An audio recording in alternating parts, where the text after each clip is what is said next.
For a written transcript of this meeting, or if you need reasonable accommodations, including this communication in an alternative format due to disability, please contact the Clerk to the Commission's office at 404-612-82. All right, good morning, everyone, and welcome to the regular meeting of the Fulton County Board of Commissioners. Today is April 10th, 2024. It is exactly 10 o'clock a.m. Madam Clerk, please call the roll. Chairman Rob Pitts. Present. Commissioner Bridget Thorne. Present. Commissioner Bob Ellis. Present. Commissioner Dana Barrett. Present. Commissioner Natalie Hall. Commissioner Marvin Arrington Jr. Present. Vice Chair Khadijah Abdul Rahman. Present.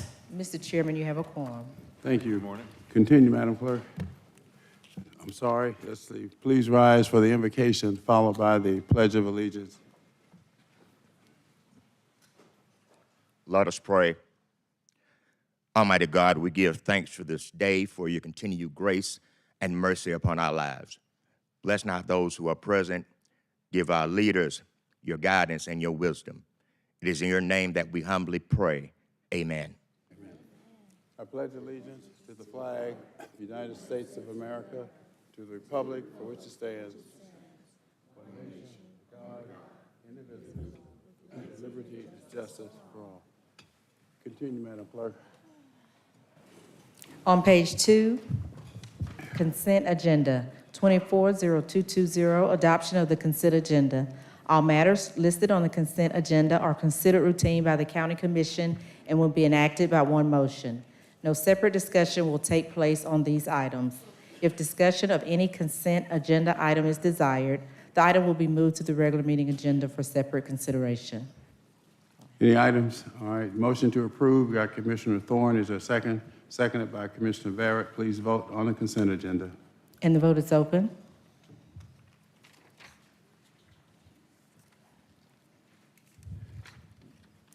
And the motion passes unanimously.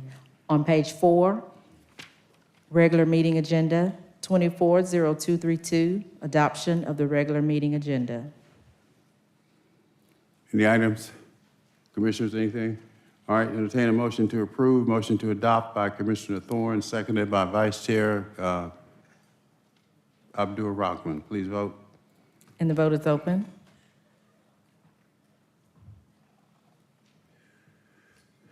And the motion passes, 6 yeas, 0 nays. 240233, ratification of minutes, regular meeting minutes, March 6th, recess meeting post-agenda minutes, March 20th, 2024. All right, motion to approve by Commissioner Natalie Hall, seconded by Commissioner Bridget Thorne. Please vote. And the vote is open.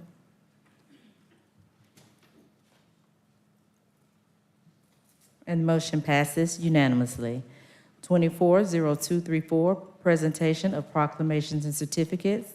The first proclamation is recognizing Meek Productions Appreciation Day, sponsored by Commissioner Hall, co-sponsored by Commissioner Arrington. Okay. All right, Madam Clerk, this is co-sponsored by Commissioner Arrington. That's not reflected on the agenda. Yes, that's correct. I reached out to the district office and Mr. Bell in External Affairs, okay. And from my understanding, this proclamation was written and dated March 20th. That's fine. I'm just saying it doesn't reflect, but it does. Okay, thank you.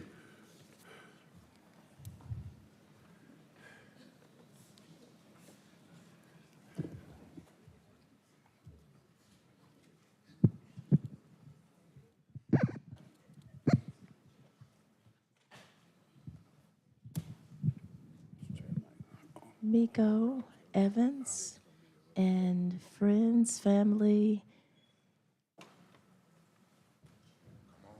Come on down. Price is right.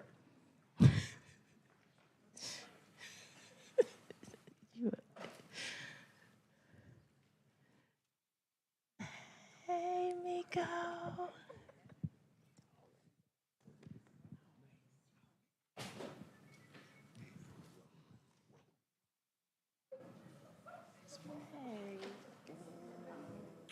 So good to see you. Good to see you. No, y'all, don't stand behind. Stand up front. Stand up front. Come on, up front. Well, it is an honor and a pleasure to present this proclamation to you. We have known each other for quite some time, and your work in the community speaks for itself. It was an honor to present this to you about a month ago at the state capitol, and to now bring you here to Fulton County. And you smiling so hard, good. And the proclamation reads, whereas Meek Productions Incorporated is the world's first LGBTQ exclusive talent agency and production company, originally conceived in May of 2003 in Northwest Atlanta and fully launched in August of 2007, founded by Atlanta native Miko A. Evans. And whereas Meek Productions became the first in the nation to produce an all-inclusive LGBTQ 12-month calendar featuring independent artists, models, and talent from all ethnicities and gender identities within the LGBTQ plus community, released in January of 2009. And whereas Meek Productions pioneered LGBTQ internet radio and podcasting in Atlanta via its historic syndicated partnership with the 10th Amendment Media Group in August of 2009, becoming the company's first LGBTQ liaison and consultant. Meek Productions created its first online streaming radio show, Same Gender Loving Expressions, as a result of this partnership.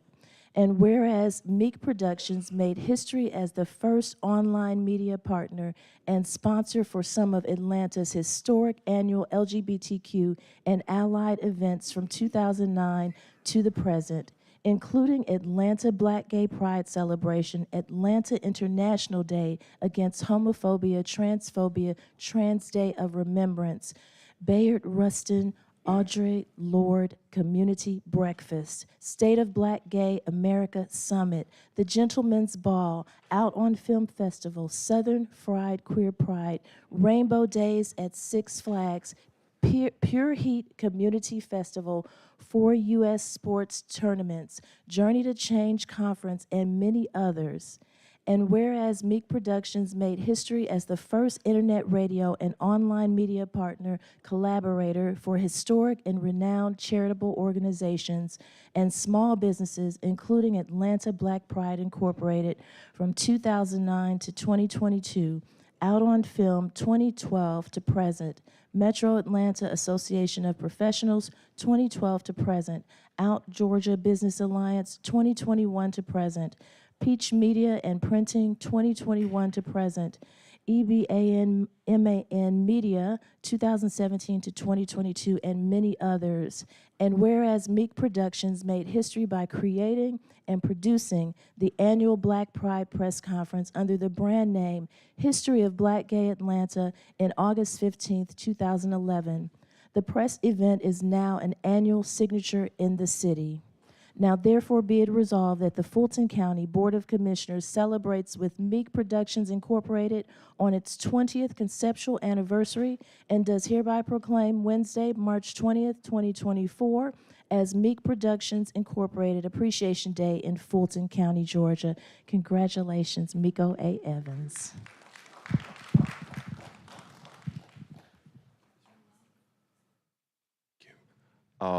First of all, to God be the glory. I'm very grateful to be here. This is the first time for me. And so glad to see my commissioners here. Some I know, some I voted for a long time. Shout out to Rob Pitts. I remember the first time he ran for office. But I'm just glad to be here. Grateful and thankful to my mom, who's standing right here right now. One of my signature talents, Angela Hutchins, who's been with me since, 2016? She'll be inducted into our Hall of Fame next year. And so just grateful and thankful to be an original Atlantan. There's a difference between an original Atlantan and a native. Just want to let you know that. I'm born and raised, been here all my life. So just thank you all so much. Natalie Hall, thank you for recognizing us and also for continuing the legacy of the late Joan Gardner. thank you so much for taking the mantle and doing what you're doing here in our community. Once again, thank you so much.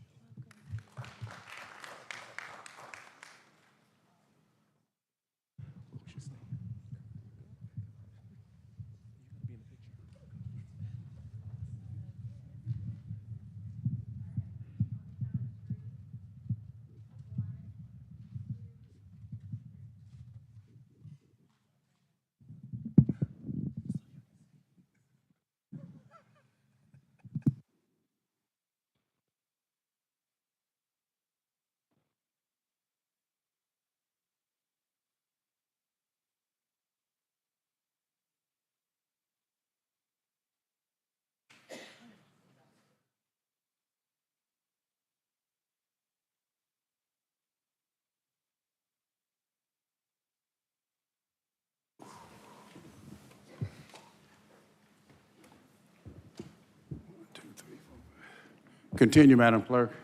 On page 5, public hearings, 240235, public comment.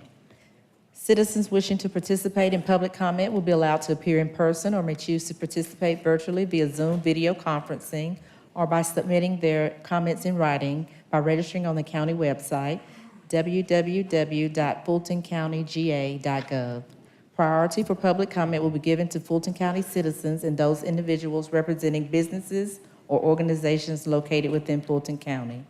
Speakers will be granted up to 2 minutes each. The public will not be allowed to yield or donate time to other speakers. The public comment portion of the meeting will not exceed 60 minutes. In the event the 60-minute time limit is reached prior to public comments being completed, public comment will be suspended and the business portion of the BOC meeting will commence. Public comment will resume at the end of the meeting. Mr. Chairman and members of the board, we'll start with the speakers here in Assembly Hall. And how many total speakers here? We have received 19 speaker cards. 19. Will the first 5 speakers please come forward? Dr. Arthur Ferdinand, L.A. Pink, Mike Russell, Brother Antony Muhammad, and Derek D. Blassingame. All right, speakers, as usual, when you have 2 minutes, strike that. 15 seconds left of your 2 minutes, I'll say 15 seconds, and that's your clue to begin to terminate your remarks. So 2 minutes each, including elected officials. Dr. Ferdinand. Thank you, Mr. Commissioner. Mr. Chairman, members of the Board of Commissioners, County Manager, if he's here. Good morning. I'm Arthur Ferdinand, the Fulton County Tax Commissioner. I want to take this opportunity to publicly thank you for the support and leadership you provided during the cyber attack on January 26th. I'm not asking for anything today. Isn't that nice? Just the way the county leadership handled this event, which was intended to inflict maximum harm, should be a textbook study in crisis management. The county's quick response mode to issues large and small, particularly when it came to our front-facing public core functions, allowed me as a tax commissioner to focus on what my responsibilities are. As a result, all my offices remain open to serve the citizens during the cyber attack. We were able to maintain customer service functions and collections, even though it meant reverting to manual mode for most of our services. I want to thank the public for their patience during this period and for their continued support. For the most part, we maintained our service levels at a very high level during the attack, particularly regarding senior services. 15 seconds.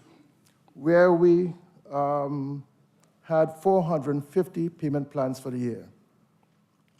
We maintained our collection functions at a high level, and our collections were distributed on time to the school boards, the City of Atlanta. Mr. Chairman, I thought elected officials I didn't hear you, Doctor. I thought elected officials had no limit. No, not under the new rule. Everyone's 2 minutes. Okay, I'll wrap up then. Finally, let me again thank you for your leadership Dr. Ferdinand. during our crisis and thank Dr. the public Ferdinand. Dr. for Ferdinand. their support. Sorry, sir, just 2 minutes. 2 minutes. When Time's did up. they change that rule? About 3 or 4 meetings ago. Thank you, sir. Next speaker.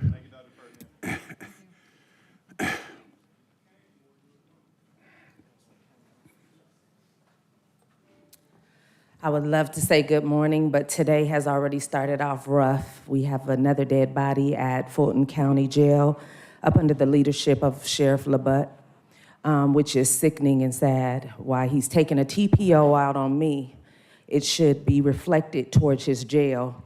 That's who needs the protection. So as they stood there talking about an inmate without even thinking about his family, had to include the fact that there was money taken and how hurt he was. Well, it hurts us today to sit here, especially looking at you, Ike Arrington, to even stand there with foam on your mouth, to even stand there to belittle the rest. I could see you doing it to Commissioner Hall, chasing balls, because she with you. But to do it to the other ones, well, I'll exclude Dana too. But to put the other people off in here that are working to get help and to want to know where the money is going, how dare you? But, of course, you have a kickback somewhere off in there, so we'll take that. So, as we stand here today to just figure out why there hasn't been investigation, and we're talking about a forensic audit investigation. I'm asking for you today to request one because, and Arrington on you too, yes, and Commissioner Hall chasing balls, you as well. See, Pitts, you was up to something when you was looking at that inmate welfare funding, but somehow you dropped the ball. 15 seconds. Somewhere off in there. But I'm asking for the rest of y'all to pick it up. Because if not, y'all gonna be talking to the alphabet boys.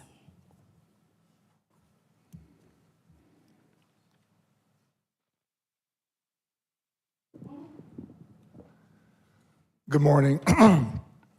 I'm here once again to call for an immediate, full, independent investigation of the Sheriff's Office and a full forensic audit of the books today. We need 4 votes this morning. We have another inmate dead today.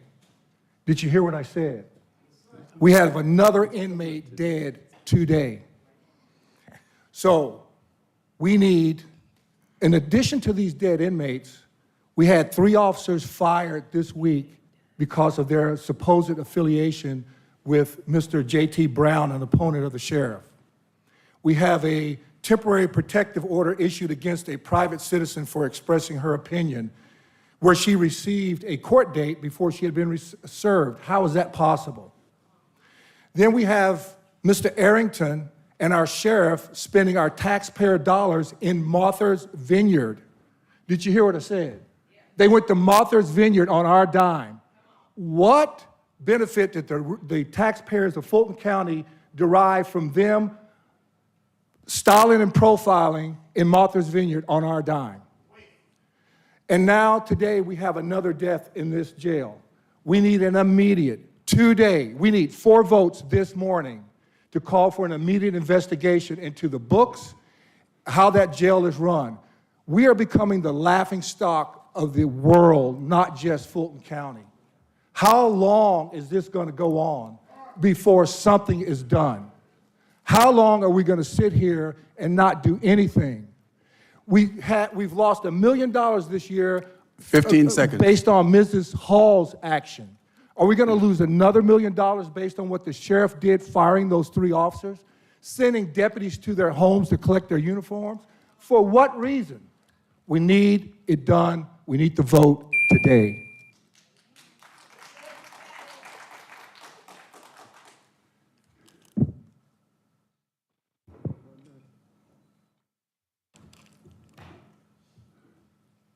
I am Brother Anthony Muhammad, not a religious man, no more. In your scriptures from Genesis to Revelation, not one person, not one human was born from a woman's womb. Mr. Pitts, you know we go way back. But Ms. Overstreet, my District 11 representative, we have had a neighbor to move in our community with dogs, pet, bulls to be exact.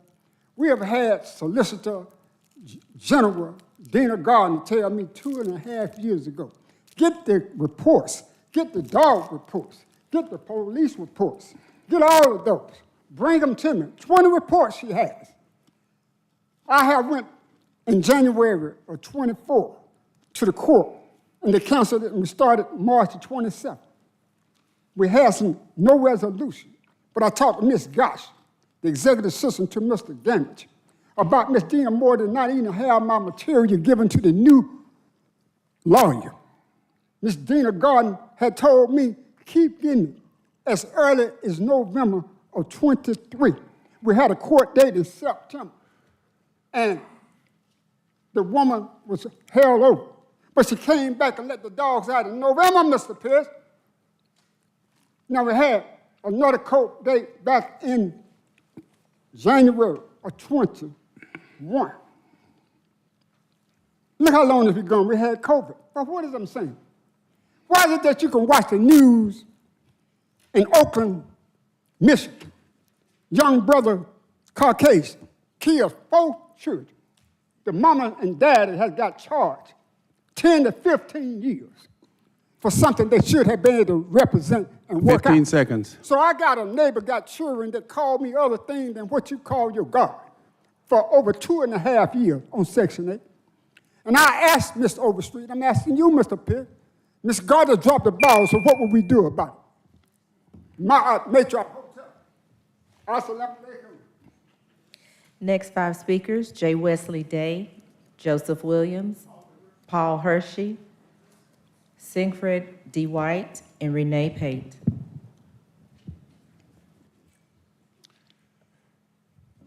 Where my time at?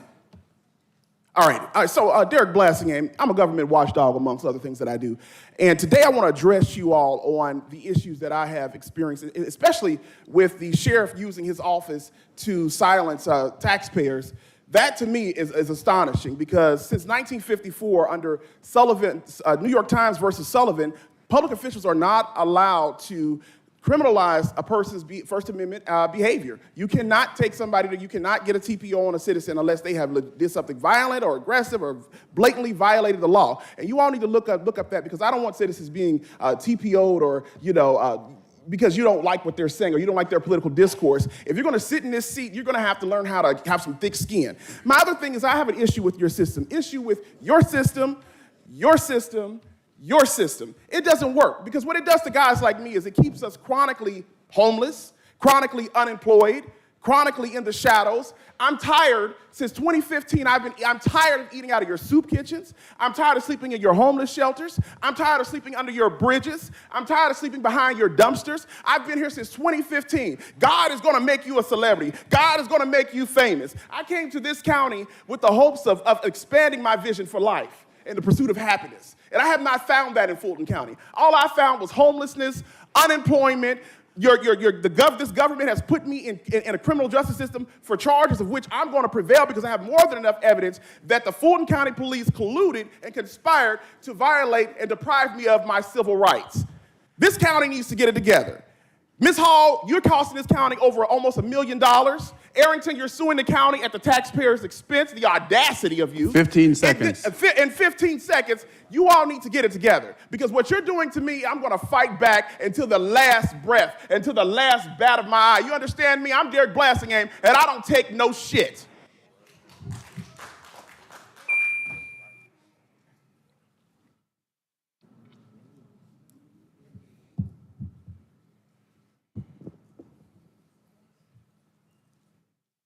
I toil and suffer at the hands of Keith Gamage and the Fulton County criminal justice system. In Fulton County, it should be all about facts, Ms. Hall, the law and procedure. My name is J. Wesley Day, and I was beaten due to my sexual orientation at the Joystick Game Bar on Edgewood Avenue in 2018. I captured my assailants on camera, calling me fags, sissy, you suck dick, we gonna beat your ass, we gonna stump you into the ground, and they did everything that they said they were gonna do. But guess who ended up being charged? I was, by Keith Gamage. My footage shows that I was the non-aggressor, I was on the curb. How did I get charged? To add insult to injury, Keith Gamage upgraded my case to a felony, to Fonnie Willis. But he dismissed the case of one of my assailants, the main one on camera taunting me and slapping me. How does that make sense? As a result, I lost my job with Delta Airlines. My son, I had to withdraw from University of Wisconsin because I ended up going homeless. I don't understand. Someone can make us paint a symbol on a crosswalk and y'all sent the whole U.S. Marshals to find them. But with me, no one does nothing. Mike Vick, 15 y'all seconds. sent him to jail for dogs. What am I? Is a dog more important than my life? My mother already lost 3 sons. She almost lost a 4th, and now Fonnie Willis is threatening to put me in jail. Please help me.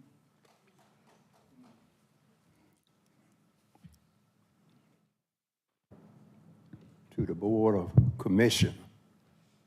My name is Reverend Joseph William. I have a disabled child. We had a center open on Fairburn Road. When the pandemic came, you all closed the center, stuck us over there at Central. We were South Training Center. You stuck us over there with Central. You only gave us 2-day transportation. We had to transport our loved one by vehicle. Now, you all act like disabled people is not important. You promised to give us another place, and you haven't did anything. You told us the first of the year that the money was advocated for us, for y'all to start developing a new center over there on Fairburn Road where the old mental health place was. But you haven't did anything. I called Marvin Arrington's office. I talked with the lady there. She promised me this money have been allocated for this purpose. You still haven't did. Give us 3 months. We're gonna start. You notice what month this is? This is April. And no evidence, no work you have started over there. Do you really care about disabled people? I want you to know that God sees every one of you. 15 seconds. God loves his disabled people. And you sit here and won't even act when you tell lies, say you have advocated money to do what you're supposed to do. We need a center.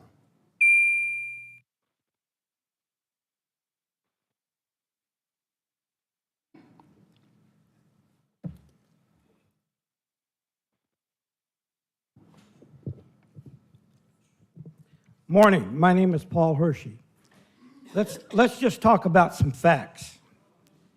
Number one, if you look at the procurement review that just came out, it talks about 2 areas, your constitutional election officials, both in the DA and the sheriff, violating totally your procurement protocol, violating every act that you've got in their protocol. Anybody that's got a black express card has violated the protocol statutes. And the bottom line is you're sitting there doing nothing about it.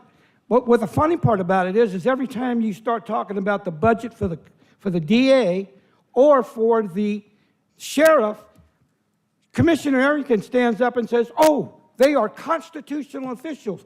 We don't have that authority. The review just came out and said, not only do you have the authority, you've got the responsibility. You are not following your fiduciary responsibilities. And ladies and gentlemen, you can be held accountable. Each one of you can be held accountable. You think it's a joke.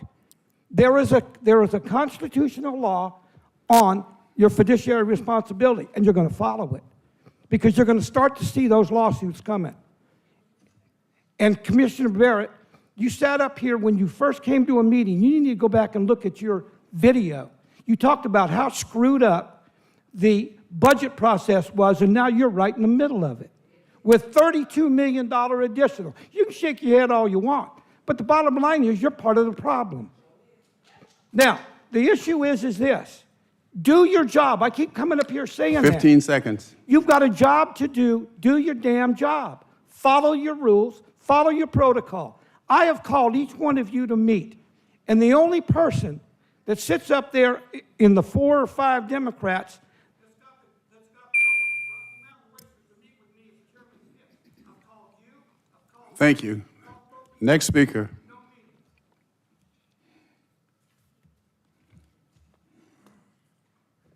I'm Renee Pate. This is about the Fulton County jails. The recent deaths of Fulton County jails has cast a somber shadow over the community, highlighting the urgent needs to reform within the criminal justice system. Behind the cold bars and creating walls lies a system failing to uphold its fundamental duties to ensure the safety and well-being of those in its custody. Every life lost within these walls represent a failure of our society to provide adequate care and protection. The tragedy underscored the dire need for improved mental health resources and medical care with correctional facilities. Too often, individuals with mental health issues are left untreated or inadequately cared for, leading to preventable deaths. Additional systems issues such as overcrowding and understaffing exacerbate these problems, creating an environment where tragedy becomes all too common. But amidst the darkness, there is a hope for change. It is imperative that we demand accountability from those responsible for overseeing our jails and prisons. We must push for comprehensive reforms that prioritize the dignity and rights of every individual, regardless of their circumstances. Moreover, we must address the root cause in incarceration, involving poverty, system racism, and lack of access to education and employment opportunities by investing in community-based programs and initiatives aimed at addressing these underlying systems. 15 seconds. We can work towards the future where incarceration is no longer seen as the default solution. Therefore, Fulton County Jail serves as a stark reminder of the work that lies ahead. It is a call to action for all.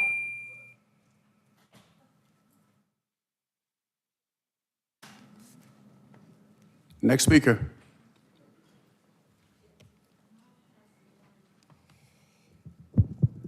My name is Reverend Siegfried Darcell White, founder and CEO of Concerned Inc.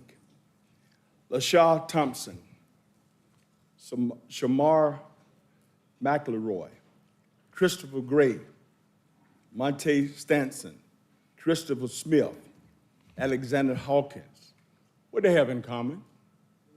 They all died at the Fulton County Jail.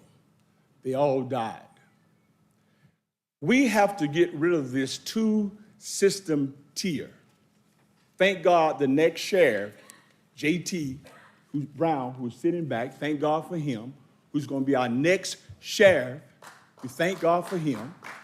And I am supporting L.A. Pink, a very nice lady, married, love what she's doing. Now, I'm looking at the commissioners. You, Mr. Arrington, Jr., the money that you may have if your son or daughter get in jail, you can get them out. Persons should not die in jail because they're poor. The last death that we had, the guy couldn't afford the bond, and he's dead. Let's change that system. Let's give fair bonds to poor people. Mr. Pitts, I'm afraid if I get locked up, I will not be able to pay for the bail. But it's a possibility I can die, get killed, get stabbed. You have 15 seconds. To death. Because I am what? Too poor to pay for a bail. It takes about $19 million to staff to make sure guards are there. All right, thank you, sir. Next speaker. Next 5 speakers, Maria Guardio, DeJuan Robinson, Sandra L. Williams, Linda H. Williams, and Greg Fan.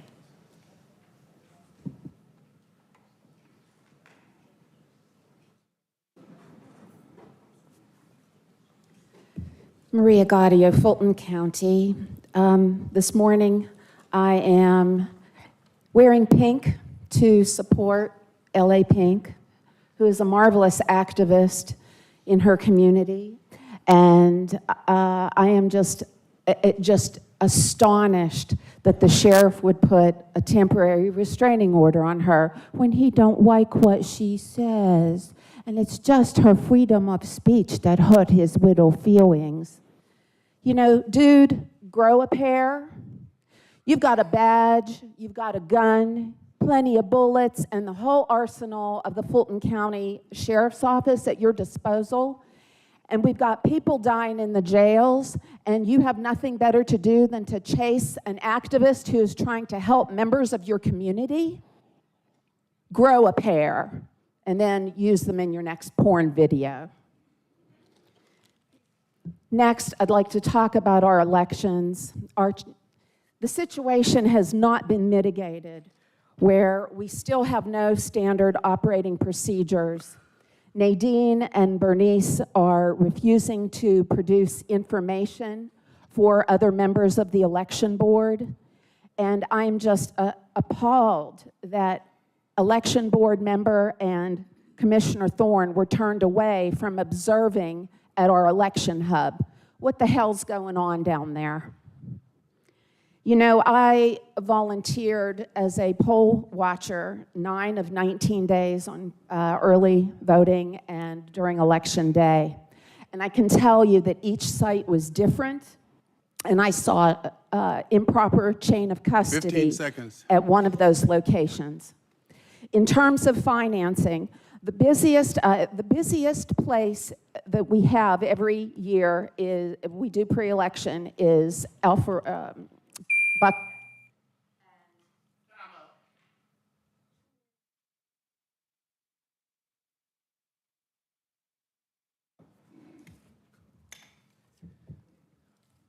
Hi, good morning, board.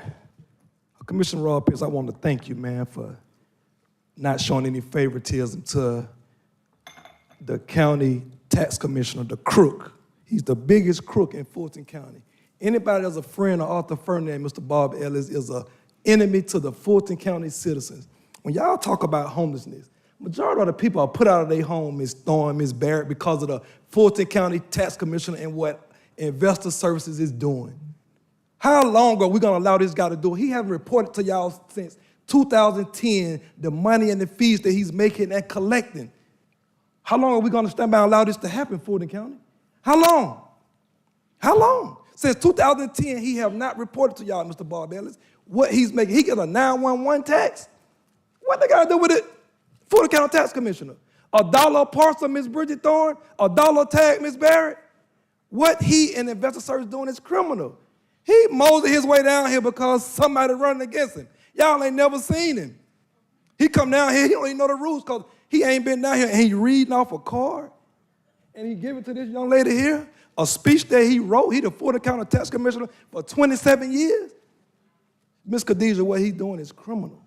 It's criminal. We got to look into it. Now, we got 2 former employees, Mr. Pitts, Ms. Terry Noble and Ms. Gladys Brasfield are double dipping. They are contracted employees in his office. Retirees, Mr. Arrington, from Fulton County, are double dipping. Let me say it again so nobody won't say that in here. Terry Noble and Gladys Brasfield.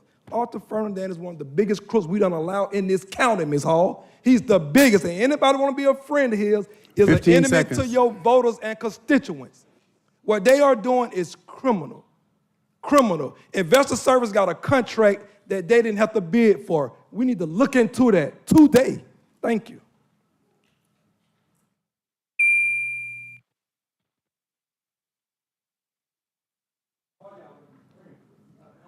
Good morning, Commissioners. I am Sandra Lee Williams, the President of the Atlanta North Georgia Labor Council.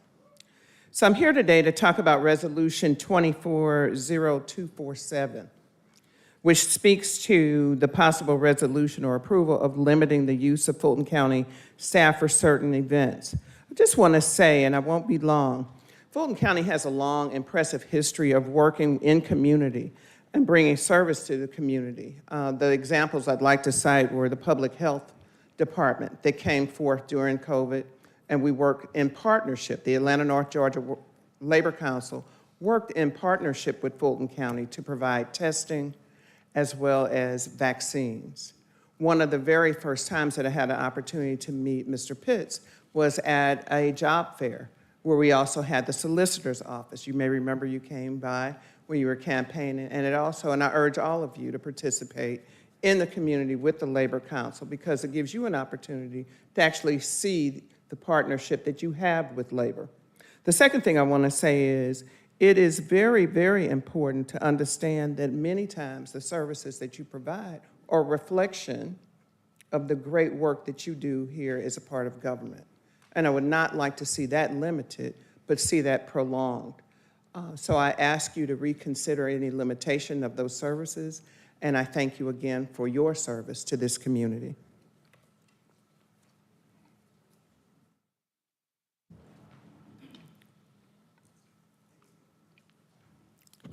Good morning, Commissioners. My name is Linda Williams, and I am CEO and founder of Beginning Today, Inc. I teach cognitive behavior therapy to the women in the Fulton County Jail at the Atlanta City Detention Center. CBT aims to help you deal with overcoming problems in a more positive way. So we focus on the problems and the situations and not those of your past. We show the women how to change their negative patterns to improve the way they think, they feel, and ultimately they act. I've been homeless, an alcoholic, and a victim of domestic violence. I am now sober for 25 years, an international best-selling author, thank you, a property owner, and I have my own business. We all have a past, but by the grace of God, I was never incarcerated. It wasn't because I didn't do anything wrong, it was because I didn't get caught. And if we are truthful with ourselves, we have all made bad decisions. But someone came along and helped me. They helped me to change my thinking, and therefore it changed my life. And if we're honest, we all need help. That's what we're trying to do. We're trying to help these ladies help themselves, and now we need your help. I do what I do because this is what I feel my purpose is, to empower and restore women. It is not a political platform. This is a humanitarian platform. And if we can provide these individuals with the tools they need to reintegrate into society and becoming tax-paying citizens, that's a win-win. So I shared it with the ladies, and they wanted to do something. So I have shared letters that they have written to you. What I ask is that you reconsider the benefits of our program and approve the contracts for the vendors that serve the women of Fulton County. Thank you.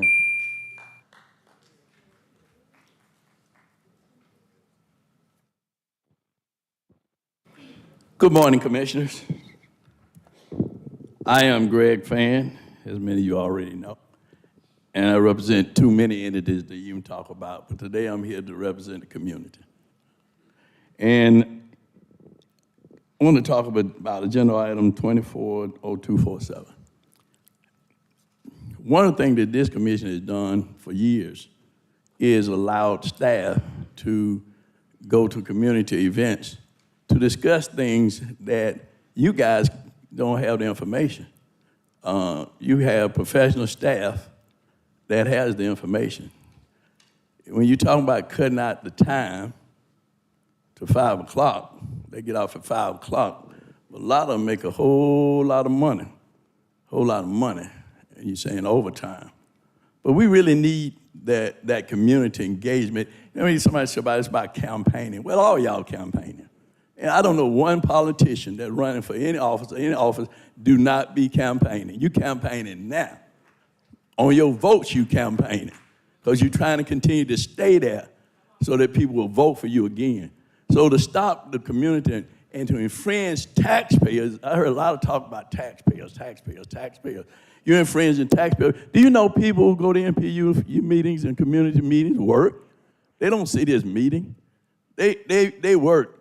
They can't be at no meeting at 5 o'clock.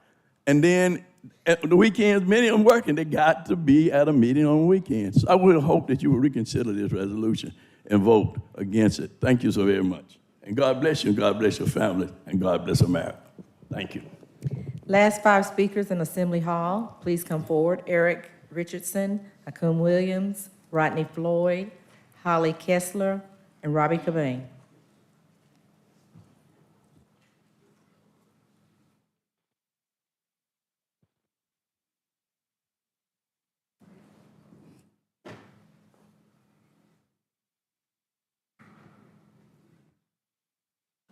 Good morning, Commissioners. My name is Eric Richardson. I am the president of the Coalition of Black Trade Unionists. I'm also the executive director of Atlanta North Georgia Labor Council. But main thing is I'm a citizen of Fulton County. I recently took a tour of the Fulton County Jail at Rice Street on my own and with a group, because I had to see for myself. What I found out, it is horrible. I was a telephone repairman with Southern Bell when that building was built. And 1 month after it started receiving inmates, they were tearing it apart then. The concrete hadn't settled, and they were tearing that place apart. And here we are, 50, 60 years later, how long it's been there, and you all turned down money that would have helped that jail. I don't care who the sheriff is going to be, they're going to have the same problem unless you replace that facility. Or I tell you what you ought to do is spend a week in there, see how it is. These folks, and I pray for all the families who have lost members in that facility. But when you've got staff that's overworked, denied overtime, but they shouldn't be working overtime, they should be fully staffed. And a replacement facility should be put up by this county. So I guess what? If y'all want to turn down the money, turn in your resignation, or we'll put you out.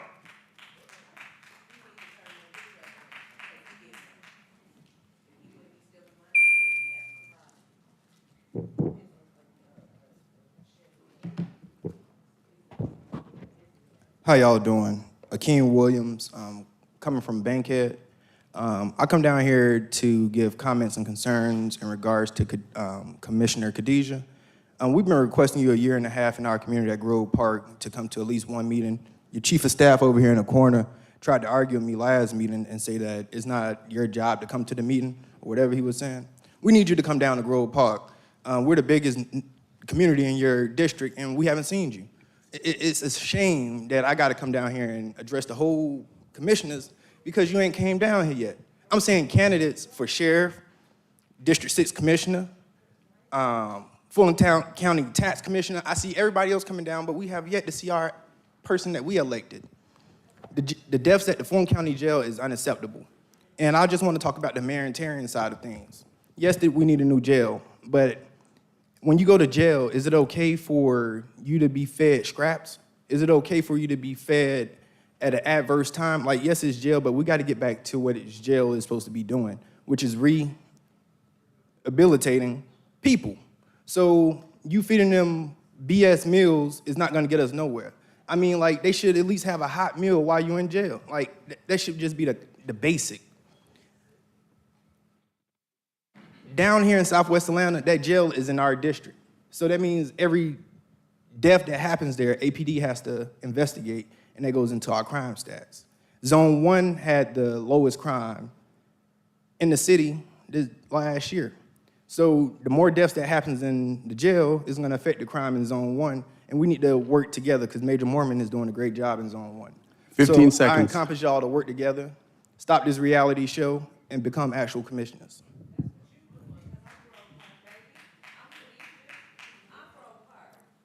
Just a minute, just a minute. Oh, just a minute. Just a minute. Just a minute. Just a minute. Just a minute. Just a minute. Sergeant, where are you? Sergeant. Yes, sir, you have the floor. Good morning. My name is Rodney Floyd. I'm here to talk about cybersecurity attack that just occurred. Fulton County, after the cybersecurity attack, was a house of fire. You had to put out the fire, figure out what caused the fire, and take steps to prevent fires taking place in the future. I'm here to thank the leadership of Fulton County, the Board of Commissioners, the county manager and his team, the response team, and the tax commissioner of Fulton County. Because of the efforts that put together, we were able to keep the 15 municipalities that we collect on behalf of, the 2 school boards, the CIDs, tax allocation districts, all of their money flowing. And it was because of the work that was put in. We had a lot of challenges, but we were only closed for 2 days when it comes to the tax commissioner's office because of the cybersecurity attack. We start taking collections after 2 days. The county was told that it would be an extended length of time before we were able to get back up on our feet. But because of the leadership of Dr. Fulton, the county manager, and members of this Board of Commissioners, we were able to get back up and running in 2 days. That's unprecedented for an attack of this kind. And sometimes people are quick to point out the failings of leadership. I just came down here to point out and give everyone acknowledge when you do it right. So I'm here today to say thank you so much for your leadership. Thank you so much for your support. And thank you for letting us continue to serve the citizens of Fulton County and do the job that they've put us in place to do. Thank you so much for your time.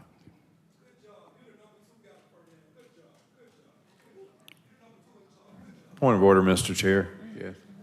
I think we all understand that there are public comments that are going to be made that things that we would disagree with or whatnot, and folks would have made comments that people would disagree with, but would request that the folks in the audience be respectful of other people that are providing comments and not speak during the time that they are providing comments.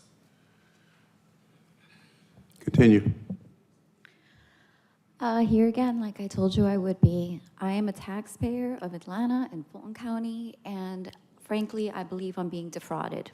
You all are paying or asking City of Atlanta taxpayers to pay for a contract regarding animal control that affects public safety that you know is in default. You have an email at 3/31/444 p.m. All of you have received it, and it has 14 links. Links from whistleblowers who are under duress, staff members who say that they are being abused, there's sexual harassment. They're told to not enforce our laws. According to section 34-316, those are ordinances that you all in Georgia Code 1610 are violating your own oaths. And your code of ethics state in 2.78 that you're supposed to be in compliance with the law. I've already written all of you. This is a whistleblower who risked his career, another one. Amanda Brennan was here last year, same problems. If the county provider vendor Lifeline could fix it, they would have done it already. All these people here are talking about budget deficiencies. They're talking about problems, corruption, malfeasance. Yet you all are failing to act and expect taxpayers like me to pay for a contract that is in default. Rob Pitts, you went on a press conference about it. Dana Barrett, you said we could turn on services like that. Well, listen to the expert. Here, this is what he said. And you have the email.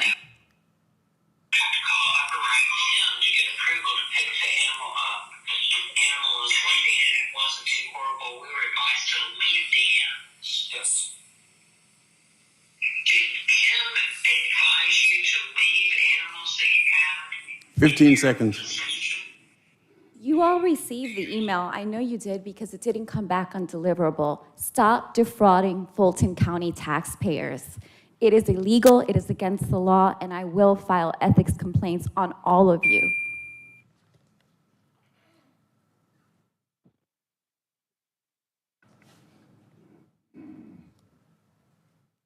Good morning. My name is Holly Kessler, and I'm the Georgia State Director for Citizens Defending Freedom.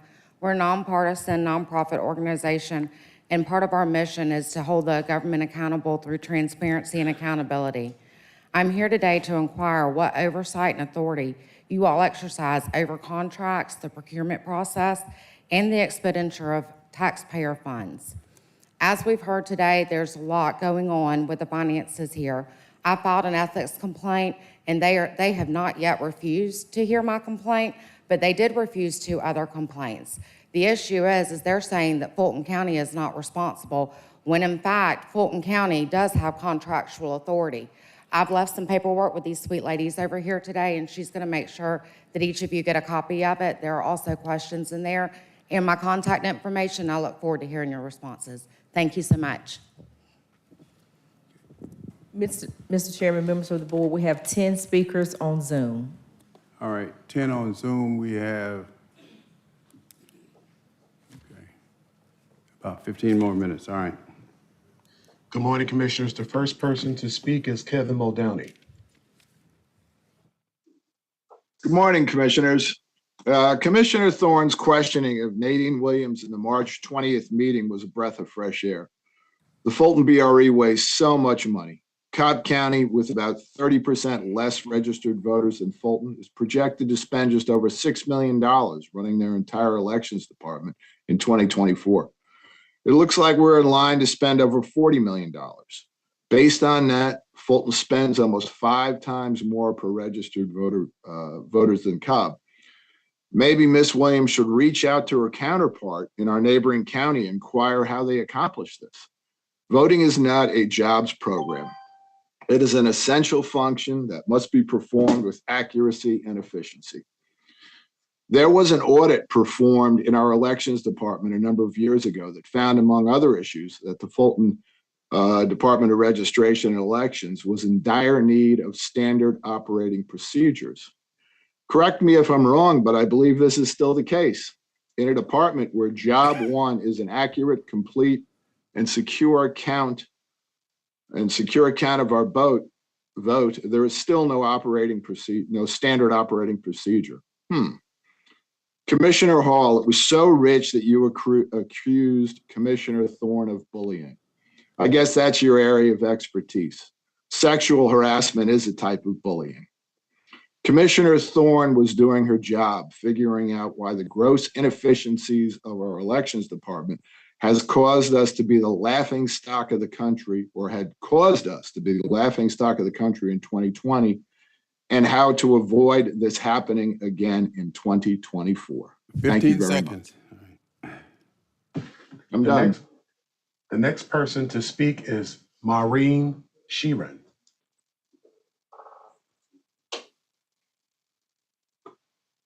Three things I want to address. First, I want to echo the other citizens' concerns about the conditions of Fulton County Jail. It is the county's bare minimum responsibility to keep people in custody safe and healthy. Second, I want to address the animal services conflict between Fulton and the city of Atlanta. I live in 30310, which has one of the highest intake rates of stray animals in the county. Since the city lost access to animal services Friday, my community has lacked the resources to appropriately handle at least 6 stray animals. We've reached out to our city council rep. He directs us back to Fulton County, and I suspect Fulton County will direct us back to the city. We do not care who owes what. We care about restoring our access to essential services that we pay for and rely upon. Please exercise leadership and work with the city to restore our access to animal services. Third, I want to urge you to vote against Commissioner Thorne's resolution limiting how Fulton County staff can engage with constituents. Many of our neighbors cannot take off work to attend county meetings during business hours. We benefit from engagement from county representatives during NPU, neighborhood association, and community events. Please keep this line of connection to constituents open and vote no on this resolution. That's all I have to say. The next person to speak is Matt Rowanzak.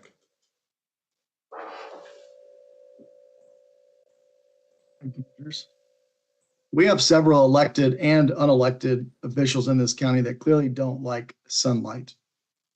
We have had and continue to have an issue with excessive spending and a lack of transparency.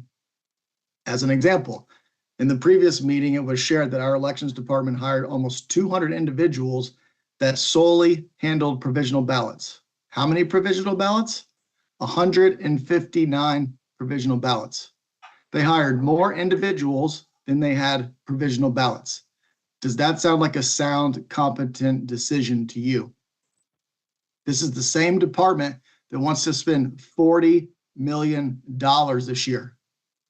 We now know that individuals in this country are skipping meals so that they can pay their rent. And we have a department frivolously spending our money. Let me say again for context how out of control this is. Cobb County that spends about $5 to $6 million in the federal election year. They have approximately 75% of the voters of Fulton County. Therefore, that would equate to about $8 million in Fulton County terms. Yet Fulton County wants to spend $40 million. When Commissioner Thorne had some questions for our elections director last meeting, Commissioner Hall, you said it was bullying. That takes quite some gall. Maybe we should ask your ex-chief of staff about bullying. Or are you triggered by sunlight? Did you know that Fulton Elections has kicked out public observers from polls for simply being present? Do you remember from the previous audit that they have no standard operating procedures? Were you aware that they misplaced early voting votes in the municipal election back in the fall and had to do 2 more retabulations? Did you know that they provided 0 supporting documentation to the Board of Elections for the most recent presidential primary? How does the board certify an election with 0 supporting documentation? We, in fact, have a problem. We need more sunlight and more transparency. Thank you. The next person to speak is Bree Sharper. Good morning. I am Bree Sharper, a proud resident of Sylvan Hills in 30310. I want to state that I am here to talk about animal control services, but before I do that, I do want to share that I have a concern about our Fulton County Jail and stand with the residents who have spoken earlier today. I have sent emails to Commissioner Pitts, Commissioner Hall, Mayor Dickens, Councilmember Lewis, because I am told that the city and the county want engagement from their residents. So I am trying to be engaged. I have not received any emails back. So I am here. I also attempted to address Commissioner Hall or her staff person at our recent MPUX meeting on Monday night about this, but there wasn't any representative there. So I am here. We are being told by Councilmember Lewis and the City of Atlanta statement that there was an agreement on the books, basically, waiting to be signed on Friday, the 5th of April. But that was tabled because feelings got upset when Mayor Dickens spoke out about the Fulton County Jail. So Animal Control Services agreement was put to the side as a gotcha. I'm not sure if this is true. I asked this in my email. As I stated, I have not gotten a response. If it is true, I'm disappointed that leaders shouldn't be proving points at the expense of county residents and their animals. If it's not true, where are we with solving this problem? Without animal care services in the city of Atlanta, we have a danger to our community. We have free roaming animals. I'm also a teacher in the city school system. We have animals roaming our property. I am telling my principal there is no animal control 15 to call. seconds. Let me go walk. I would also like to state that there is some confusion about what zip codes are listed for not accepting animals. A friend lives in 30337, which is the city of College Park, and she was told she can't turn an animal in. The next person to speak is Ben Howard. Greetings, commissioners and staff. And special greetings, fellow citizens. Ben Howard, Senior Advocate, Public Policy Analyst. The Administration for Community Living, that federal agency specializing in matters related to aging, has announced that the theme for Older Americans Month 2024 is Powered by Connection, Connections to Social Resources. Yesteryear, in the days of Dot Benson, Helene S. Mills, and members of the Council on Aging, this auditorium was graced with the presence and aura of myriad gray-haired men and women come to the county seat to be remembered and materially respected. It might be right in the month of May this year to allocate time so representatives from the senior citizen centers and the multi-purpose facilities could each momentarily express the general sentiment of their peers at their respective facilities. Just a thought. Stay tuned. The next person to speak is Asuka Amato.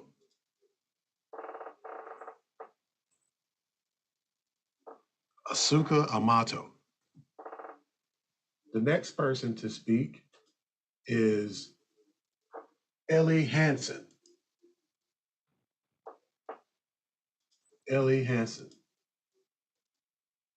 The next person to speak is Hannah Sakalaris.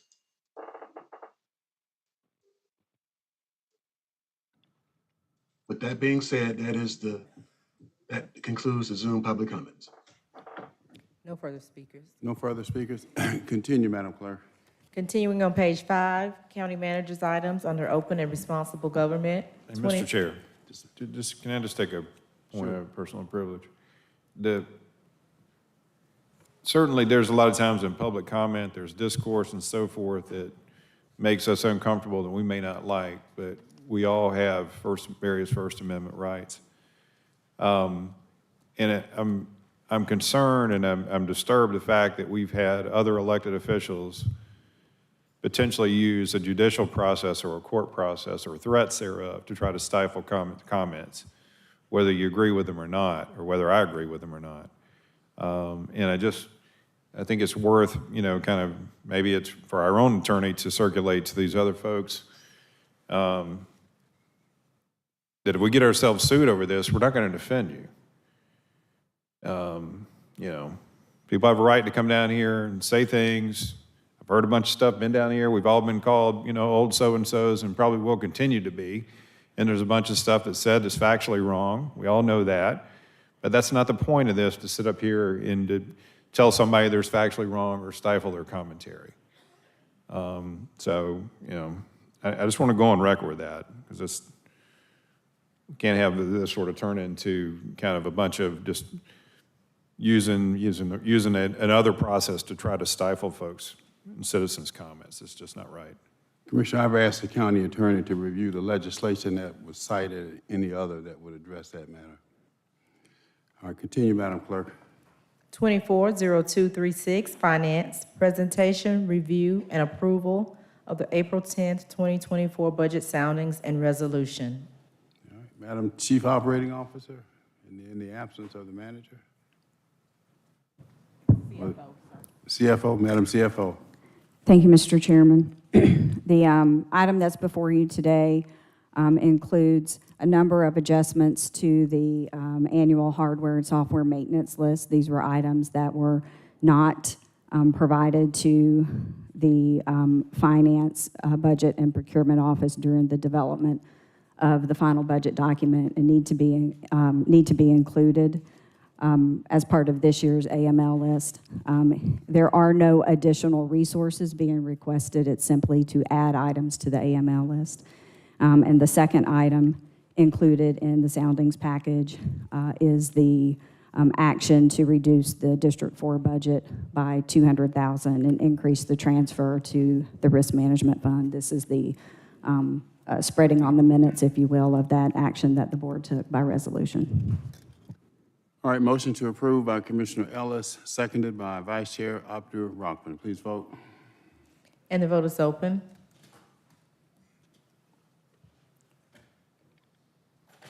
And the motion passes unanimously.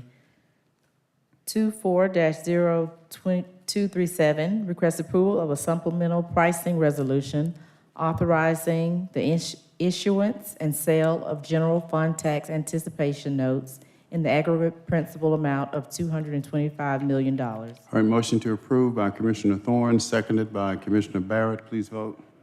And the vote is open.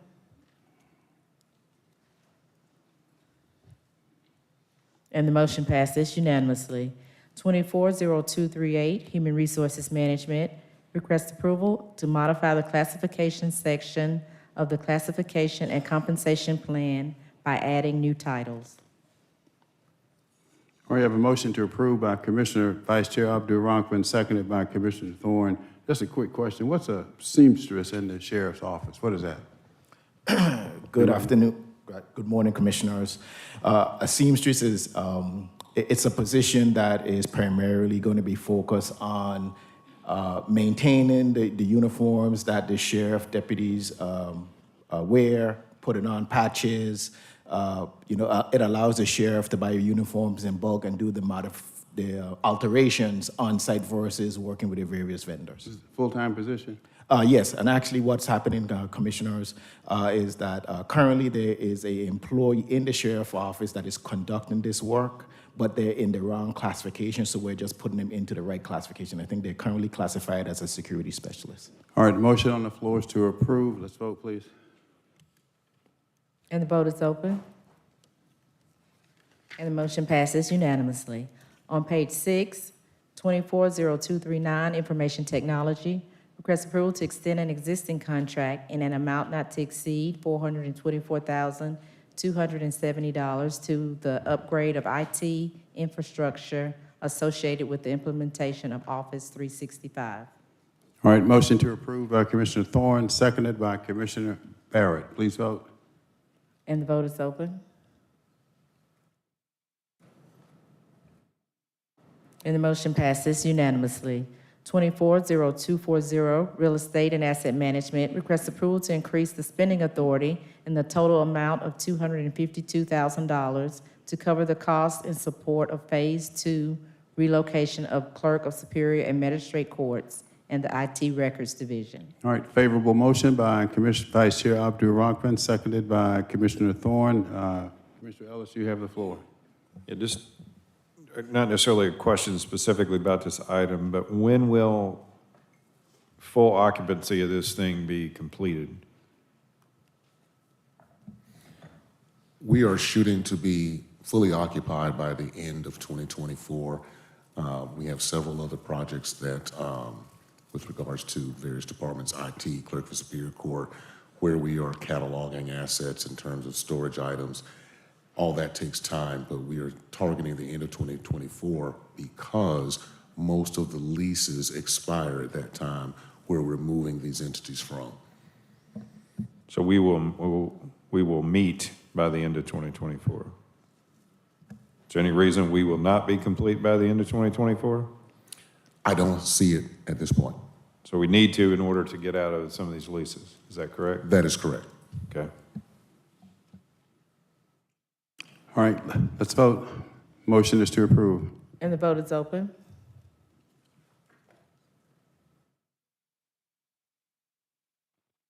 And the motion passes unanimously.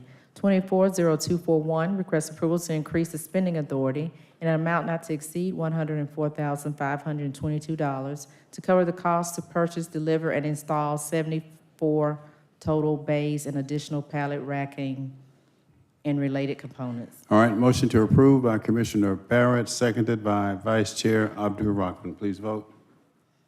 And the vote is open.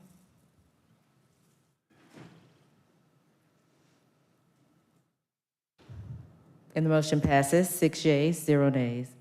24-0242, request approval of recommended proposals in the total amount not to exceed $1,600,000 to provide standby professional services for facilities, related design, engineering, and assessment.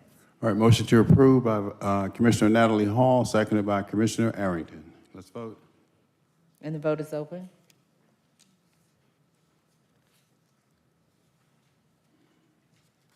And the motion passes unanimously. On page 7, 240243, request approval of a change order greater than 10% in an amount not to exceed $3,066,235.31 for contract modifications required to complete construction of the new facility and connected areas at the Fulton County Behavioral Health Crisis Unit. Mr. Chairman, I would like to take this opportunity to provide a brief update regarding Oak Hill, if that's okay. Yes, I was going to ask you, particularly in light of this Change request order. of additional. Yes, ma'am. Yes, sir. So the board generously approved $15 million from the American Rescue Plan for the capital of the construction of the Behavioral Health Crisis Center. This $3 million change order represents the advice that we have received from our operator, Grady, and the state to address safety and certification concerns. So that came after we had approved the original 15? Yes, sir. This has come during the course of construction of the facility. So Grady saw something that we had not seen? Yes, sir. For specifically, we have to address issues in the pharmacy. There will be a full pharmacy in the facility, and that pharmacy has to be certified by the state, and so it has to be constructed in a specific way. Once Grady came on board and shared their insight from their years of service in this industry, we made those changes. We also were provided advice from the state regarding elopement from the facility based on how it was constructed on the exterior. The good news is the $3 million has been absorbed within the $15 million. So there is only a slight overrun of $160,000, and we had set aside $1 million additional dollars in ARPA as a contingency. So this is certainly not a request for any additional dollars, but we needed to bring this to the board's attention, that there were change orders within the scope of work, and those change orders represent $3 million. Okay, thank you for that explanation. The motion on the floor is to approve. Please vote.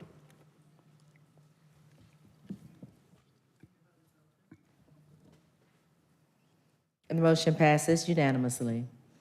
240244, request approval to increase spending authority in the total amount of $105,295 to cover the cost for additional moving services. All right, motion to approve by Vice Chair Abdul-Rahman, seconded by Commissioner Thorne. Please vote. And the vote is open.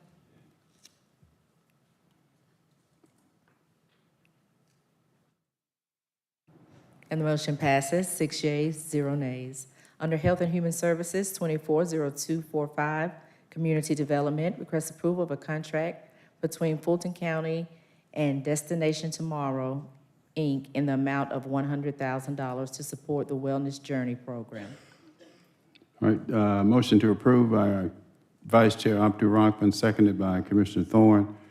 Why is this going to this organization versus Mr. Cheeks? Mr. Chairman, during the 2024 budget process, the board approved additional funding for this organization. Does that, what is Mr. Cheeks' what's it called? HIV? The Department of HIV Elimination. That program is funded to the tune of $33 million from the federal government. And this is outside of that, basically what you're saying? Yes, sir. Okay, all right. Motion on the floor is to Commissioner Ellis. Well, I did have a follow-on to that. So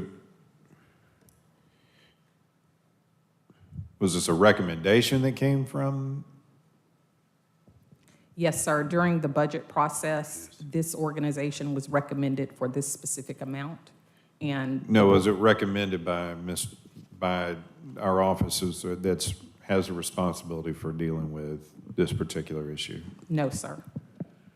Okay, have they vetted this organization or provided us with any feedback on them, or have we ever done business with them before? I never heard of them. The funding was placed in the budget for community development, and so the Department of HIV Elimination was not a part of the process. I can get information for you regarding whether or not the county has previously funded this organization.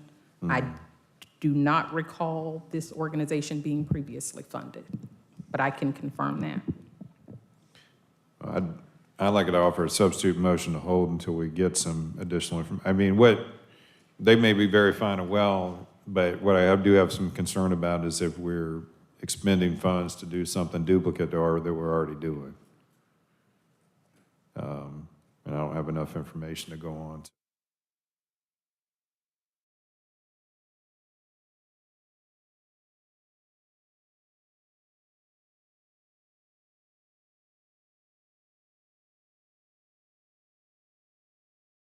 Open on the motion to hold.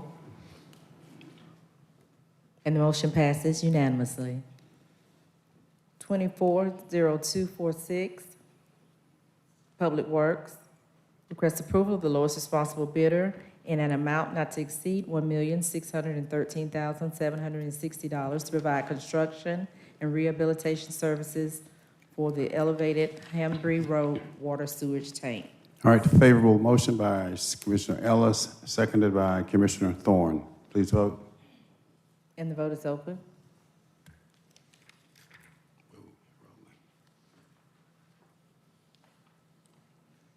And the motion passes unanimously. On page 8, Commissioners' action items, 240247, request approval of a resolution establishing policies limiting the use of Fulton County staff for certain events by members of the Fulton County Board of Commissioners and for other purposes, sponsored by Commissioner Thorne. All right, motion on the floor is to approve by Commissioner Thorne. It is seconded by Commissioner Ellis. Commissioner Thorne, Commissioner Arrington, Vice Chair Abdul-Rahman. Commissioner Thorne, you have the floor. Okay, thank you. So it seems like there's a lot of misinformation that was put out there to the public. We discussed the use of staff for events, and this is only for commissioner events. It has nothing to do with the other departments, has nothing to do with the Board of Health. I'm not telling them they have to limit their staff. It has nothing to do with voter education and outreach. They can go ahead and do. The individual departments are free to do what they want. The problem is that certain commissioners are demanding that staff come to events, which is fine. We need to hold events. We need to make the public aware of what the county is providing for them. That is a basic need, but we just need to reel it in a bit. So the purpose of this resolution is outlining an exhibit. Commissioners shall prioritize using their own district staff to support events. I have an event tomorrow. My staff has been working on that for several months. From what I hear, Commissioner Abdul-Rahman, Sequoia does a great job planning her events. She's working on her events for the fall. Secondly, commissioners shall avoid the appearance of using county staff and facilities for campaign purposes. It is not the job of individual commissioners to schedule events intended to, or it's primarily the job to raise awareness of county services, not for campaigning. During this past month, we've had an influx of events that's put a tremendous strain on the county staff. So we need to respect our county employees. We need to use our county tax dollars wisely and not for the appearance of campaigning. Commissioners must provide in writing a minimum of 14 days in advance of an event. We gave an exception to Dream and External Affairs of 30 days. This is just so the individual departments can allocate staff on a weekend If they need them on a weekend, maybe they could say, hey, you work Saturday, I'll give you Friday off. Overtime, they can accommodate the staffing instead of it coming last minute and they've already planned their schedules for the next 2 weeks. There's been an issue with it taking away from the normal duties of the staff because of last minute requests by certain commissioners. We're limiting that they should only request county staff for one event per month that takes place at a non-Fulton County facility or after normal working hours, anytime on Saturday or Sunday or a holiday. The after working hours will also apply to Fulton County facilities and non-Fulton County facilities.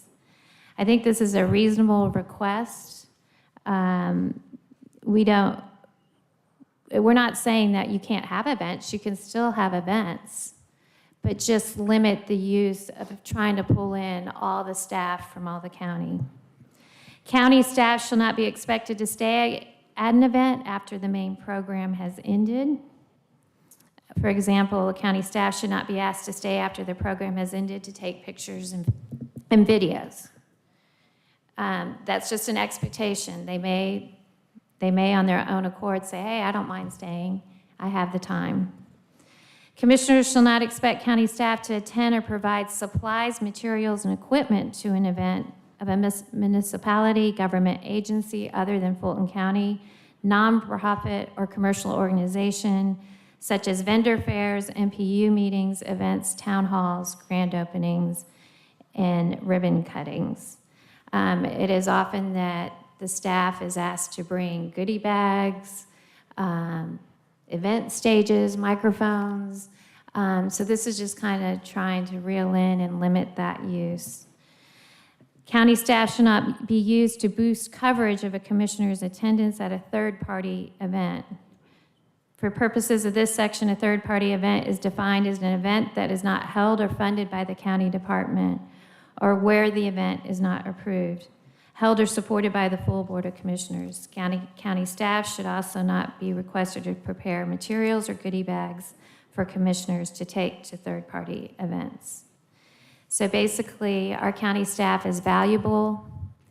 They have jobs they have to do for the county. And it's great that they come and support us commissioners. They're wonderful to have. I invite you all to my town hall that I'm having tomorrow.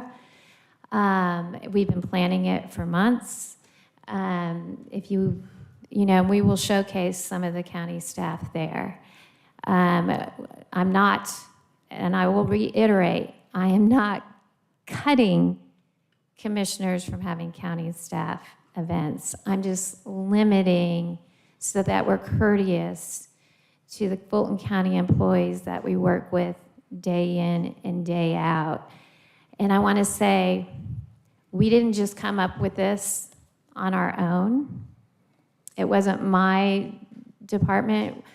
We sent out surveys to every single county department and asked direct questions. How does this impact you? How, as commissioners, how can we serve you better? How can we work together so that both of us are supported? That you are able to come to our events and we can respectfully ask you. So we reached out, did surveys, and we held meetings to come up with these guidelines. And based on what the county staff told us, these are the guidelines we drafted. So I want to clear up, Ms. Sandra Williams from the Labor Council. I have nothing to do with the Public Health Department or the job fair that the solicitor has. None of this is relevant to that. I want to bring up Greg Fan. He wanted to discuss the events and overtime. I think, obviously we may still have overtime with the events that we have scheduled, but it shouldn't be an exorbitant cost to the Fulton County taxpayers to attend all these events. So I think that's an irrelevant issue. And then Maureen Schemer, she was against it as well. I don't know why, of all the things. You know, I just think that we as commissioners need to have some guidelines in place, some guardrails in place, so that we are respecting our county staff. Thank you. Commissioner Arrington.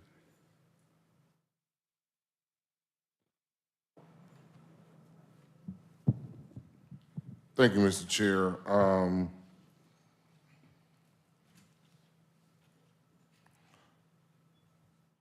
I guess we should always have some type of limits. But it's funny to hear the words respect and courtesy come out of her mouth, and she didn't have the respect or courtesy to contact me or other commissioners to get our opinion and to get our input. So it's just crazy what's going on right now. It's a political season. You know, y'all gonna do whatever y'all wanna do anyway.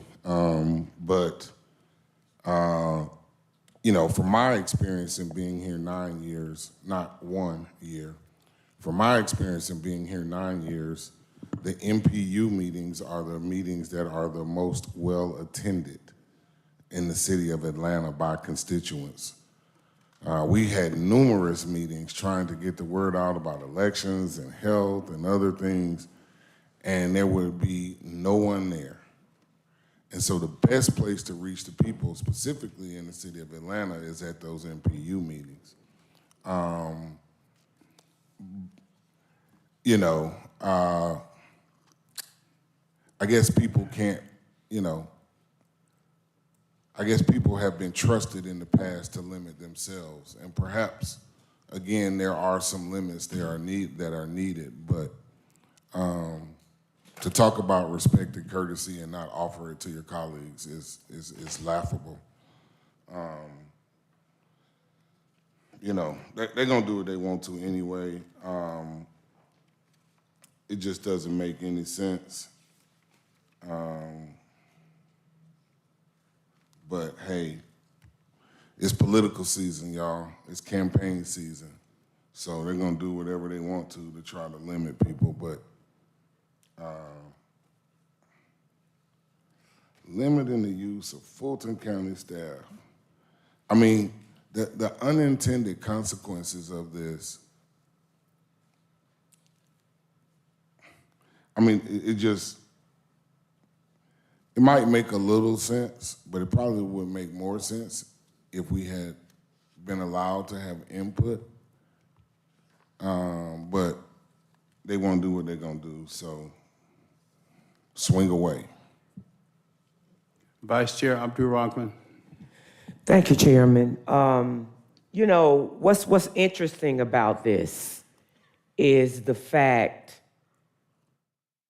I do believe it needs some tweaking, but what's interesting is about this, I have been here 4 years, okay? I have had senior leadership people, and I'm not gonna call no names, that feel undue pressure when they've already given an answer to one commissioner for supplying their time to an event, and another commissioner wants to come a day before, 2 days before, 3 days before, and tell them that they got to be somewhere. And they're not gonna tell that person no. And so you don't get the right to abuse your authority as a sitting commissioner to mistreat staff. Now, you can paint whatever picture you like to paint of Vice Chair Commissioner Khadijah, but when you're wrong, you're wrong. Now, what I'm gonna ask my colleague to do is to hold this, to tweak it a little bit better, since individuals have decided to spread lies in the community. So we're gonna need to tweak it. But the need for this, let's call a spade a spade. Individuals have abused their authority of Fulton County staff, and the staff thinks their job is on the line. So therefore, we're gonna put accountability in place. So I'm gonna ask my colleagues to hold this. I'm making a motion to hold, to tweak. All right, the motion offered by Vice Chair Abdul Rahman is to hold. Is there a second? Is there a second on the motion to hold? Is there a second? Commissioner Arrington, second? Okay. The motion is properly before us. The motion on the floor is to hold. Let's dispose of the motion to hold. The vote is open on the motion to hold.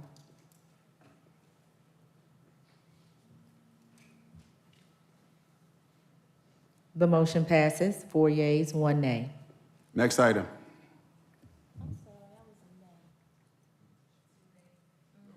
Two nays with Commissioner Hall. Next item.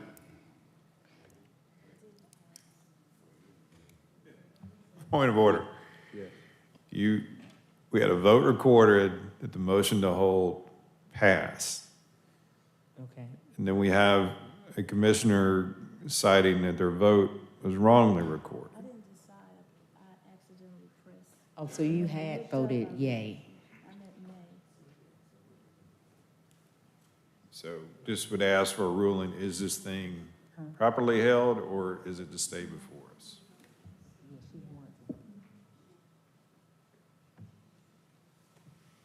Point of order. Yes.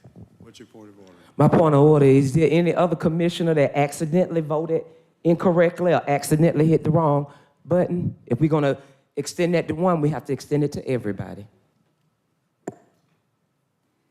What was the vote? I abstained Just a from minute, the vote. just a minute, just a minute. We have a motion to What was reconsider the vote. What was the vote, Madam Clerk? Just a minute. What was the vote? The vote with Commissioner Hall voting yes was 4 yeas, 1 nay. All right, I want to rule that the motion to hold was approved. You can't approve a vote that I didn't give. You already voted. Now, you can overrule my vote. I'll entertain a motion to overrule my ruling. Is there a motion to overrule? It was nay. You can't say what my vote is. Is there a motion to overrule me? Is there a motion to overrule?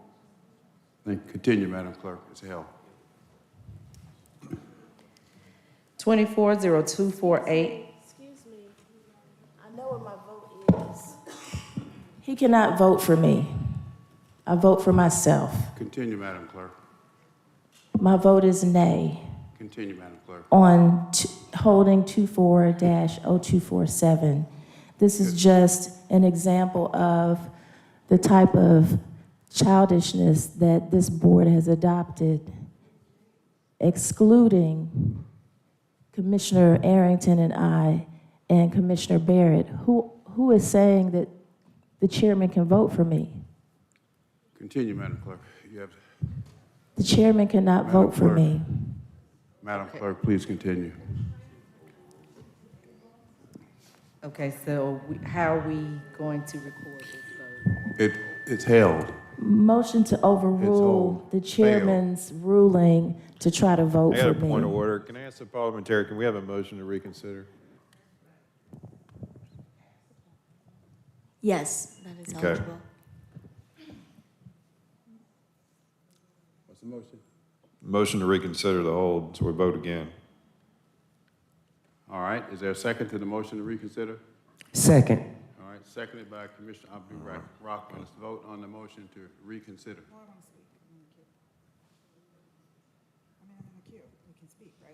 No, this is not a No, speaking just thing, a- right? Just a minute. You don't speak on that. Just a minute, just a minute, just a minute. Commissioner Hall.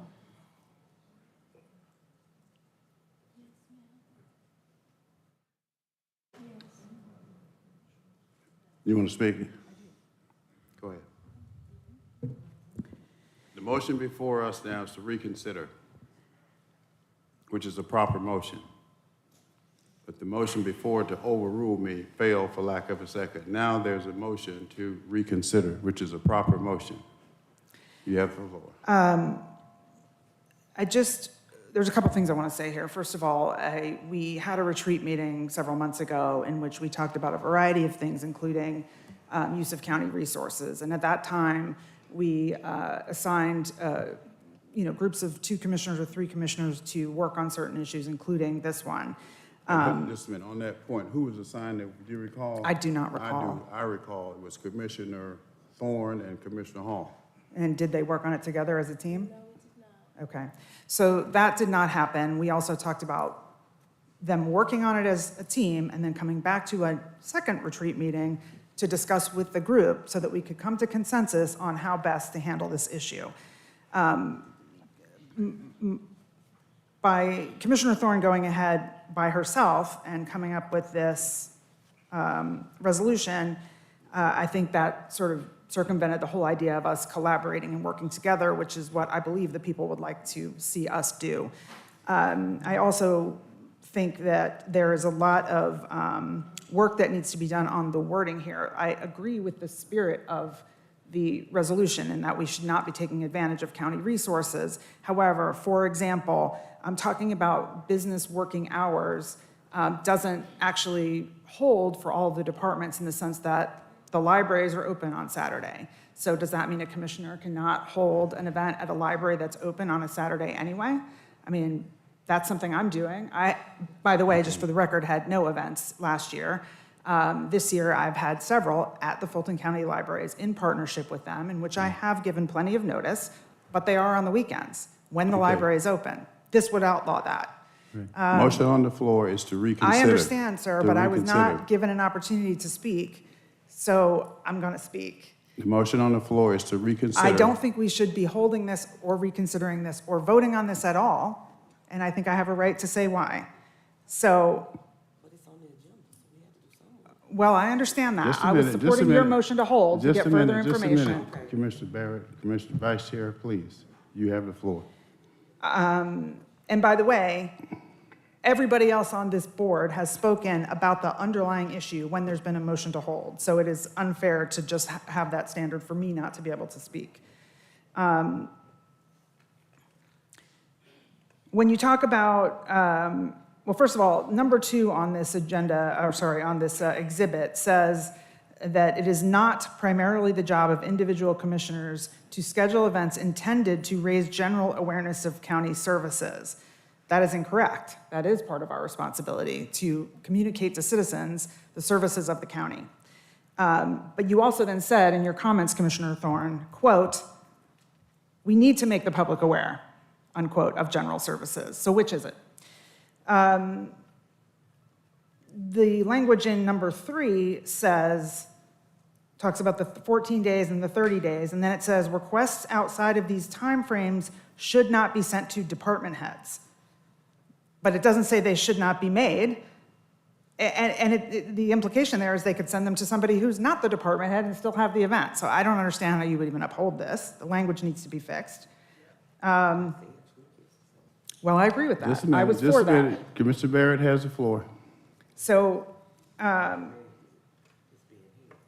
already talked about number 4, which was the issue that, you know, there are county facilities that are staffed on the weekends, and that is normal working hours for some of our staff, and therefore the people can attend. In fact, the program that I do at the libraries gives students and adults in lower socioeconomic neighborhoods and families the opportunity to get a free laptop from a nonprofit at a session at our libraries.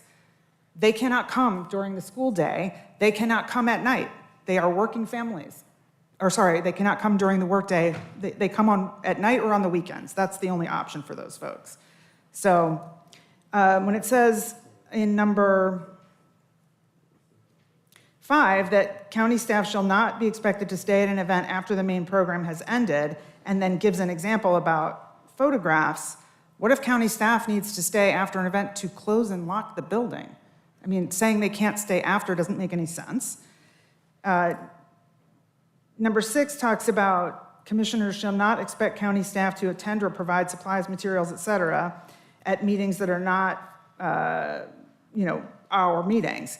But, somebody who works in our county management, whether it's external affairs or Dr. Rochelle or somebody can correct me here, but there are times when we go to other events and it benefits the county to bring information about what the county is doing to those events. So this is another one that doesn't make sense. these third-party events, for example, where you're saying county shall not be used to boost coverage, I'm not quite sure what that means, but we have events, for example, that we go to with Invest Atlanta. It's not a county event, but we participate with the city of Atlanta on investing in economic development. Are we not allowed to promote that we're helping the city of Atlanta with economic development at those events? I mean, this whole thing is just not thought through, which is why we had the idea of a task force and why we were supposed to bring it all back together at another retreat and discuss it further. So, you know, I don't know what motion I can make here, but I'd love to make another motion to hold. Because this motion to reconsider is, I mean, this whole thing we should not be having this conversation at all right now. Just a minute, Vice Chair. You finished, Commissioner Barrett? I'm finished. Okay. Commissioner Natalie Hall. Thank you, Commissioner Barrett and Commissioner Arrington. You're absolutely right. No one should take advantage of county staff, and no commissioner should be demanding any county staff to do anything. They have management and department heads and a county manager and a COO. Will you stop talking? You're like a child. Commissioner Vice Chair, please. Commissioner Hall has the floor. Commissioner Hall, continue. So you're absolutely correct. That should not be happening. Every request that is coming from the community should come from the community. And if it doesn't, then of course it would be for, hopefully, a commissioners hosted event. That's how all of mine come in. They come in from the community. They ask for what they want. Vice Chair, please. What are you talking for? Commissioner Hall, you have the floor. So disrespectful. Commissioner Hall, please, you have the floor. Yes, please pray for us. All right. Commissioner Hall, are you finished? No, I'm not. Continue. So first, let me address number 3, because Mr. County Manager said that he actually changed the 30 days to 14 days after my chief of staff asked him for his input on this. He said he changed it, but I don't see that change in the actual document, which is entitled Exhibit A, Policies on County Staff Support for Commissioner Events. So, Mr. County Manager, can you please explain the change from 30 days to 14 and why you actually recommended that? Yes, ma'am. And again, we're not the author of this resolution, but we gave input, and the input was that we did not need 30 days. And I think the only caveat, Dr. Rochelle, and you can correct me, unless there was significant logistics and or PR support needed. Yes, sir. That's correct. So I'm not sure why it did or did not make it in, but that was the only input that I recall. That's Was right. there any other, Dr. No, Rochelle? sir. All right, thank you. And I want to apologize to Sandra Williams, the head of Atlanta North Georgia Labor Council, and Greg Fan, who wears many hats in the community, because, no, you did not get it wrong. You read it correctly. You didn't misinterpret anything. You read it correctly. This is a farce. Why would we have our county departments use taxpayers' dollars to fund events when there are events in the community that the community is doing on their own, and all the county departments have to do is attend the event and bring materials that are related to their department that support the community?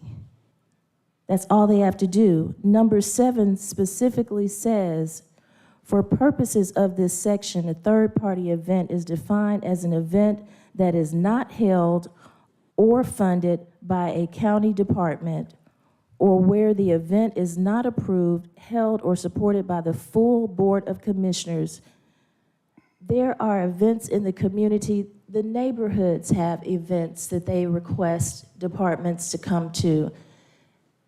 There was a point when our county manager, and you can correct me if I'm wrong, You stated to me that these were opportunities that allowed us to get the message out about how good Fulton County is and all the great services and programs that we have. Is that not correct, Mr. County Manager? Yes, ma'am. Okay, so why would we try to limit our departments to only providing information to our constituents that is only funded by the county? There are many more events that allow us that opportunity to get out across Fulton County and show how great we really are. And then number 6, commissioners shall not expect county staff to attend or provide supplies, materials, and equipment to an event of a municipality, government agency other than Fulton County, nonprofit, or commercial organization such as vendor fairs, NPU meetings / events, town hall meetings, grand openings, or ribbon cuttings. These are all where Fulton County residents are located. The municipalities inside of Fulton County serve the same people that we serve.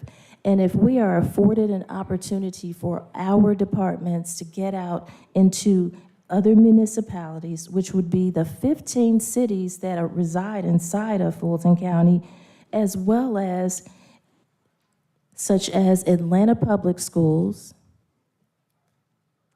City of Atlanta, the neighborhood associations, business and civic associations, why would we try to ban our departments from being able to do so?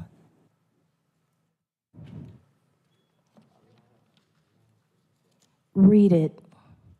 You don't have to listen to people making up what it says. It's right here in Exhibit A, policies on county staff support for commissioner events. So yeah, it does need to be tweaked. That is correct. It absolutely does. Thank you. All right, Commissioner Thorne. I'm going to call the question. All right, question's been called. Is there a second? All right, let's vote on the motion to call the question.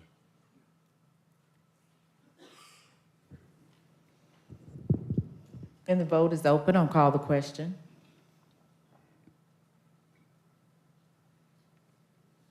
And the motion passes, 5 yeas, 1 nay.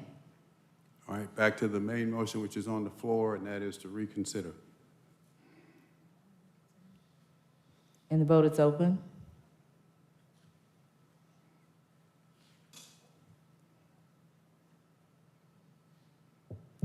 And the motion to... Point of order, Mr. Chair.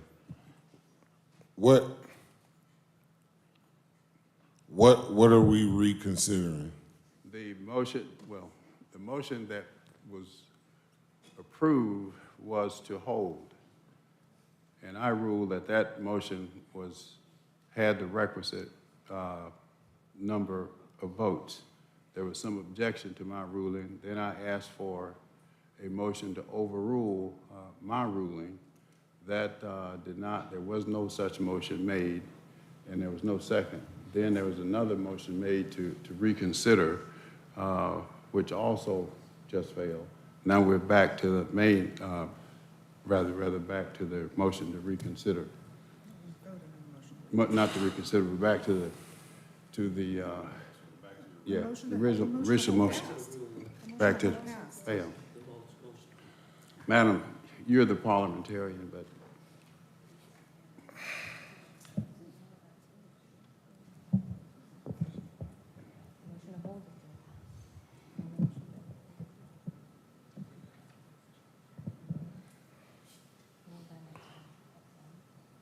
So is it, Chairman, is it your position that we are back to the motion to hold having been upheld? yes. Okay, that is where we are then, because the motion to reconsider did not pass, did not get enough votes. Yeah. So, Madam Clerk, continue. 240248, request approval of an ordinance to change the term regular meeting to the first regular meeting and the term recess meeting to the second regular meeting, sponsored by Chairman Pitts. All right. Hopefully this is It's a motion to approve by Commissioner Thorne, and I'll second it by Vice Chair Abdul-Rahman. Historically, the second meeting was referred to as a recess meeting when we considered zoning issues, which we no longer do, or rarely do we do. So to give some consistency to it. So the first regular meeting of the month would be referred to as the first regular meeting. Then the change would be, instead of calling the second meeting of the month, the second Wednesday, a recess meeting would simply be called the second regular meeting. All right, the motion on the floor is to approve. Let's vote, please. And the vote is open.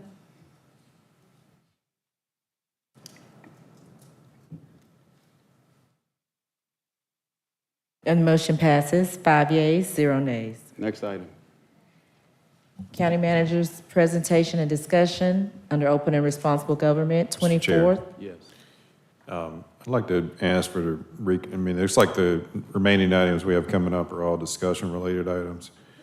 We have an outside party that's providing a presentation on 240250. I'd like to request that we move that up and hear that before we adjourn for executive session. Which one? 240250. Fulton County Procurement Review.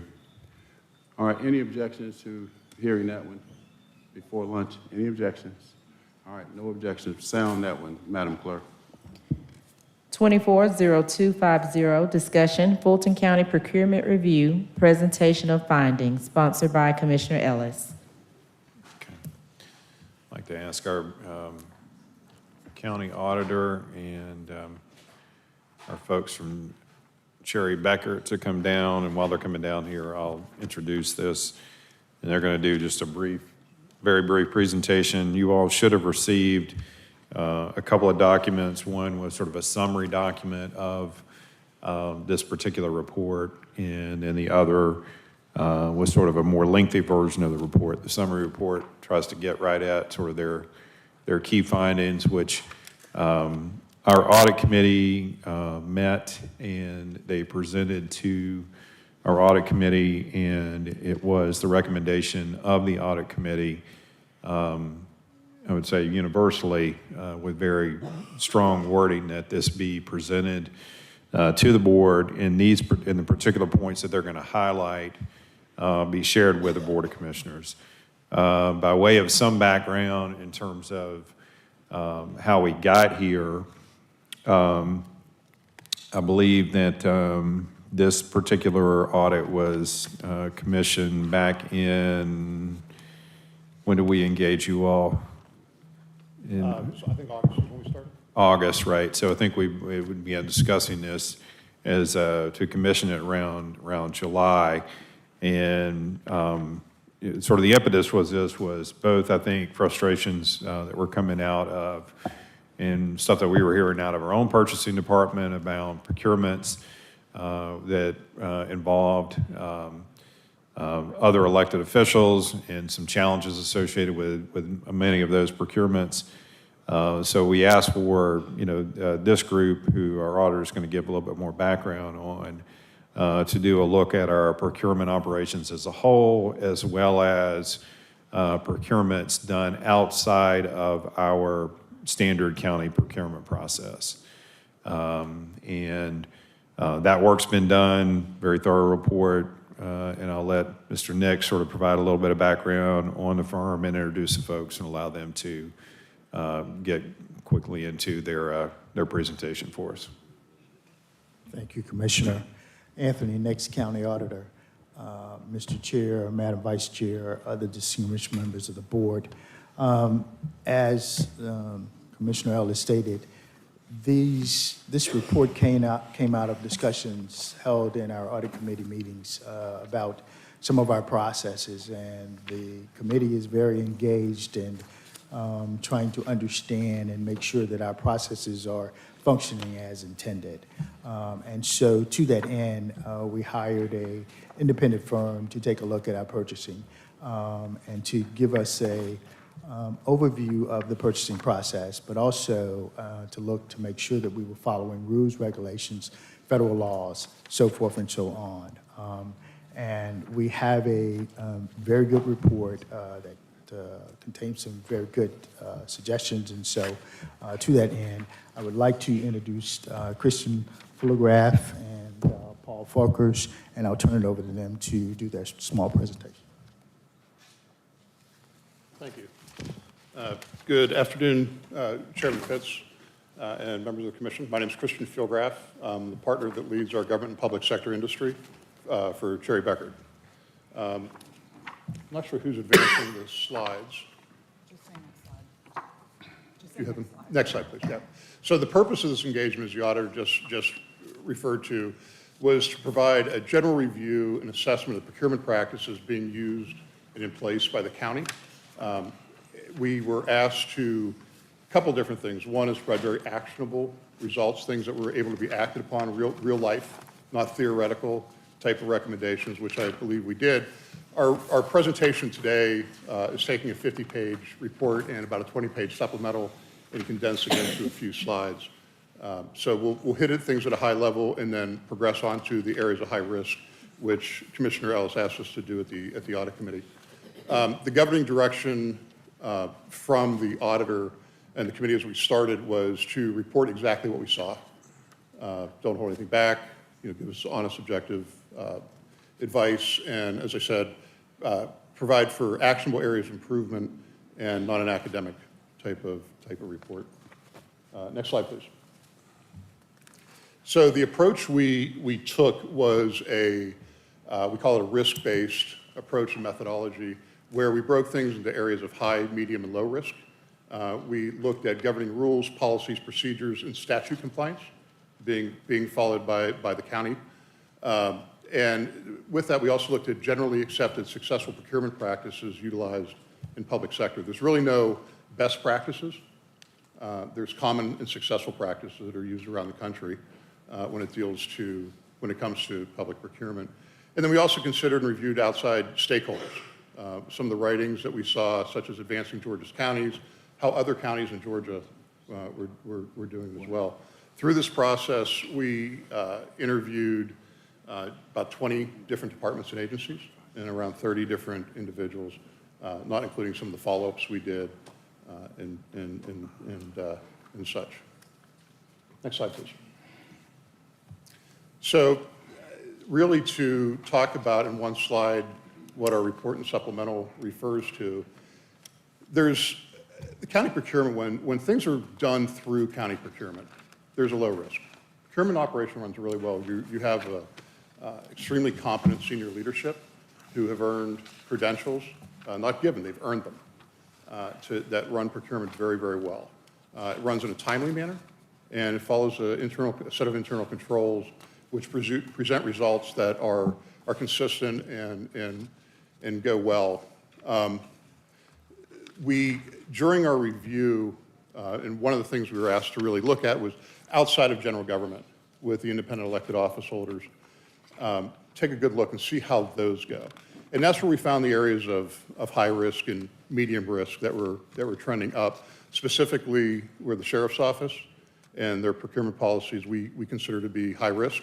In the district attorney's office, at the time we indicated that they were medium risk but growing. And I think that's really where we're going to focus a bit of the conversation today. Paul's going to talk about some of our recommendations.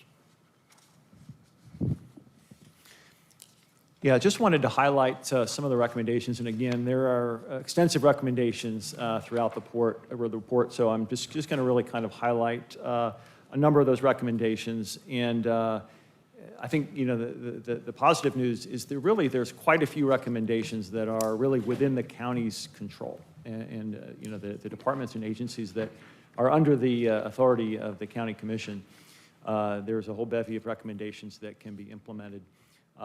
Then it becomes a bit more challenging when it goes to areas where there seems to be areas that where it's maybe uncertain in terms of the independent authority or the level of independent authority in terms of the different constitutional officers or countywide elected offices.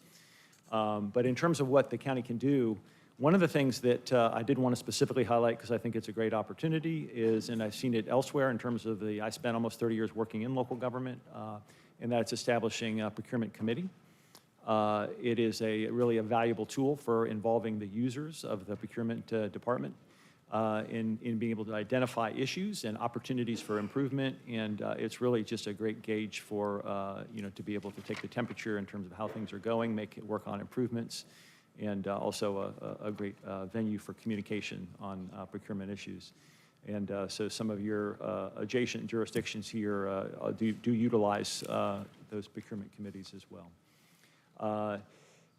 And then really, within the system, within the procurement department, there's a lot, the system is well set, and it's transparent, it's accountable systems. All the policies and processes, although they could be updated, and they do need to be updated in some areas, they're there. And, but it's really, the challenge and the opportunities are really when those procurements do not go through county procurement and they're handled in alternative ways. And that's where the risk comes in, and that's where there's a need to really better address those gaps and really kind of create accountability as well as transparency in terms of how those decisions are made. I did want to highlight, too, the upgrade to your financial system. One of the things that we found out when we went around is a lot of folks weren't necessarily familiar in the other departments that the county IT department was planning this upgrade to your financial systems. That is a significant opportunity tied with that upgrade to really look at your procurement system and look at opportunities to be able to improve your procurement processes along with that upgrade in the financial system. We looked closely at your grants and your indirect cost as really an additional opportunity, and that's an area where we think there's significant potential for the county to be able to recover funds that are either to gain more funds that are currently not being accrued through grant funding, or to be able to recover funds that are currently being let go.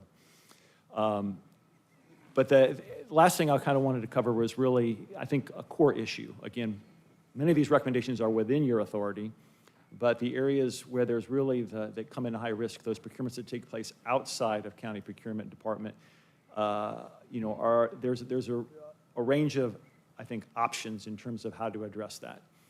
I know that, looking at some of the literature on it, there's been litigation, and, so it doesn't look like there's really clear, settled, law in terms of where that authority rests.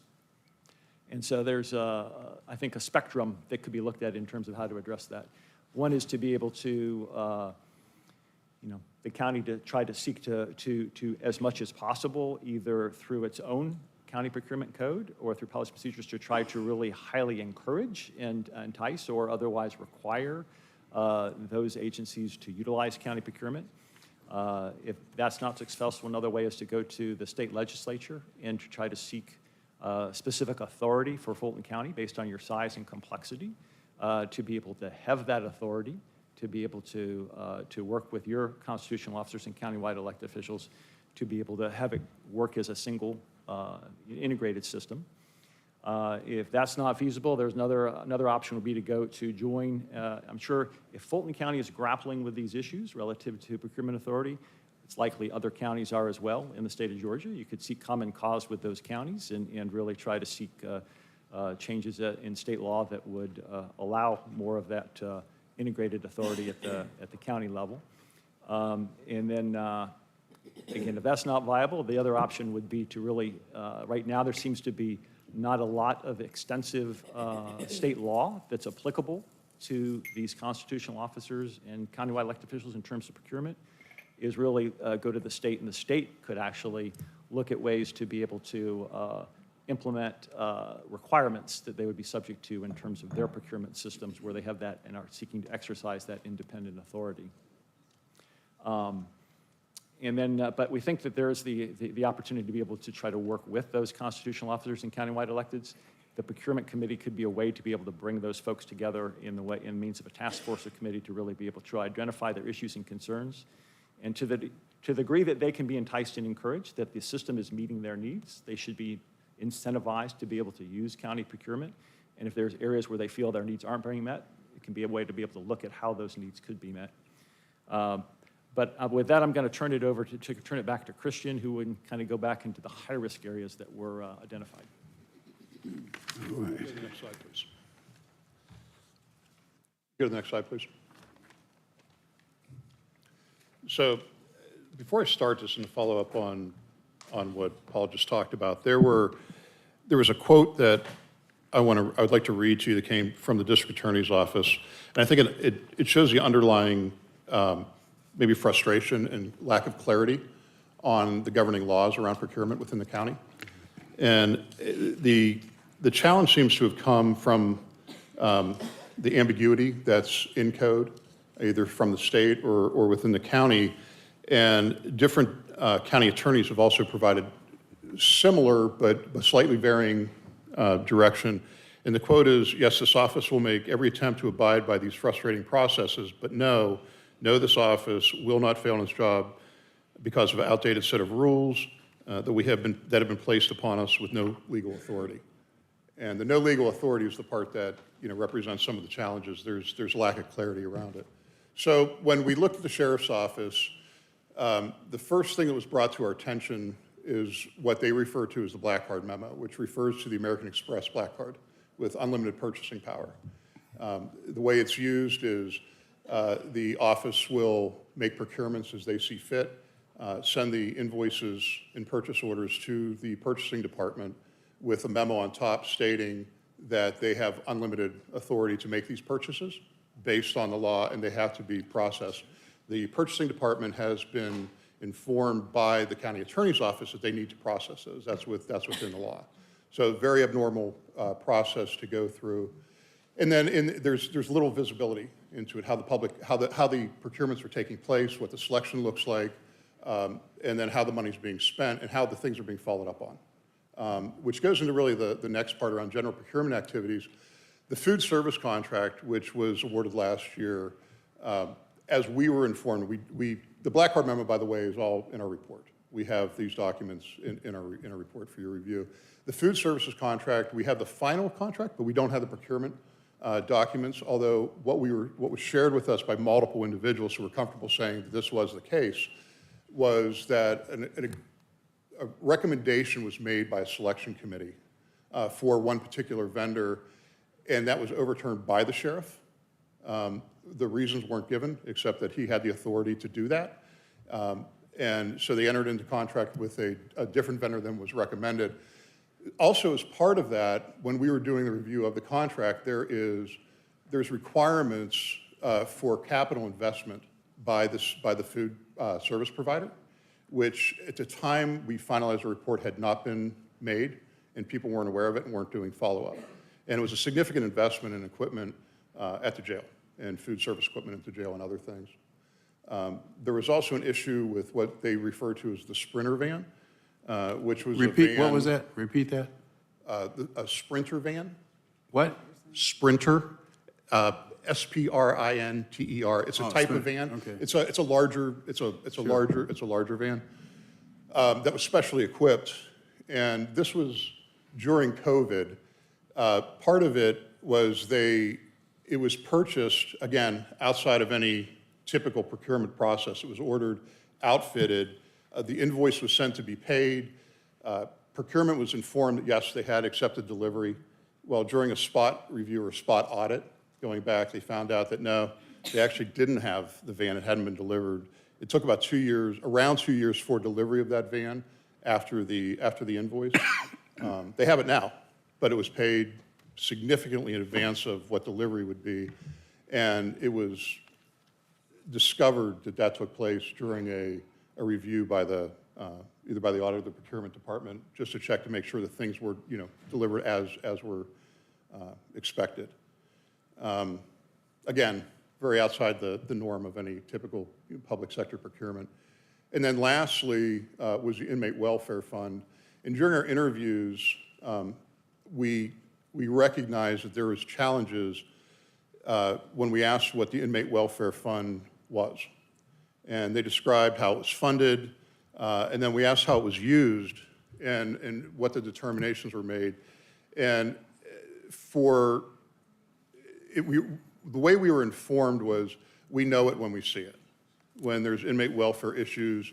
So it could be whatever they felt was appropriate, whatever the sheriff deemed to be appropriate, and the money was spent as they wanted to. But as we went through and reviewed the rules around the Inmate Welfare Fund, there is actually a process in place, a committee that's supposed to be approving all funds, all expenditures out of the inmate welfare fund, which hasn't been followed in quite some time anyhow.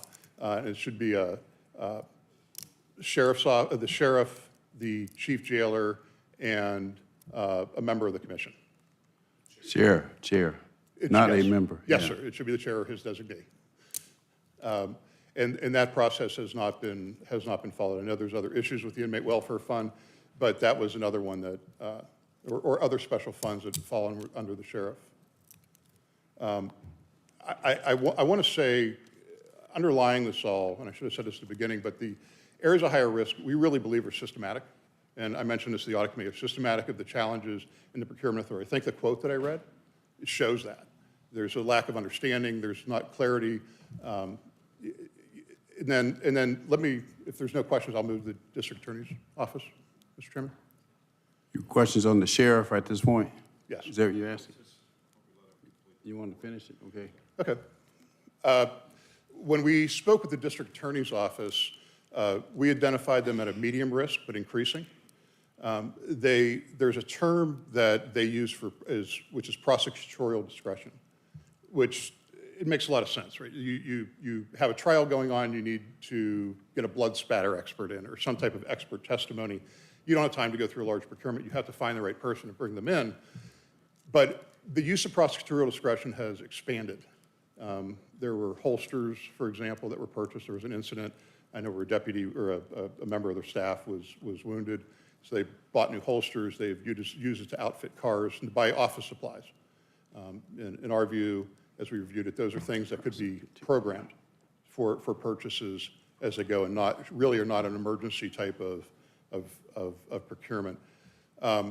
They also, both offices seem to have a lot of pushback when we suggested reporting to the commissioners. Emergency procurements are necessary in government.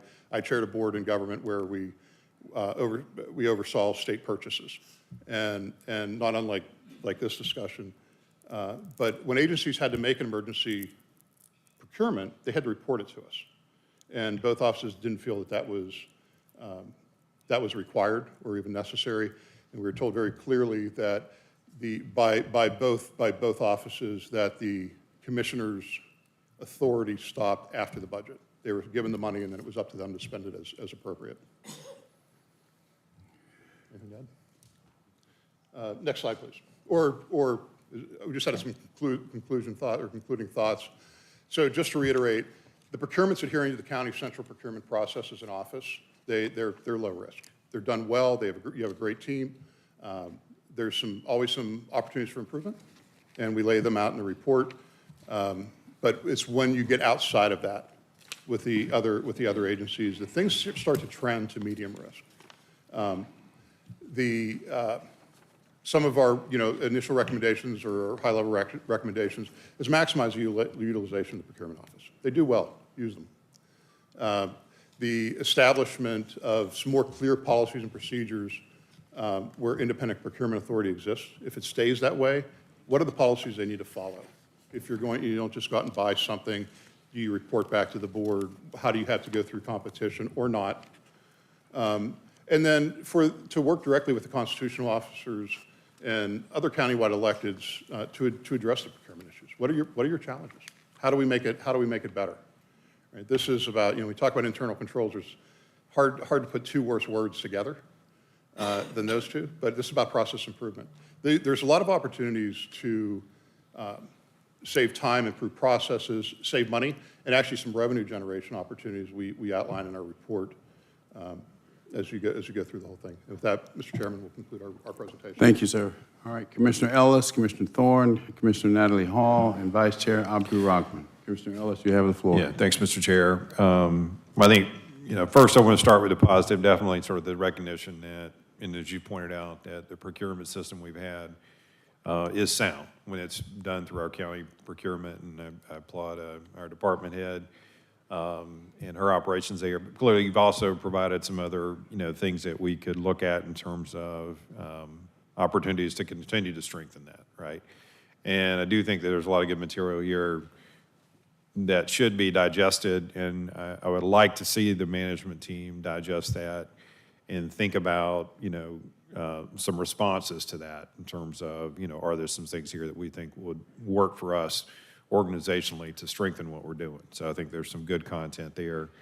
And I would encourage us to sort of do a deeper dive on that and then some recommendations to be brought back to us for some potential tweaks and changes there. I want to shift to the areas of elevated risk because we had a fairly lengthy discussion on this in our audit committee, and our citizen members, and just for all of you are aware, I mean, these are folks who are, for a living, CFOs, heads of internal audit departments, et cetera, right? I mean, this is what they do. And I would say that to say that they were alarmed and shocked at some of kind of what they heard relative to the way purchasing was being done outside of our system, and what was being provided back to us as sort of a governing body, would be an understatement. Would you agree with that? I agree with you. Mr. Chair. I think that certainly we could get lost into a discussion about who has an authority to do something, and that's one thing which, we've wrestled with and whatnot. But when it's being done, regardless who may have the authority to do it, it should be done in a way that's generally accepted in terms of government procurement practices. You all agree on that, right? And, and I think what you all observed, particularly, I guess, related to the sheriff's office, if I understand it, was that there appeared to be no oversight in practices or accountability there. Is that a fair statement? I think that's a fair statement, Mr. Alston. So in terms, you've been doing this work and looking at this, and so in terms of sort of egregiousness or alarm, and stuff that you've seen comparatively, in the work you've done, it sounds like you'd rate this pretty bad. Go ahead. Yeah, I just wanted to pick up on your last Yeah. statement as well too. Is that I think how I'd kind of say it is I think what we found is in looking at the sheriff's office, Right. Is that there's really lacking infrastructure that you would need to be able to support sound procurement, and that would be staff trained in procurement, understanding of best practices, trained, as well as policies, procedures, all those things that do exist within the procurement department. Okay, so lack of any internal control structure and a purchasing structure inside that department. Yes, basically systems that really can provide accountability, but then also Right. transparency so that the vendors that are competing for business as well as citizens can understand why decisions were made the way they were. Right. And I think that's the key takeaway. I think we can wrestle with this point about who may have authority to do something or not, but that piece of it needs to be cleared up and addressed. And we can have debate about what the answers to it are and whether it should all flow under our procurement or not, but it's inexcusable if you are going to do it, that you don't have a system that's transparent, accountable, appropriate controls around it. I think the three things, you highlighted a couple of areas, and I wanted to just note, two or three from, kind of your summary report to us. And just, read some of the words. Because I know that sometimes this isn't the most exciting topic, for people to delve into, but it's tremendously important.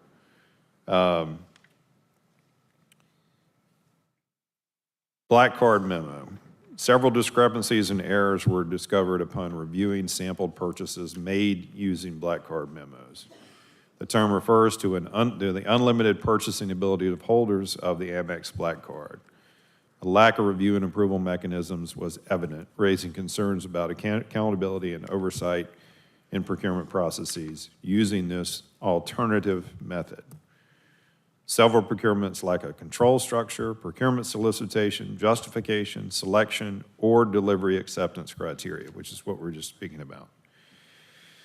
And then this procurement of the inmate services, the food contract, and I think what's important, for folks to understand there is this was a procurement that started and was in our standard procurement system. Am I correct on that for our purchasing? Yes, Commissioner. Right, so we were going through a normal process. Your evaluation committee had made a recommendation around a vendor, correct? Yes. And then before it came to us for a vote or anything, based upon the procurement that was out there, the sheriff arbitrarily made the decision that he was going to select a different vendor and then just entered into the contract. Correct. So didn't like the result that was generated through a standard procurement process, and then just arbitrarily said, because I want to, or because I can, I'm going to sign up this folks. Even though it costs more money, I'm not going to provide you justification about why I'm doing it. That's basically what. That's how it was expressed to us, yes. Okay. So that's, even when we get to a piece where we're running through a standard procurement process, there has to be an integrity to the system where you're in, you have to be in.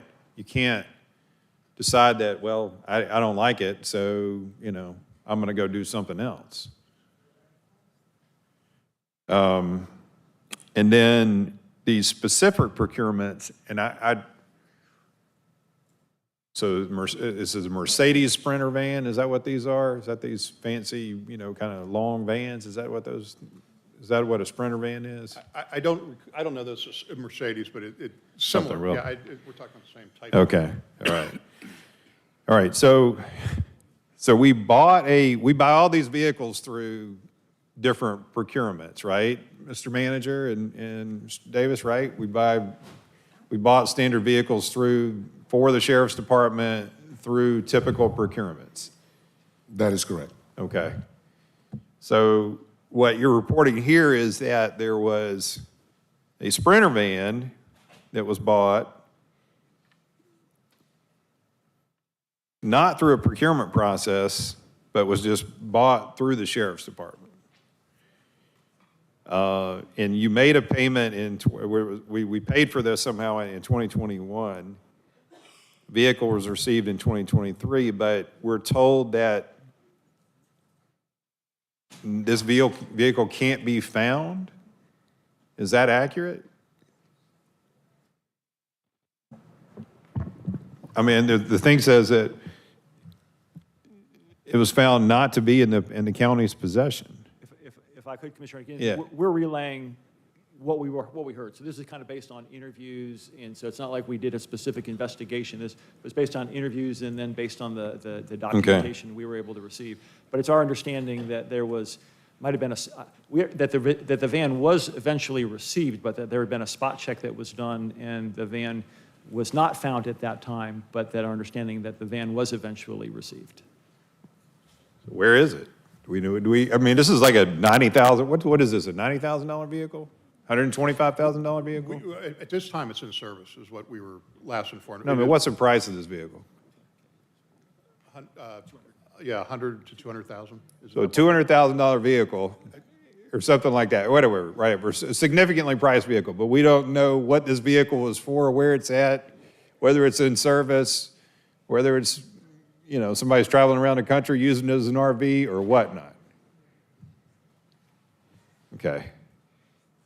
All right, that's the fact that we have no asset control over something that's a six-figure item is a problem. Mr. Yeah. Ellis, if I may. Yeah. We weren't saying that it was lost. We were saying it was purchased, it was ordered. Right. Paid for, eventually delivered, but during a spot check, it was not there after the payment was made. It has subsequently been delivered. Okay. All right. And then lastly, on the inmate welfare fund, and just I want to point out, this work that we commissioned you to do was long before we had any discovery or discussion around the inmate welfare fund. You all are engaged separately to do sort of a deeper dive look on that, correct? Correct. So we'll be hearing back from you on more of a forensic look at that. But I want to just highlight the your last statement in the summary of that, where you said the sheriff's representative informed us that the sheriff has sole determination over what is inmate welfare and the justification for expenditures. You know, so no real, again, oversight or accountability, more a one-party decision. And then, I mean, my last question for you, I mean, I do think that this, given our degrees of risk, you know, I think principally the sheriff's office is the highest degree of concern. It's a huge amount of expenditures. We have some of our largest procurements, you know, rest within the confines of that office. It's the biggest single sort of, you know, spending area. And for citizens, we all deserve transparency around this. And we got to do a better job with it, right? I mean, we want to support other elected officials. That's not sort of what the intent of this is, to sort of, you know, try to do somebody else's job, but there's got to be transparency when it comes to contracting and procurement. And then lastly, on the district attorney,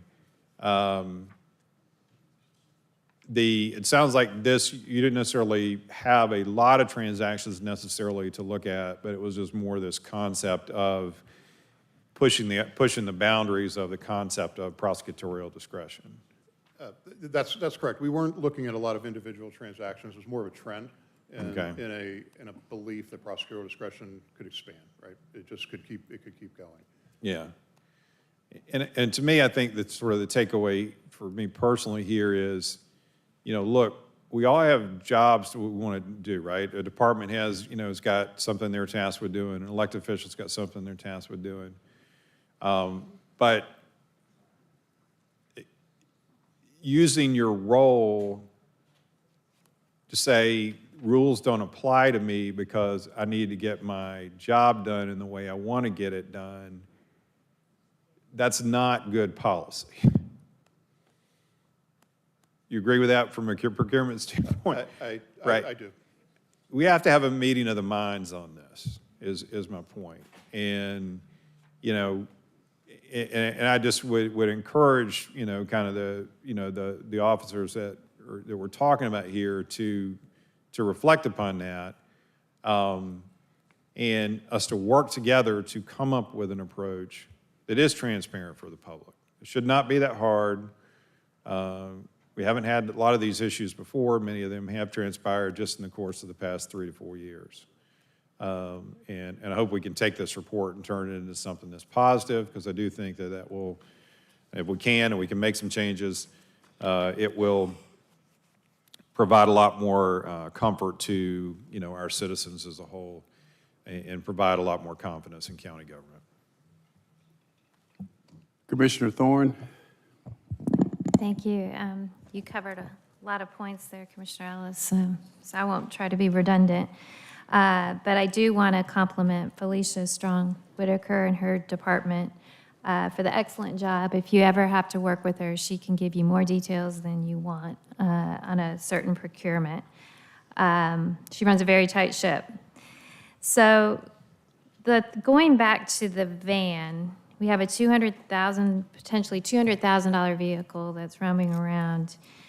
I look at it as is there any way that we could make all our county vehicles have some type of tracking device on it? Not that we track somebody individually, but if there's a need, if we need to go back and see where this vehicle has been, kind of like we have cameras. You know, we don't really go back and look at the cameras unless we need it and it's a time of crisis. So I don't know if that's a possibility or of something that we could implement countywide. It's definitely a possibility, contingent upon appropriate funding. It is not a cheap endeavor to purchase the GPS devices that would have to be installed on all county vehicles. We have, excuse me, we have a few select vehicles in certain departments that are currently have a system of that nature, but with the size of the county fleet, we would have to simply get some pricing and then determine how to fund it. Okay, that'd be great. Thank you. And I'm not going to rehash what Commissioner Ellis said, but I do agree that the BOC their comment that the BOC authority stops once we give them the money. They are accountable to the citizens in this campaign season. I hope we'll get some candidates that will be accountable to the citizens, not only us, but them, to show them that their money is being spent wisely. Transparency and accountability, I'm all for that. One other thing that you didn't mention in your slides here, you talked about grant funding and how we seem to be missing out. We have a loss of federal and state funds that we're missing out. Could you expand on that a little bit? We did, certainly, Commissioner Thorne. We looked at grant funding going to comparable sized counties. There's some nuances to that, so it's not just apples to apples, but Fulton County in general, I would say it appears that the county does an extremely good job at managing the grants once they come in, which is important for clawbacks and compliance and all those things which can cause problems. But it struck us during our conversations with departments and that there wasn't a large push to go out and get grants to bring them in, to fund different initiatives, look at different things. And we think that's an opportunity for improvement, really a revenue enhancement for the county. Grants can be pretty powerful.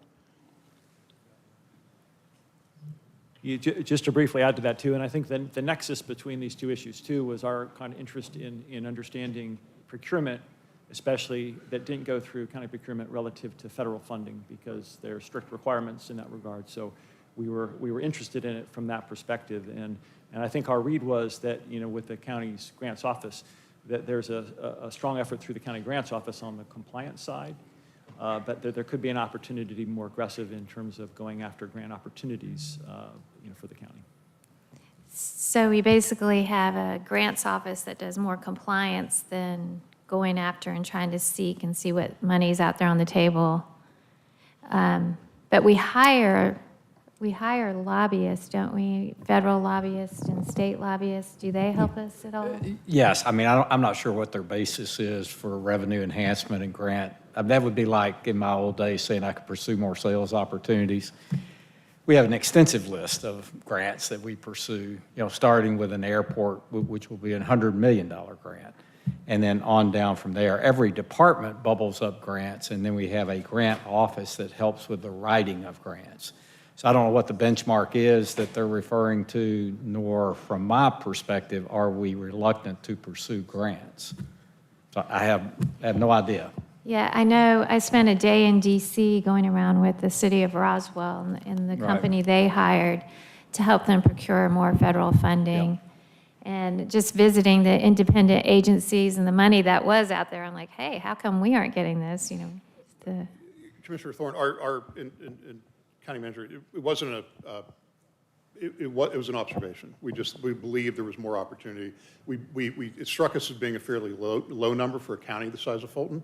So we did some benchmarking. It was a peripheral, as Paul said, when we were looking at how are procurements run when they involve grant money, because there's very strict rules. If you don't follow them, they clock back. Mm-hmm. And so we thought, hey, while we're here, let's look and see what other similar sized counties are getting. And like I said, it's not a purely apples to apples comparison. We thought it was an area that was worth looking into further.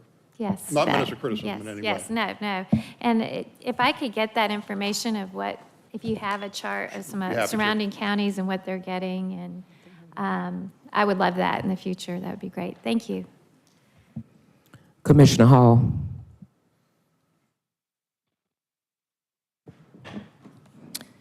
Thank you. I want to go back to this Sprinter. Well, first let me say, does anyone have a copy of the presentation that we are seeing on the screen? Because it's not attached to the agenda item, and it's not up here on our desk, which is usually what happens when they're late. And there's a lot of text that were on some of those pages that we just did not have time to read, and I like to be well informed. I'm sorry, Commissioner. I just reached out to someone in my office to ask them to provide the entire board with the presentation. I don't know why we failed to get it in the deck, but we are certainly sending it out. You just had them email it to us? Oh, okay, well, it's a little bit late. But who was interviewed for this audit? Was the actual sheriff of the Sheriff's Department interviewed, and Madam DA Fonnie Willis, since those are the two I see on the screen and that I hear being discussed, were they actually interviewed? Commissioner, no, they were not available. We tried to interview them directly. They weren't available. In the sheriff's office, we met with Ronnie Stinson and another staff member, and with the DA's office, we met with Dexter Bond and 2 other staff members. All right. And as it relates to this Sprinter vehicle, when you went to, you said you went to look for it and it wasn't there? I'm sorry, no, I'm sorry for the misunderstanding. We did not go to look for it. It was what was reported to us, the procurement, the process. This was a review, it wasn't an audit, so I'd like to just make sure there's a Oh, this is a review, not an audit. Right, there is a difference. Yes, there is. So as part of that, we were informed of this procurement. When we were looking at different procurements, we were asking, are there anything that's irregular? Is there anything that's worth taking a look at and where the system may have broken down someplace? And this was one that was brought to our attention. We did ask the sheriff's office about it, and the timeline, everything we talked about was they concurred with the timeline and how things happen in the process. So were you informed that the Sprinter was actually being upfitted at the time? It was specially outfitted. They did tell us that, yes. Okay, and so I want to, is Joe over there? I think, yes, I see you now.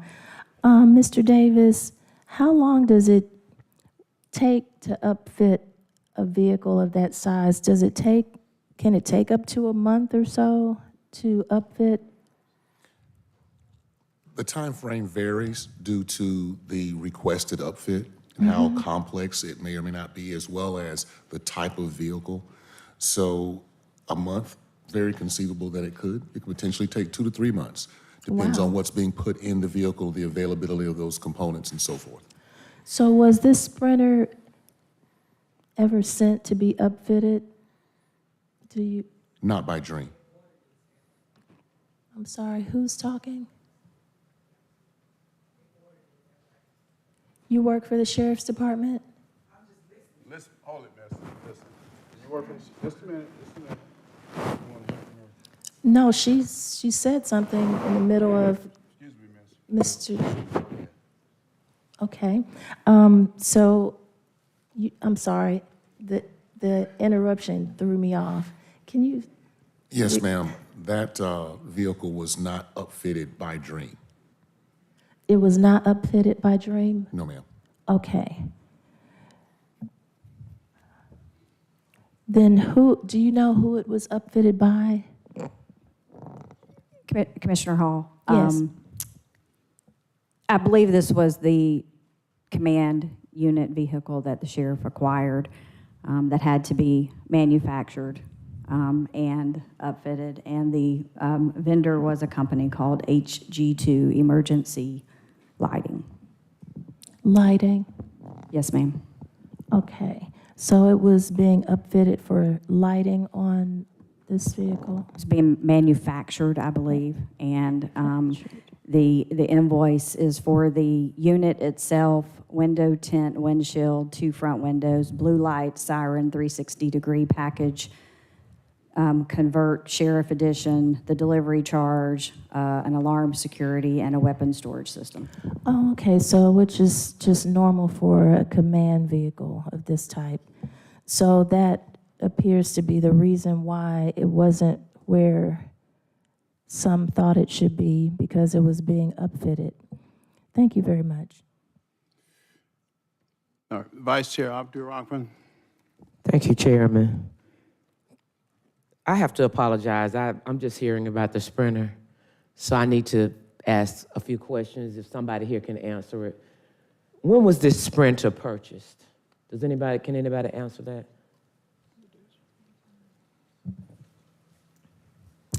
The invoice is dated November 28th, 2021. 2021. And what was the cost of the Sprinter? The unit itself was $185,000 with all of the additional upfit charges, $201,199. $201,000. Yes, ma'am. The procurement process this went through, was it an emergency procurement process? Or was it a process, because I just want you to educate me, is it a process that would have went through our procurement? Or is it a process that it would have went through the sheriffs? And was it considered an emergency? I just would like to know, can anybody answer those questions? It was an item that the sheriff acquired independently using his constitutional authority and then presented a request to the purchasing department to issue a purchase order so that we could issue payment for the item. So I take that as a no procurement with us. The sheriff made a decision based on his needs to buy a $200,000 Sprinter. That's what I take that as. Because it didn't go through any of the process that we have in place over here. That's correct. Okay, that's a concern for me. Do we not have a vehicle wait a minute, this was done during COVID. This was purchased during COVID. Oh, that concerns me. Let me ask you gentlemen something. And because I'm thinking you are the subject matter experts in my eyes. Based on the size of Fulton County and the duties of a sheriff, would a purchase that type been something that would have been outside any type of a infrastructure or procurement process? I'm just trying to see, is that normal, abnormal? Is it routine? Because I see you all as the subject matter experts. I'm assuming that you all do other city, states, counties, this comparable size. So I'm just trying to get some education now.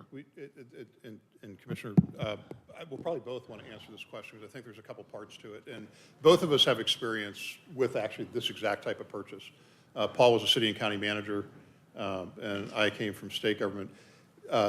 First comment is we're not questioning the mission appropriateness of the vehicle. We're just talking about the process on how it was purchased. Okay. And that came up. But to your question, no, I would expect that law enforcement would need to have some type of command center, especially a place the size of Fulton County would need to have some type of specifically outfitted equipment for that to meet that mission need.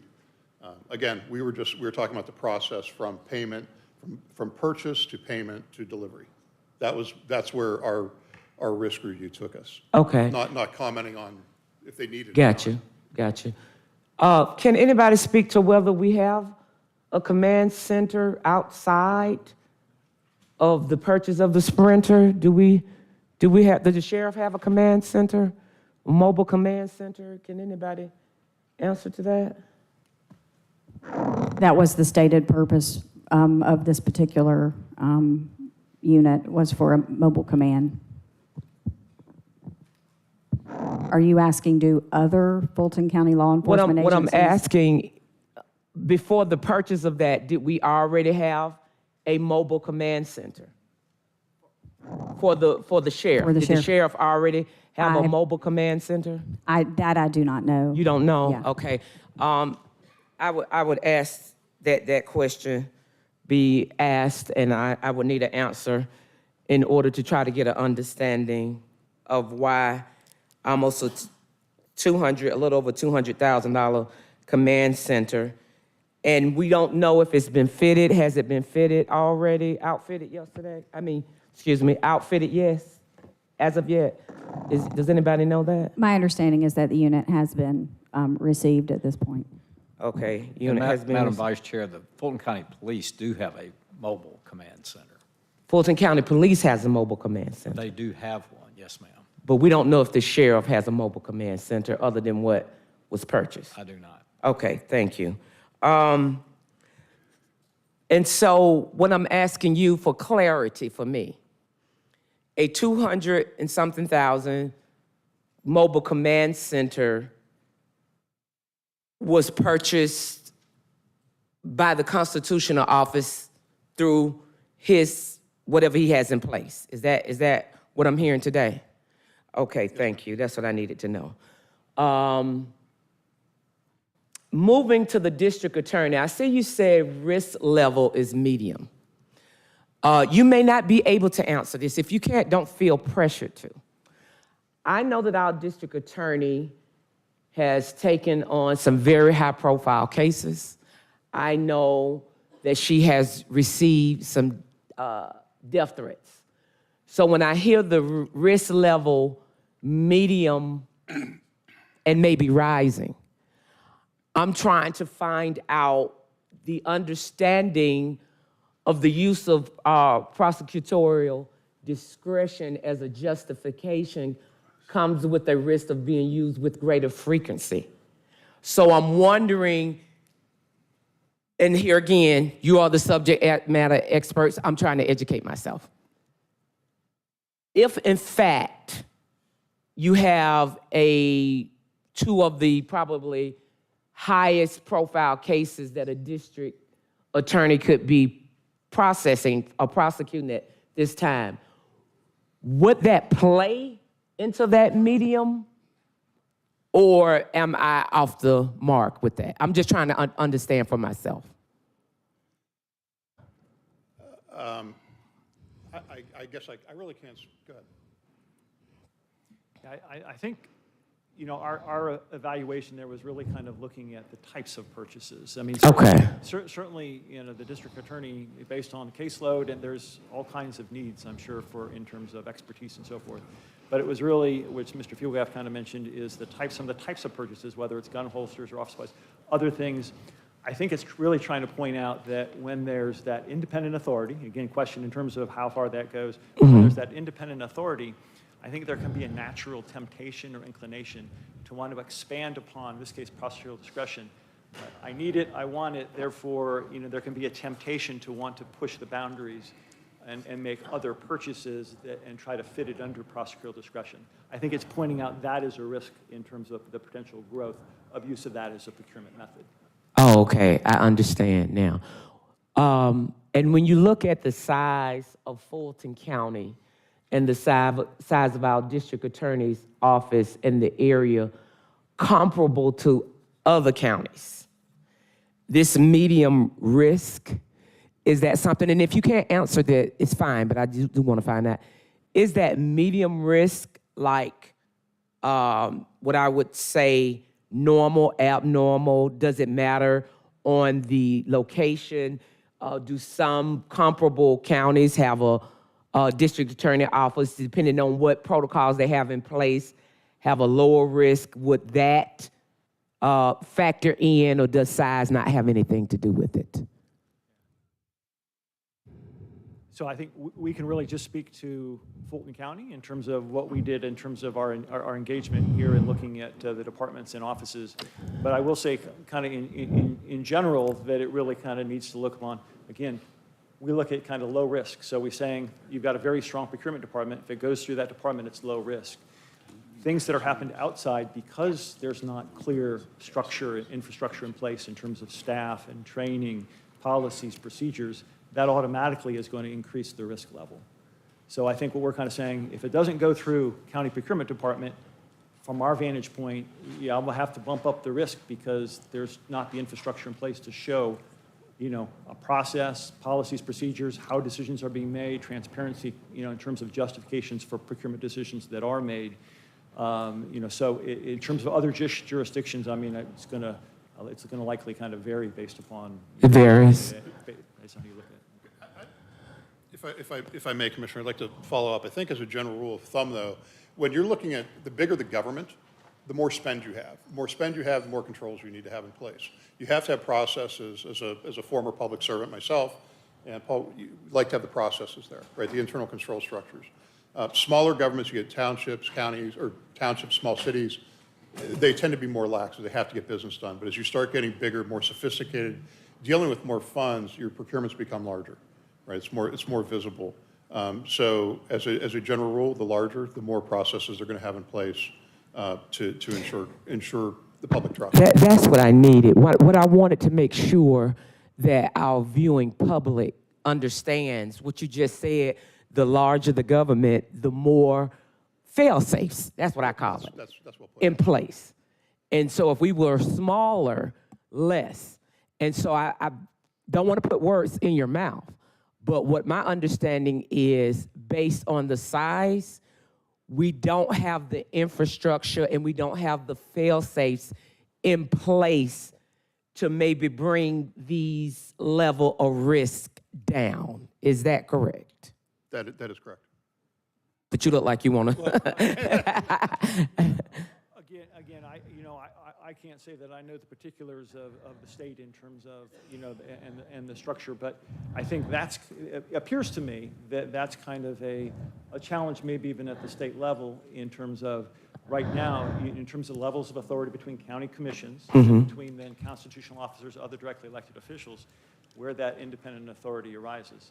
And then so if they have that independent authority, what other kind of oversight is there in terms of those procurement systems then? Is there anything at the state level or otherwise that instills that type of accountability within the procurement system? Thank you. As I close, I'm going to ask, and Chairman, if I'm out of order, I'll be free to not ask. But I just got supposedly pictures of the Sprinter van. It does not look like a command center on the inside. So I'm gonna need something by the next. I'm going to go on record asking for the sheriff or his designate to be at this next meeting, because I'm seeing a very luxurious van with some very nice pictures. Now, I will disclose that whoever sent me this, I don't know. It's coming from an unknown number, and I don't know if this is the inside of the Sprinter that the sheriff owns, but this is not a command center. Thank you, gentlemen. Okay, Commissioner Barrett, followed by Commissioner Arrington, and back to Commissioner Ellis, and it's 12:57. Thank you, Mr. Chairman. I'll keep my questions and remarks fairly brief, but I do want to start by expressing my gratitude and congratulations, essentially, to the county manager, the CFO, and Felicia Strong-Whitaker for, getting such high marks. And I think we all knew all along that you do a great job, but I think it's really great for the public to hear that as well. So thank you for your hard work and efforts on making sure our procurement is done well. As to the report, I have a couple of questions. You talk about risk, and I would love, and I know there's some documentation in the longer report that sort of explains what risk factors you were looking at, but I would love if you could sort of speak that onto the record, essentially, because so far all we're hearing is the word risk, and when I hear that, I think, the sky is falling, we're gonna, get sued for hundreds of millions of dollars, or, the ship's gonna blow up, or I don't know. So I would love it if you could really quantify what risk we're talking about here. Commissioner, yes, certainly. We did a risk compliance and a methodology, which we do outline in the report, as you mentioned on page 5. We looked at inefficiencies, accountability and compliance risks, missed opportunities, wasteful spending of county funds, legal and reputational risks, opportunities for corruption, public mistrust and general ethical concerns, procurement methodology, and loss of funding. Okay, and were these weighted numerically in terms of importance? No, we put essentially the same weighting on all of them. We did use a standard set of questions that when we talk to people, to guide the discussions, as well as leaving time for open-ended discussions, asking people for their opinion and what they thought. So you would mark corruption and inefficiency as equally risky? For the purposes of this, looking for areas to identify risk, right? Again, this wasn't an audit where we were going in and saying, is this inappropriate? That's not what our scope was. It was to look for these areas to present them to you, to the auditor and the audit committee, to say, here's what we found are areas that you may or may not want to look into further. I mean, I'm a big proponent of efficiency. On the other hand, one of the first things we were told when we take office is the job of government is not efficiency, it's service of the people. So if sometimes we have to be inefficient in order to provide service to the people, then that is something we have to do. So a certain amount of that is assumed. And I just feel that it's disingenuous to say that, missed opportunities is equal to legal risk or corruption. I mean, it feels very much like if you're going to evaluate processes and procedures and make a decision, a rating, that there should be a little bit more science behind it, a little more numerical evaluation. There was, and if you would look at the next page, and this was just handed to me, we did have these risk factors broken up in 3 categories, from high, medium, and low. So to further answer your question, but they're not the same. They're not the same word choices there on that second chart. But it was a balance between the two as we looked at them to come up what is.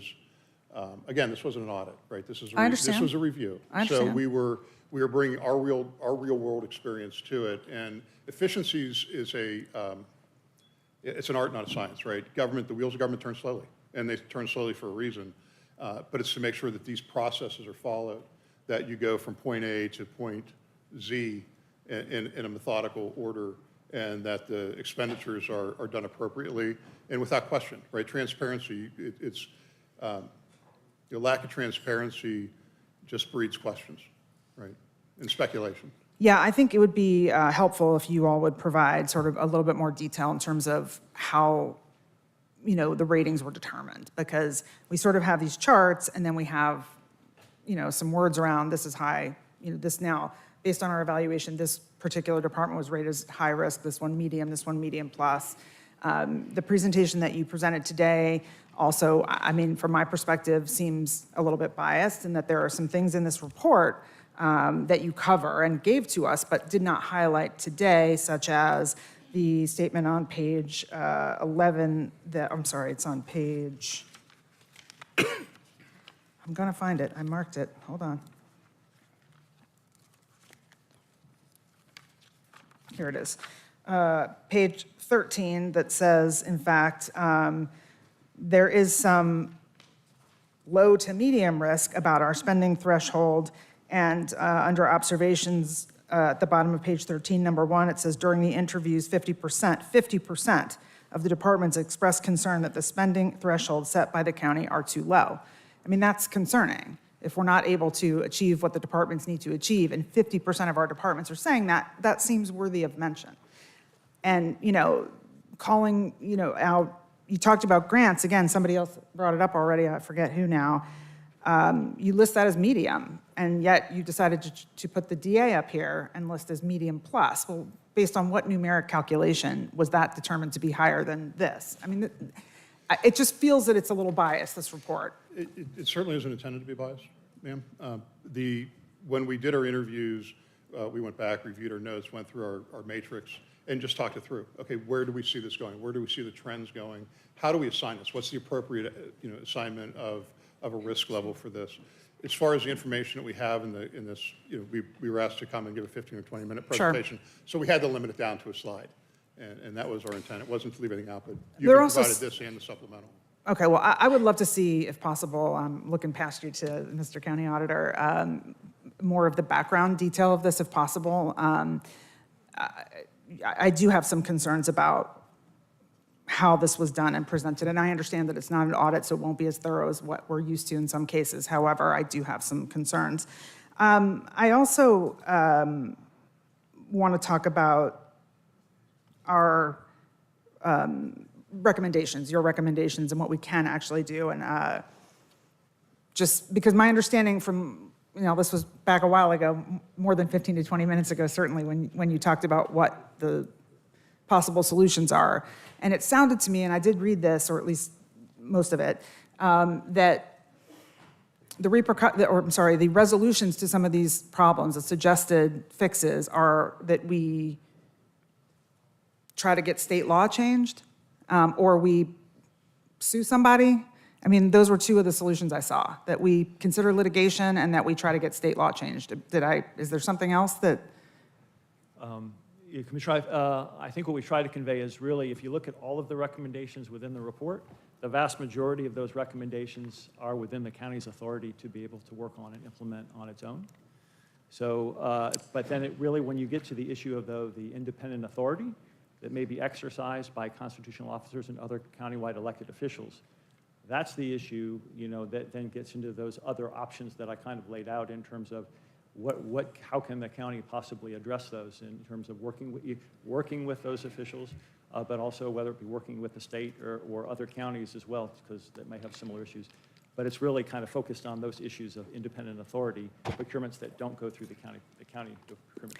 I mean, I understand that, but you also basically said that the two biggest areas for problems are with other elected officials and constitutional officers who have that specific issue.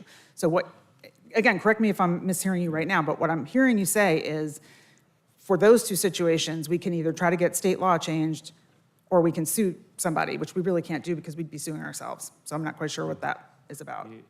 I think, again, we were characterizing procurements that go through county procurement through your department, as well as your policy procedures, your code, as being low risk. Those that don't are automatically being kicked up. So that's why it honed in on the sheriff's office and the district attorney's office. I get that, but what I'm saying is that the recommendation, the only sort of solution, and I want to bring the county attorney into this if I may, because she was mentioned earlier in the discussion as well as having, said to go ahead and approve these black card or the sheriff's black card memo or whatever, because that is by law what we have to do. Is that correct? I believe the memo that they're referring to was advice that was given prior to my entry into this role, but even at that point, it was not without caveats. It wasn't a blank check to spend whatever without any kind of restrictions. It was simply delineating the difference between procurements made through a constitutional officer's independent power to contract versus procurements done through the county procurement process. A couple things I'd just like to unpack that you mentioned.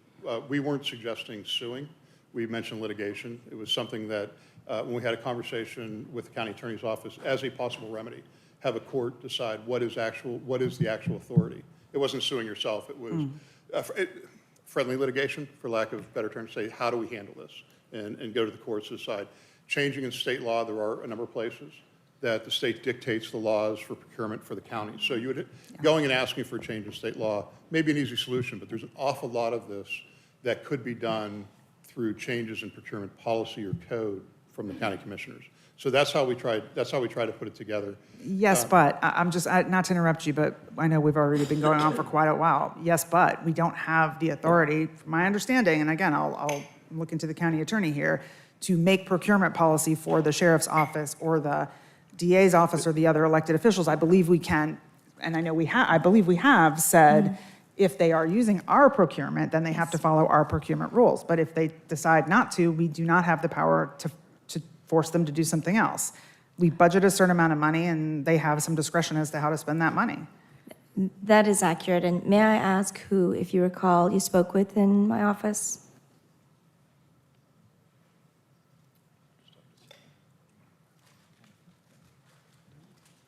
Denville? Denville Stewart? Okay, thank you. To that end, I think I'd also, I don't want to, again, keep going on forever, but I do think there's some confusion about who was spoken to prepare this report.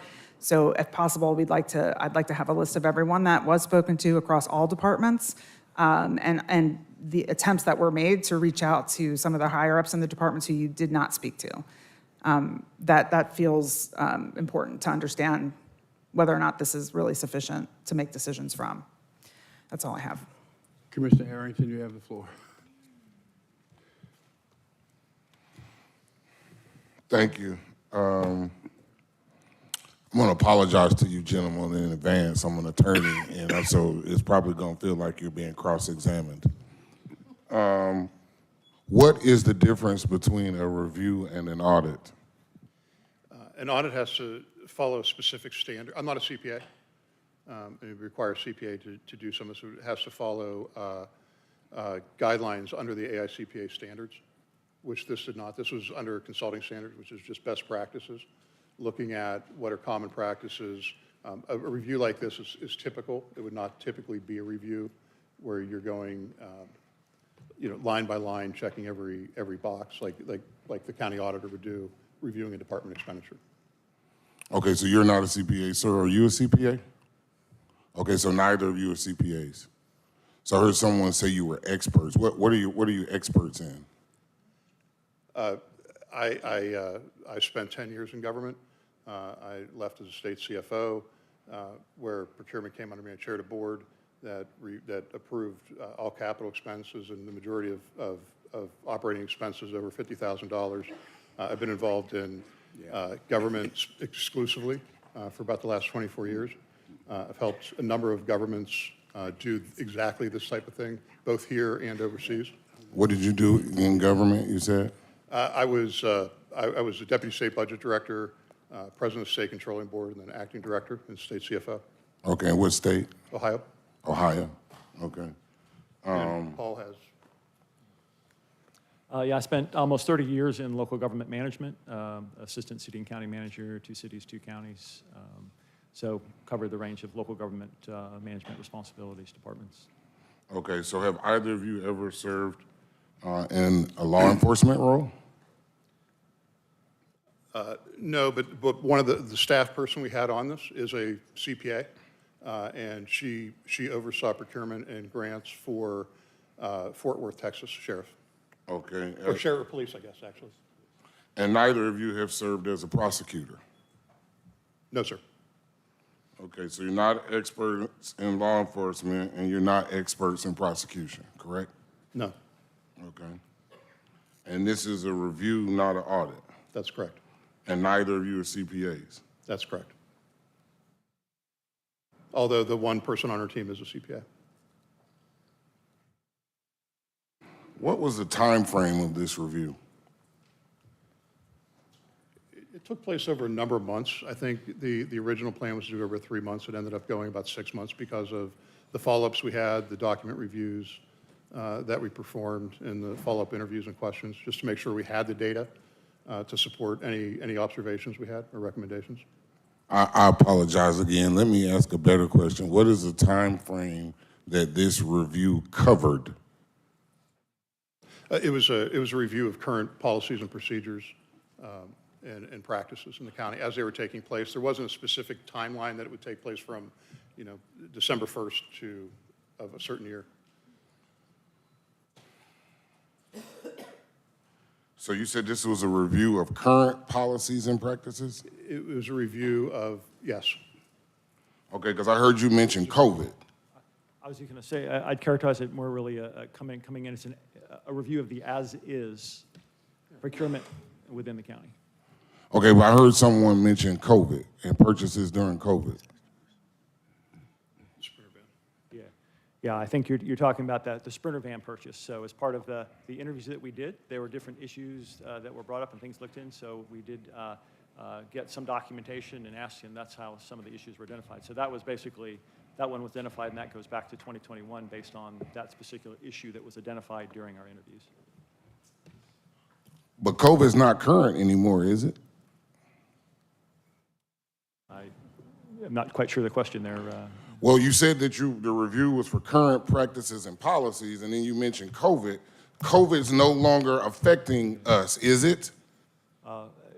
No, Commissioner. I think we're basically on that issue. It went back to for a time period. The van, as we understand, was received in 2023. Yes, sir. But my question is about COVID. Okay. Not about the van. I didn't ask you anything about a van. I asked you, are we still going through COVID currently? Because you said this is a review of current practices and policies. Is COVID current right now as we sit here today? I am not a physician, Commissioner, or an expert there. We are not under the state of emergency, so most everybody is back to usual practices, and so I'm not quite sure else how to respond to your question. Okay. How many emergency procurements were made by this government during COVID? Commissioner, I don't think we have the answer to that. So you highlight one procurement during COVID, but not the others? What is the full range? How can you highlight one without talking? Oh, let me ask another question.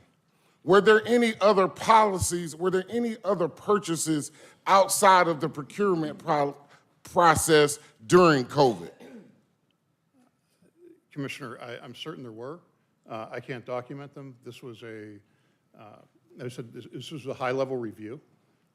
We are not making accusations. We are simply pointing out areas that we identified as risk where there were procurements that were made that were outside of what would be considered generally normal practices.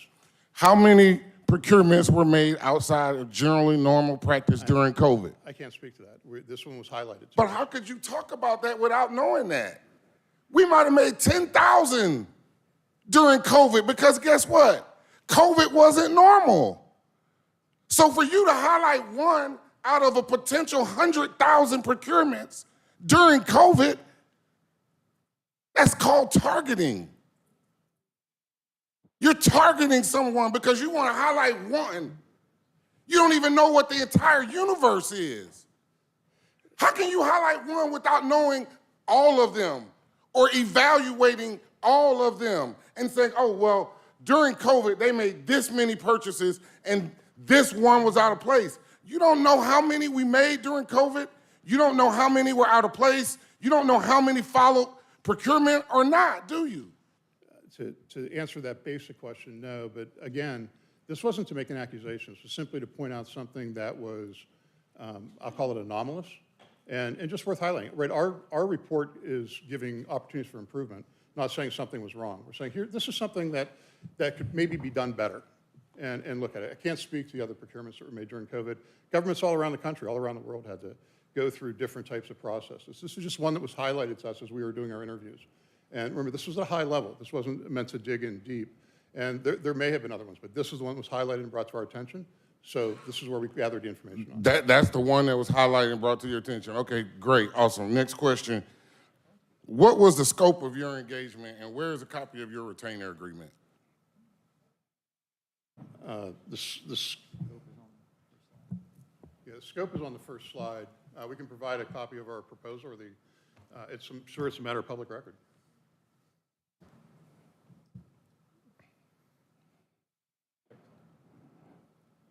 And it was on the second slide.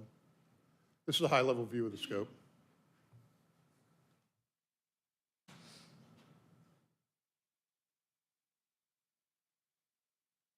All right, and so did you speak with the sheriff? We did not. We spoke with one of his staff, a couple of his staff members. Okay, did you speak with the DA? Did you speak with the district attorney? No, she was unable to speak with us, although she did call. Did you speak with the tax commissioner? No, we did not. Did you speak with the clerk of Superior Court? We coordinated with the county auditor's office. Basically, we're looking at a cross-section. I'm sorry, sir, these are yes or no questions. You can provide all the explanation you want to after you answer my question. Did you speak with the sheriff? Sheriff's office, not the sheriff. Did you speak with Sheriff Pat Labat? Point of order.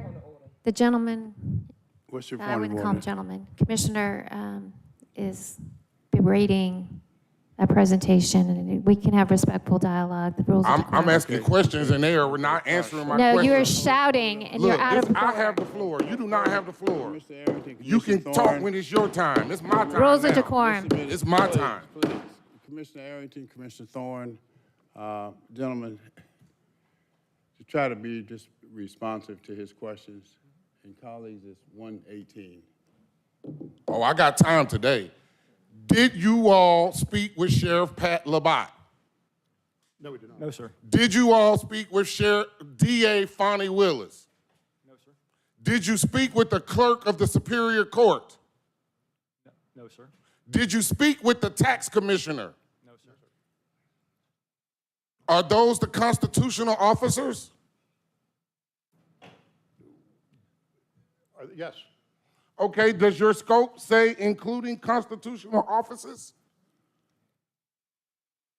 Yes, can I elaborate on my response? Please. Okay. So again, this was meant to be talking to a cross-section of departments and agencies, constitutional officers, other countywide electeds. It wasn't meant to be engagement that talks to everybody or looks at all procurements. It was meant to be a cross-section. And so those meetings were set up, and we coordinated with the county auditor's office. Those meetings were set up. We would have been happy to meet with the sheriff or any of those other folks, but oftentimes, as you might know, those meetings can be delegated to other staff to meet and discuss those issues. So we met with who was available to meet with us. Thank you. Now, let's get back to this Sprinter. So this was, according to our CFO, this vehicle was manufactured, so it was a custom-built vehicle. Is that correct?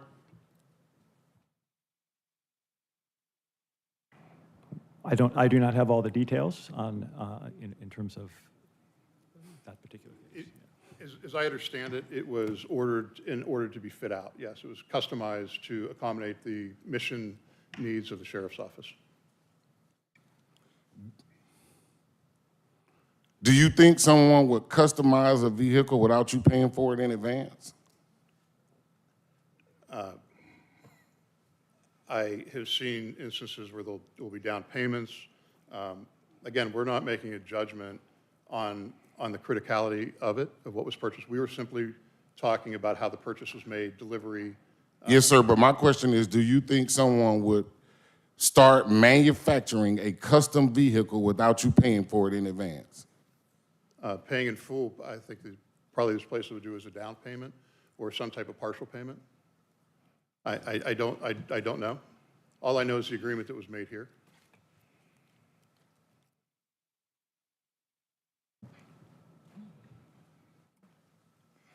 If I could briefly too, Commissioner, I think, again, we just looked at things, if there was documentation, if there was something that would convey justification or why certain things were done. So say if there was full payment made in advance, there could very well be a good reason why that might have been done. If it was there, though, it was just it was nothing that we saw that provided justification for why payment was made in advance, 2 years in advance of delivery of the vehicle. All right, and I started out by apologizing to you, and I'm going to end by apologizing to you. Thank you. Thank you, Commissioner. Commissioner Natalie Hall, colleagues, 122. Thank you, Mr. Chairman. And I want to publicly thank Commissioner Barrett for her thorough review and breakdown. And Commissioner Arrington, I've always told people that they don't understand that you're simply cross-examining. You're so used to being on in court, and that you're simply asking questions that you'd like to have answered. And why does she always have to talk when I'm talking? She has a real problem, right? Because you're ignorant and childish. Vice Chair, please. Honestly, we'll deal with that. Vice Chair, please. Thank you. So I want to go back to the Aramark contract. There was something said about there was no rationale for why that contract was not awarded to Aramark. Was that what I heard? I made a little quick note, but I wasn't sure. No, Commissioner, what you heard was it did go through our procurement process. The evaluation committee's recommendation was a different vendor, and then the sheriff made a different selection. Yes, he did provide in an email why he chose to do it that way.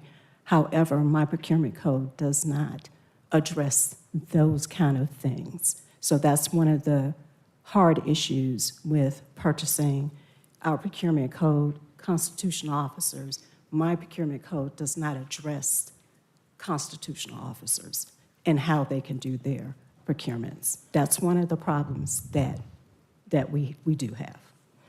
Oh, okay. So your procurement code doesn't address constitutional officers. That makes sense, because it sounds like from what I've been listening to that some need to go back, if they haven't already, attended the law class provided by the Association County Commissioners of Georgia, because that attorney, he is awesome. And he breaks down. Would you like to speak? You can get in the queue. Just a minute, please, please. Mr. Hall, you have the floor. Thank you, Mr. Chair. I thought so. So she can't help herself. It's like demonic possession. Continue, Commissioner Hall. You have the floor. Look. You have the floor. Thank you, Mr. Chair. So the law class is an outstanding class, and that particular attorney is really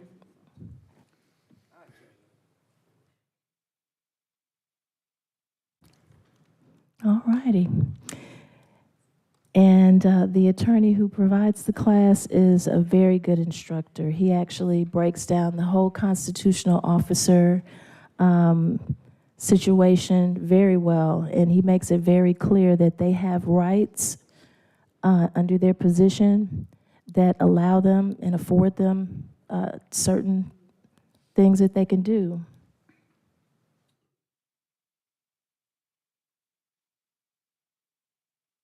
Just waiting for you. Commissioner Hall, come on. Oh, she is out of control. Commissioner Hall. Okay, so I want to make it clear, because when that whole conversation about Aramark was happening, I recall that there was an email that was forwarded to my office concerning that. And so thank you to my chief of staff for pulling that. She can read my mind. And this email clearly states that during the 12 years providing service at Fulton County Jail, there has not been a sustained pattern of excellence for improvement, and Sheriff Labatt seeks to disrupt that current pattern of providing barely adequate services for those individuals within his care. And that was the reason that was put in this email for why he did not choose Aramark. And so I don't understand what the whole conversation was about. He made it very clear why he didn't make the choice. And all these innuendos and insinuations and everything are really uncalled for. Thank you. Commissioner Barrett. Sorry, I just have one last thing. I was maybe not understanding the methodology until some of Commissioner Arrington's questions. So I just have a question. You mentioned that this was not meant to be a thorough review of everything, but a cross-section. How were the departments selected to be a part of this so-called cross-section?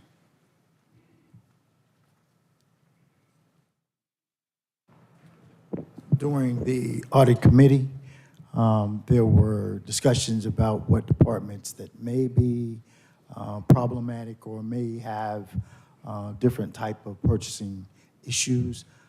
The committee basically had some concerns about some, not others, and so our department went ahead and made those selections. So I'm sorry, just for people to understand and be clear, who sits on the audit committee?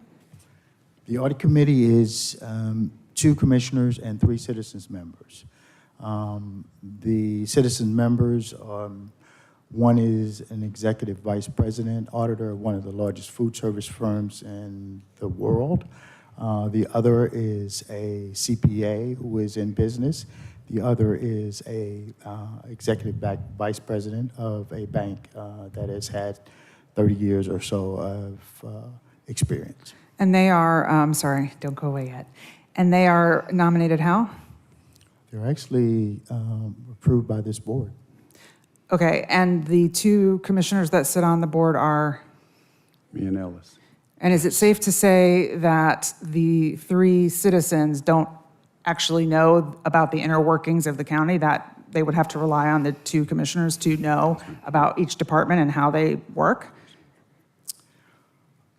It would be safe to say that they do have an understanding of how business works and how government works. I don't deny that. I'm just saying you pick departments based on the audit committee's recommendation. I'm just pointing it out. That departments were picked based on the audit committee's recommendation, and the 2 people who sit on the audit committee with the most knowledge about what's happening internally at the county are the chairman and Commissioner Ellis. So I'm assuming that it's their knowledge of the various departments that is what led to the cross-section that was selected. And I'm going to continue to contend that that is a biased approach to picking the cross-section departments. Not to say that your analysis of the ones that you chose is wrong or right, but rather, if we're looking at a cross-section, to Commissioner Arrington's point, of elected officers and constitutional officers, should we not have looked at others, not just two who they notably politically are against? Anything else? They did not survey Just a minute. Are you finished, Commissioner Baird? I'm finished. All right. Commissioner Ellis? Yeah, I just want to thank you for your time. I do want to point out a few things. You know, this group is unbiased in terms of the way they approach this stuff. The majority of our members are independent members, you know, in terms of the makeup of what the audit committee is. And I just want to just point out, and just for, sometimes I think this board struggles with the codification of common sense.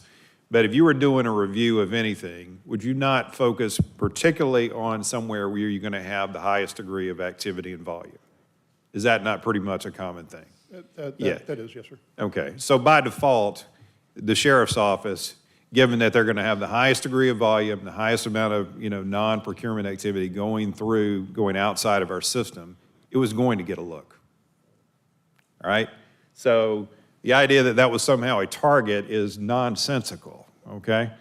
All right, so again, and I want to go back to, you know, kind of some of the remarks I made at the beginning of the meeting.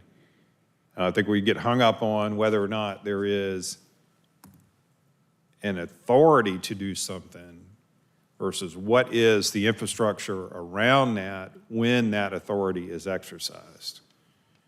And what we had from these gentlemen who've reviewed this, who have been expert in this, they've been doing it for a long time, was apparently the absence of an internal control system in order to do it.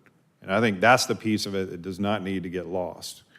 And somehow we've got to, you know, put all of sort of differences aside to come up with an approach that works and is transparent to citizens. This can't be all framed as, oh, this person didn't like that person, or this is some sort of political thing. We got to get beyond that. And I think there's a good framework that's sort of been identified for us to begin to knock some of that stuff out. And it's a two-way street, both from officials that are elected who may have some purchasing degree of authority, sometimes limited, sometimes specific, and also want to, you know, go back to something that was said, and I think I want to highlight this, and I want to emphasize this in terms of particularly what was going on during the construct of COVID when it came to emergency procurement. We had meetings. I sat through every one of them. We all sat through those, sometimes on Zoom, sometimes on here. We did use emergency purchasing authority, but what did we do with every situation where we did? They were come back and they were disclosed to us after each and every meeting. Am I correct on that? Yes, they were They were ratified. identified, they were itemized. If there were questions around why they were done, you responded to them, you answered to them, you provided detail. Justification matters. Whether or not you have the authority to do it or not, you have to step back and provide the justification for why you did it. And I'm going to end with that. And again, I want to thank you for your time and thank you for the report. And I think that there will be some things which maybe we don't like to hear right here. I think we need to kind of all reflect upon it and come up with some positive ways which we can change county government and make it better for our citizens. Thank you. Thank you, Commissioner Ellis. It's 1:33, and I'm going to entertain a motion to recess for lunch executive session where we may consider some real estate issues, litigation, and personnel. Get a motion, please. All right, motion by Commissioner Thorne and seconded by Vice Chair Abdul Rahman. Gentlemen, before you leave and before we vote on the recess, for the public's information, Cherry Becker is one of the premier firms in the United States of America. We may not like their conclusions, and we don't have to abide by their conclusions. But their conclusions are what they are, and this board will do whatever it feels is best in its wisdom, and the audit committee on which I serve will do what it believes it has to do. And the 2 points that you made, what are our remedies? Point of order, Mr. Chair. We're on a separate agenda item. That item is over. The time for discussion on that item is over. Right now, we are on the item of executive session. Let's take a vote and we'll recess. Thank you, Mr. Chairman. All right, let's vote. And the vote is open. And motion passes unanimously.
Madam Clerk, you. Thank you. Madam Clerk. All right. All right, without objection, we will resume the regular order of business. Items from executive session, Madam County Attorney. Yes, thank you, Mr. Chairman. Is there a motion to approve the request for representation in item 2 of the executive session agenda? Seems to be a motion to approve by Commissioner Thorne, seconded by Commissioner Barrett. Let's vote. And the vote is open. And the motion passes, 6 yeas, 0 nays. Is there a motion regarding the 2 requests for representation in items 3 and 4 of the executive session agenda?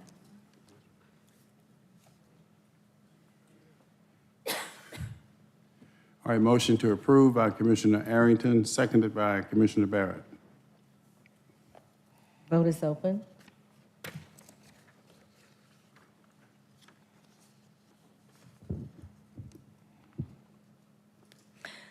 And the motion fails, 2 yeas, 1 nay, and 1 abstention. Next item. Is there a motion to approve the transfer in item 6 of the executive session agenda? All right, motion to approve by Commissioner Barrett, seconded by Commissioner Thorne. And the vote is open. And the motion passes, 6 yeas, 0 nays. Is there a motion to approve the request for representation in item 7 of the executive session agenda? Point of order, Mr. Chair. I need to disclose on the record that item 7 involves my lawsuit against the individual members of the Board of Ethics. I will not be recusing myself. I will be voting, but I'm disclosing it, providing full disclosure for the record. Okay, let the record reflect Commissioner Arrington's public disclosure on this matter and his upcoming vote. All right? And the vote is open.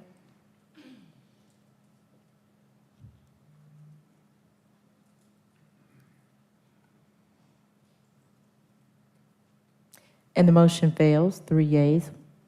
And the motion passes, 4 yeas, 1 nay. And is there a motion to approve the request for representation in item 8 of the executive session agenda? Motion to approve by Commissioner Barrett. It is seconded by, all right, I'll second. How do I do this? Where?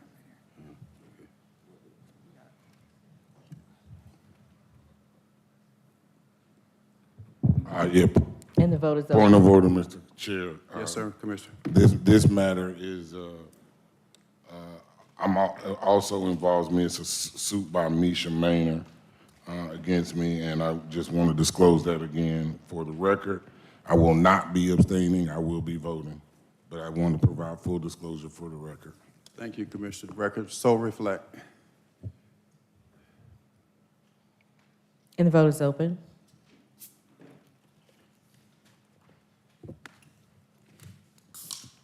And the motion passes, 4 yeas, 2 abstentions. No further action items. All right, Madam Clerk, where are we? We're back on page 8. County Manager's presentation and discussion items, 240249, External Affairs, presentation of the 2024 State Legislative Session Update. Good afternoon, Commissioners. We are going to provide kind of a wrap-up update coming out of the 2024 legislative session. Next slide, please. Just as a reminder, we've shared previously our legislative agenda for 2024, and we are very pleased that we made progress with many of the items that we discussed during and that you all included in your legislative package. Next slide. Sine Die happened on March 28th, and we are now in the period following the session awaiting the governor's veto deadline, which is May 7th. So we will see some bills signed and potentially some vetoes, although we aren't anticipating anything related to our package. There were a number of highlights, and I won't go into all of that, for the adopted FY25 budget. And we previously reviewed the FY24 amended budget. Next slide. Wanted to give you an update about the Georgia Department of Behavioral Health and Developmental Disabilities budget for the Behavioral Health Crisis Center. The state of Georgia, last year we received a little over $5 million. The state, Georgia DBHDD, in their FY25 budget request asked for an additional 500 or 5+ million. In the end, the final amount, which was what was included in the governor's budget, was 3.7 million. So that is annualized funding of a little more than 9 million. We have done some additional review since that time and have determined that this is the amount that has been provided for other BHCCs around the state. We were hoping, of course, to get the full amount that the Georgia DBHDD had asked for, but this is the amount that DBHDD has allocated for other behavioral health crisis centers around the state. We are working with them to align and make sure that the operating model for that facility matches the funding when the facility opens later this spring. Jessica? Yes. Can I just add here a little more clarity around the implications for the county and the operations with the $1.8 million? So specifically, the $1.8 million would cover a crisis intervention component for the BHCC. And so that is why we were seeking that additional funding. So the funding that Jessica is referencing of the 9.4 million is for behavioral health crisis centers that do not have that component. So we will certainly have conversations with the state as well as Grady to determine how we move forward with the operations of this facility. We do remain excited about opening the facility. Perhaps we're tracking mid-June right now, and we are tracking substantial completion of the facility for May of this year. So we certainly will keep you updated regarding any open house and further opening specifics as we get closer to that date. Thank you, Dr. Rochelle. I also want to mention that the budget includes $500,000 in funding for a new behavioral health crisis center in North Metro Atlanta. That's what the budget document says. So we will be in further conversation to understand what the plans are and to engage on that facility. We are going to continue to work with Georgia DBHDD again in hope of adding that additional component that Dr. Rochelle described, and we'll keep you updated as we go through this over the next couple of months. Next slide, please. We were very pleased with the partnership with ACCG that resulted in the passage of House Bill 581. And this is a really comprehensive bill that addresses the property tax appeals process. It makes a number of changes. Many of these will go into effect next year, but it creates a number of, we believe, positive changes in the property assessment process that will support efficiency and also address some of the issues we were concerned about in the appeals process and the perception and risk within the appeals process for large commercial properties. So specifically, the 3-year lock statute only applies if the taxpayer receives a reduction in value on their appeal. It also, I think every year when assessment notices go out, we receive calls from constituents who are concerned about the estimate of taxes that is printed on those notices, knowing that it is inherently inaccurate because millage rates for that year have not been set yet. So this would remove that estimate. It also requires taxpayers to participate in the settlement conferences. Sometimes folks don't show up, and that creates a backlog or some challenges in scheduling, especially in a large county where you have hundreds of these cases. So I won't go into all of these details. We will provide for all of these bills a more detailed written summary about the impact, but wanted to address some of the highlights. Next slide, please. And this is kind of a quick rundown. We've chosen a couple of bills that we've highlighted here. The definition of anti-Semitism bill, which was one the board supported last year, that was adopted in January. Access to judicial personnel benefits in state court, House Bill 825, that was passed and will take effect in July. The election day equipment allocation provision is included within House Bill 1207. So we were very happy to see that. That gives us more flexibility in determining equipment allocation based on any number of factors, including early voting participation and other issues. The Board of Commissioners salary adjustment passed, and that will take effect in July. There are several bills related to both evictions as well as squatters issues, and so those will take effect in July. And then I think we're going to go to the next slide and review the certificate of need revisions. So House Bill 1339 does a couple of things. One very important provision related to Morehouse School of Medicine, and this is something that they lobbied for, creates an opportunity for an additional hospital, a short stay hospital, so-called, within a specific time frame and within 48 months of a hospital closure. So this is something that we will continue to track, but this is something that they worked on very closely. There are also other updates regarding the certificate of need process, and that will require some revisions in the state plan every 5 years. In addition, there is another study committee. There was some discussion about Medicaid expansion, of course, and some very close votes, but that is something that will be reviewed further in the upcoming year, and an initial report requested by December 1st of this year. Next slide, please. Some additional priorities and positions that this board had considered. Senate Bill 19 addresses passport fees by Clerk of Superior Court. Senate Bill 439, an additional senior homestead exemption for Atlanta Public Schools.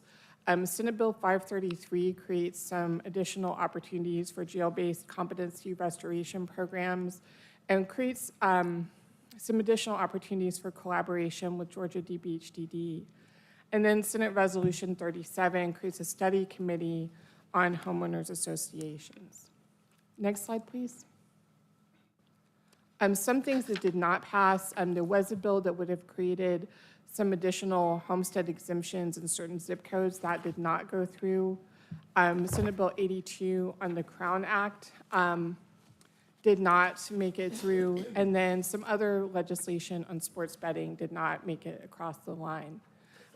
We did not see legislation introduced on some of these issues, but we are continuing to look at these and work on them for the next session. Next slide, please. Wanted to just highlight this, Commissioner Arrington, I know this is one you've worked on very closely, that creates a 5-person Senate study committee looking at a number of both HOAs, condo associations, property owners associations. So we will track that during the summer. Next slide. A couple of other highlights, and I won't go over all of these, but there are other study committees looking at issues like artificial intelligence, veterans' mental health, which is something I think we will be tracking as well. Next slide.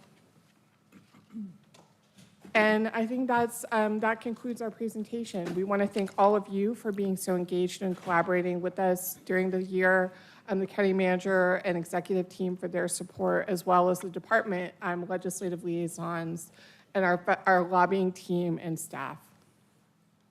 All right, excuse me, Commissioner Arrington, followed by Commissioner Thorne, followed by Commissioner Barrett. Thank you, Jessica. What are the salaries listed in House Bill 1454 that will take effect July 1st? Thank you, Commissioner Arrington. The district commissioner salaries are set at $65,000, and I believe the chairman's salary is at $100,000. Jasmine, do you recall 120? $120,000. Thank you, and those take effect in July. Thank you. Commissioner Thorne? Yes, I just wanted to mention with elections, the rule changes, HB 1207, it now requires that all election employees have to be U.S. citizens as well. And our team, Mr. Herman and team are looking into that. And so they've already begun that process, even though the bill has not yet been signed. Yeah, and it wouldn't take effect till July anyway to give them heads up. But our director, Nadine Williams, told us we didn't have any That's my understanding. non-citizens, but Mr. Herman's found a couple. That would also apply to our temp staffing, and I don't know how we can enforce it with temp agencies as well. I know that we have other policies for validating citizen status and some other procurements, so I'm sure they can make that part of their requirement. And I also wanted to take note that in HB 1207, it gives poll observers the rights to observe and protections as it does poll workers from harassment. So I think that's something we need to really keep in mind when we have observers in our elections warehouse. Thank you, Commissioner. And I don't want to interrupt you, but I did want to mention that we, as I said, we have additional detail. There are a number of other election bills, as I think you know, that we didn't highlight here. We focused on that one provision, but we will provide you some additional information. Okay. I know you are very well informed Yeah, and then on the one that, that one with the scanning and all that, that's. Right. Yeah, doesn't really affect us yet. We'll just see what happens there.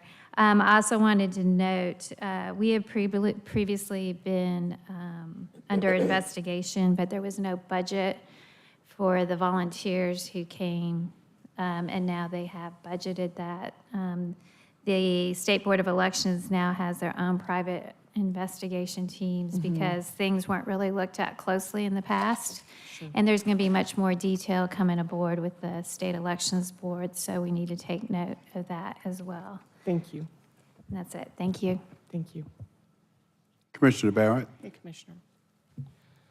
Just a comment and a question. Sure. The comment, first of all, I just want to thank you and your staff, Jessica. I know it was a busy session, and I know it's a lot of work to do in a condensed amount of time, so I appreciate all your efforts. Thank you very much. There. And then just a question on the equitable property tax issue. Is there anything in there that sort of, I understand this will kind of help us going forward. Is there anything that will impact anything retroactively? Does that make sense? It does. I don't believe so, Commissioner. I think that's a great question. I think what I hear you maybe embedded in that question is perhaps pending appeals or existing issues. Or if something's really out of alignment, does it get up to speed in any, does it get kind of trued up in any way, like that kind of thing? I think this is really forward-facing. I don't know that it addresses current issues, but that's something, if a person feels that there is an issue, of course, there is an annual appeal window, and that may be something that they want to take note of given this change in law. Yeah, of course, I'm also thinking about it on the flip side, is looking at the commercial properties that we see as potentially, not paying their fair share, so to speak. Right. And so, if there is a commercial property that, I don't know what we're calling it these days, under-assessed or whatever the term is we're using, is it going to take, at least 3 years to even sort of get caught back up? Sort of. Yeah. And that's a great question. I think that now that we are past session, one thing we're doing is talking more with departments about the implications of these bills that were passed. So I think that's something that we can know as we talk with Mr. Conley about the next steps. So is that something we can come back to you for, or would Sure. you prefer that we go to them? We can, either is fine, but I'll be glad to follow up with you. Awesome. Thank you so much. Sure, thank you.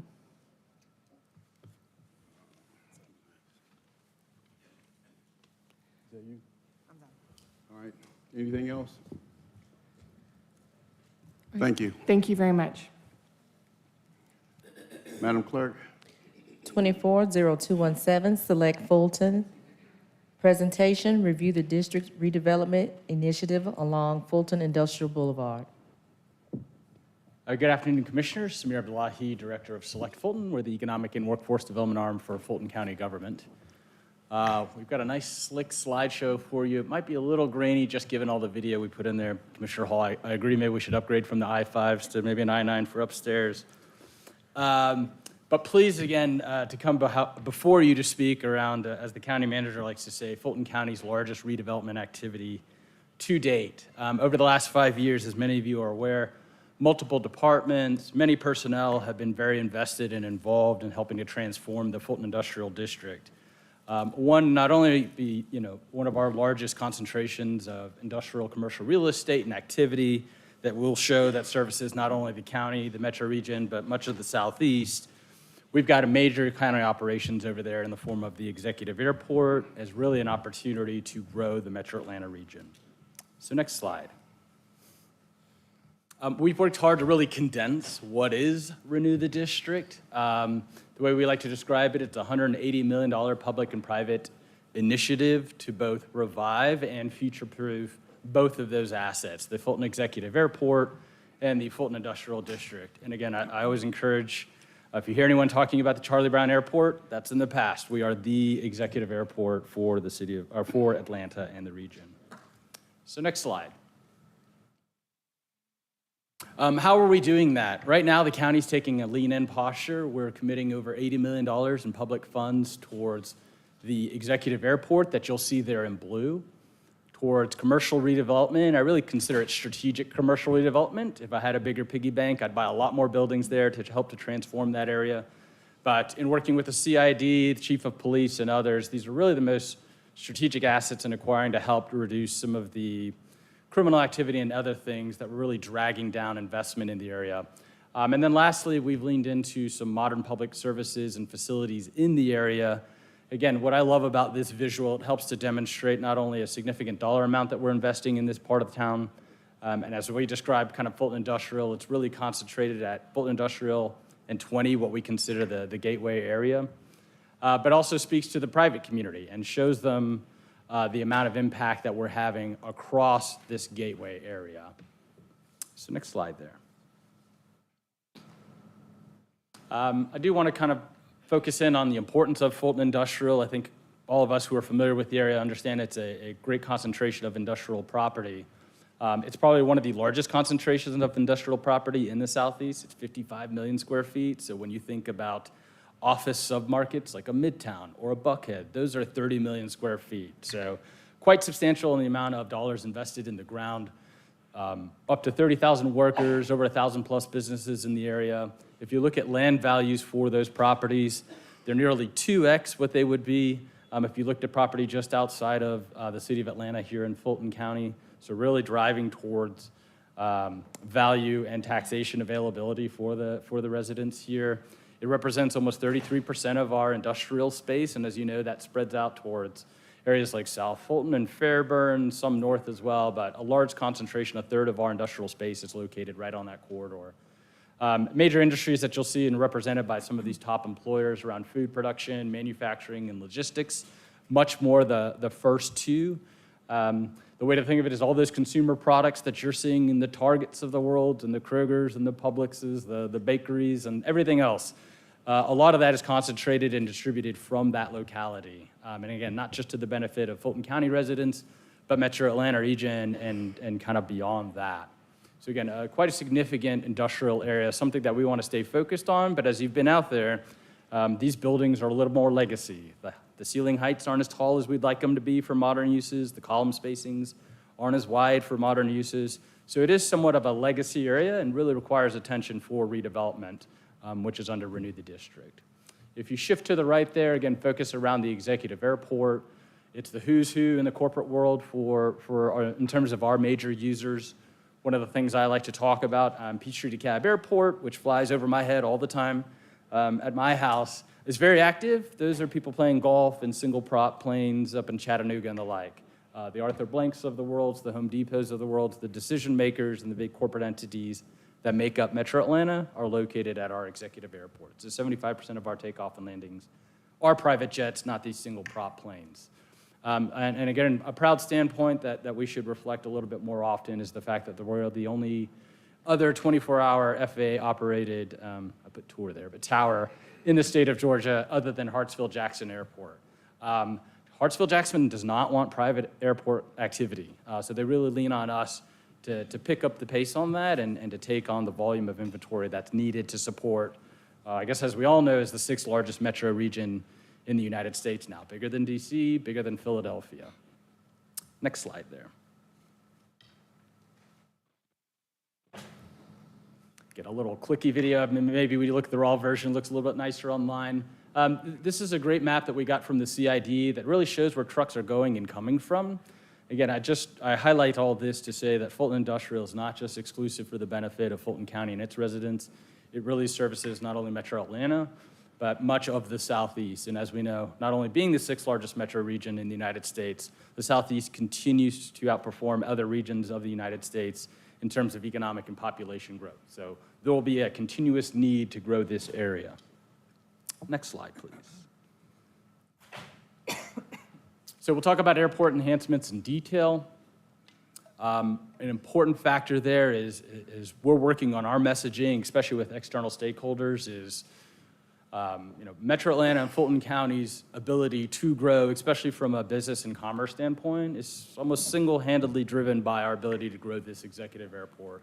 And I want to commend David Clark and Jonathan, who runs our airport out there, for the work that they've done most recently in helping to expand new hangar spaces, on developing an airport master plan that'll help us to get to new destinations, through our emergency management department that's helping to bring on-site fire rescue, which is kind of a basic minimum requirement for insurance for a lot of our corporate users, and again, growing aviation jobs out there. Next slide, please. So there's definitely been focus around, downtown and the Gulch, and kind of the narrative there has been, this is our front door, especially in anticipation of the World Cup, this is our front door to Metro Atlanta. I don't want also those people with that messaging to forget that our executive airport is also the front door, especially for those of means and capabilities to help transform communities. This is their first entrance to Metro Atlanta, and we want to make sure that this airport reflects the quality and standard that we have, not only for the county, but again, as a leader in the region. So on the left there, you'll see some of the new hangars that have come out of the ground. The Norfolk Southern hangar that's built on the north side there. Again, a lot of that was enabled through the strategic lease that we've done with UPS on the north side of the airport property and providing space so that we can actually grow hangars. I think at the last board meeting, you approved Innova Solutions that led by I always have to say billionaire, who's going to put his aircraft there. Again, this is the driver of corporate interests in Metro Atlanta. They have to have a place to put the jets. And we've got real-world use cases like Norfolk Southern that are here in Fulton County because they have a place for their jets, and others that are in places like South Carolina because we didn't have space for them. Again, hats off to the team over there and a 2 to 3 year slog in getting the FAA to approve our master plan. A master plan really is our vehicle to go seek federal funding to enhance this airport, and there are many plans in way to enhance and future-proof this airport. There's been smaller dollar, although nothing is small dollar at an airport, investments that have happened in terms of improvements. So we've got a brand new state-of-the-art kind of airport administration office, similar like what we like to do at Select Fulton, reflect our customer base. You feel confidence and kind of a sense of you're on the same level if you look the part and your offices look the part and you kind of talk the talk. So glad to see that they've made that significant investment in upgrading those facilities, as well as that'll house our on-site fire and rescue teams. There's a lot of filming that occurs out there, so it's not just stagnant for airport use. I forget which one, the Captain America, or I'm not a Marvel fan or anything like that, but a lot of filming that has occurred in some of our legacy buildings, so additional revenue streams that we've been able to capture.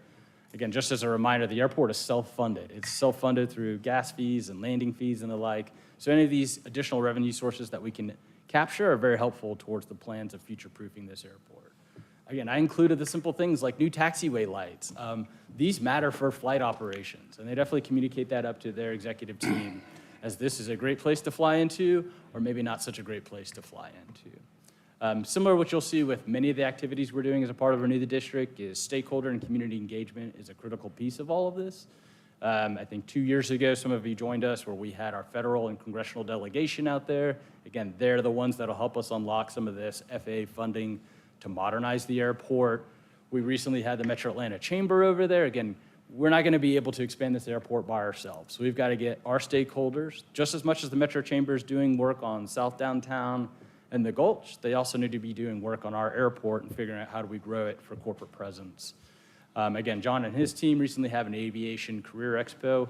These are one of these great community engagement pieces of bringing people who don't traditionally use the airport, especially none of us, I don't think, have a G5 or something of the like, to be able to get on site and experience the airport. And it's not just an asset that sits behind the gated fence there. So there's been a lot of intentional work around opening the airport up for what it means for others, but also for new investment. So next slide there. Next, I want to talk about commercial redevelopment. That's really where our team at Select Fulton has taken a lead in partnership with Dream and Tim Diamond. Again, we've made strategic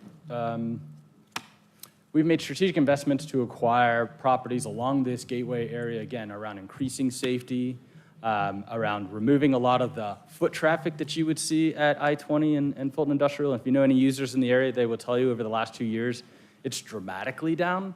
Again, I've gotten calls from some of the convenience stores there saying their foot traffic is down 30, 40%. I'm kind of okay with those phone calls. So now that we've removed that piece, the next iterative step is how do we leverage these sites for new amenities, new investments, again, priming the pump to get the private community to invest dollars, not only in our properties, but in our properties and beyond. And again, creating new investments, creating new jobs, as well as retaining the jobs that are already out there. Next slide, please. If you look at the top left corner there, these are really the properties that we're focused on right now, 1 through 6.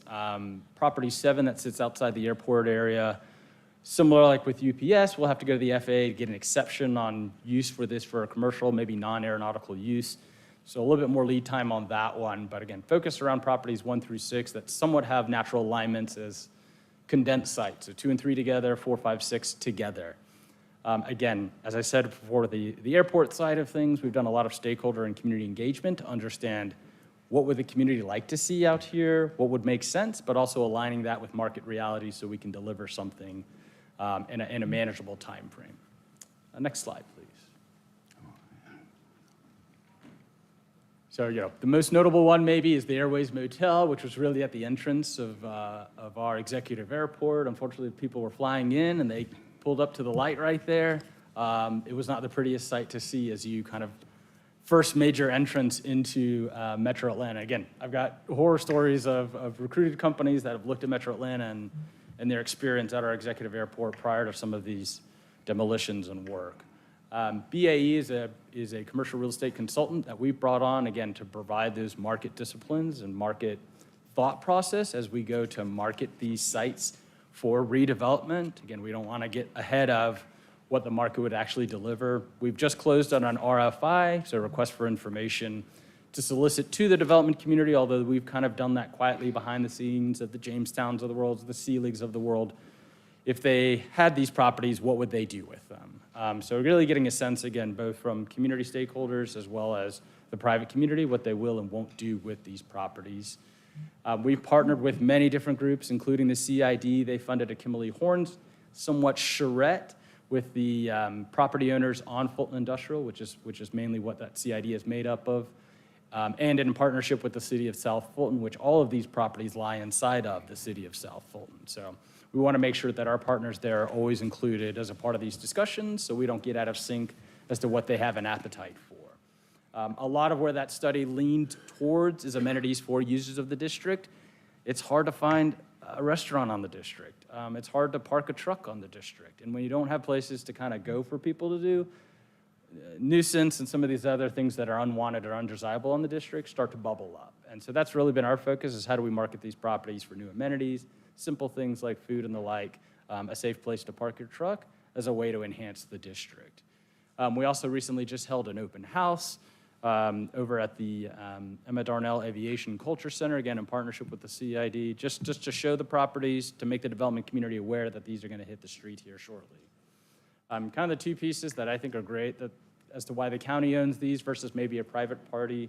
Again, we've done a lot of emergency management training and the like on these buildings, as well as Tim Diamond and his team are taking the lead on doing demo for these buildings. They have no half-life beyond their current state. So something that I don't think someone who had this in the private side of things would take the initiative on. So while they're fenced away and they're dormant, they're definitely still being used in some form or factor for public benefit. And then lastly, we've made an investment to make and transform these properties. We went out and sought to get a state opportunity zone designation for all of our properties, 1 through 6 there. We were one of 3 that actually got approved by the state of Georgia in 2023. It'll provide a $3,500 tax credit for every new job that's created out there. So again, co-investment in the redevelopment of these properties, not just our dollars in the ground, but now the state's got to pony up and put some dollars when we bring great employers to these properties. We're very much moving from the idea stage to the activation stage, so you'll continue to see our marketing ramp up. We've got a microsite, we've done little kind of spot pieces in Georgia Trend and the like, and I imagine as we start to release these properties on the street, we'll do a lot more engagement around the marketing. But again, I think the storytelling is not exclusive to one silo. It is, how does all of this wrap up into the public entity priming the pump for reinvestment, both at our airport and the district? So take a breath and just make sure that you understand on this in particular. Remember, we bought these 7 properties. That eliminated a lot of the blight. Now we're demolishing the properties. This company, BAE, is going to come back to advise you on what the best redevelopment options are, augmented by this request for information from developers who are interested. So we may see a range, and Commissioner Arrington, you had asked me several times when we would bring something back. So now we're at that stage of, as soon as this work is completed with an RFI from the development community and our consultant, BAE, looking at these properties, we'll bring that back to the board for you to make a decision on what's the highest and best use of these for potential development. Any questions about that?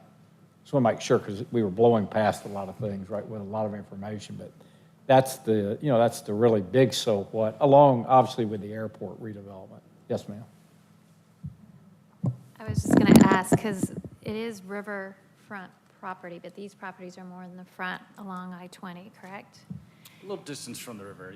There's kind of a stream buffer you're not allowed to build on. So they sit offset, but not on the river necessarily. Okay, but are we doing anything as far as the river trails or lighting and stuff to make that an attractive area that if development came in, it may be a live, work, play type? We provided us letters of support. It's really the Chattahoochee River Keepers that have been the main driving force. On top of the CID, there was some property that became a part of the CID that was Fulton County controlled as a way for them to fund the study. So it's kind of ancillary to what we're doing, Okay. but still a part generally of it. Okay, thank you. Yep. Hey, Samir, you may want to check with City of South Fulton and Reginald McClendon. Yep. They just rezoned. I was at their council meeting last night. They just rezoned a lot of properties over in that area. So just want to make sure. Yeah. Hopefully it wasn't any of the properties that we own. No, the councilwoman for the district, Dr. Rowell, as well as Reginald, have been very involved in the process. Okay. What we're hoping to get to, and they've been fairly agreeable to it, is basically a letter from his office saying, as long as a property meets XYZ zoning requirements, then we're generally okay with a rezoning in this form factor. Because right now it's all M1, so if it comes in retail and they have to rezone, providing that assurance on the front end, we'll get a lot more developers interested as opposed to our public process than their public process. So I appreciate that. Next slide then. Lastly, just closing out, kind of the third leg of Renew the District is around modern public facilities. As I think everyone is aware, the new Animal Services facility is really a marquee building. Again, I think stands true to the brand and the quality and excellence that we want to deliver. in terms of Fulton County government facilities, and again, sets that expectation for any private development partners that come along the area. This is kind of the standard and expectation that we would have of you. Kind of adjoining to that facility, there continues to be work around our new public safety training facility. And again, the CID, who's done so much work, both at the Gateway area, so a lot of the beautification, a lot of safety protocols and the like, has taken the lead in investing private dollars to make this area stand out. Next slide there.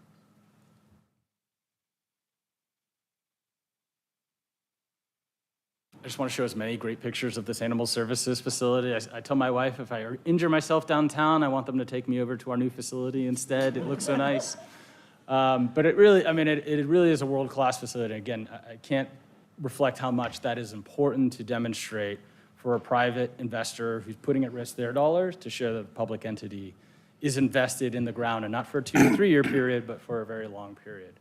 And to your point around the Chattahoochee River Keepers, again, many other groups that we have partnered with, including the City of South Fulton, the CID, who have taken on some of this additional work around public safety and landscaping that's not really a focus or priority for us, but ancillary to the efforts that we're currently conducting. And then just our last slide here. So to the county manager's point, it's a lot.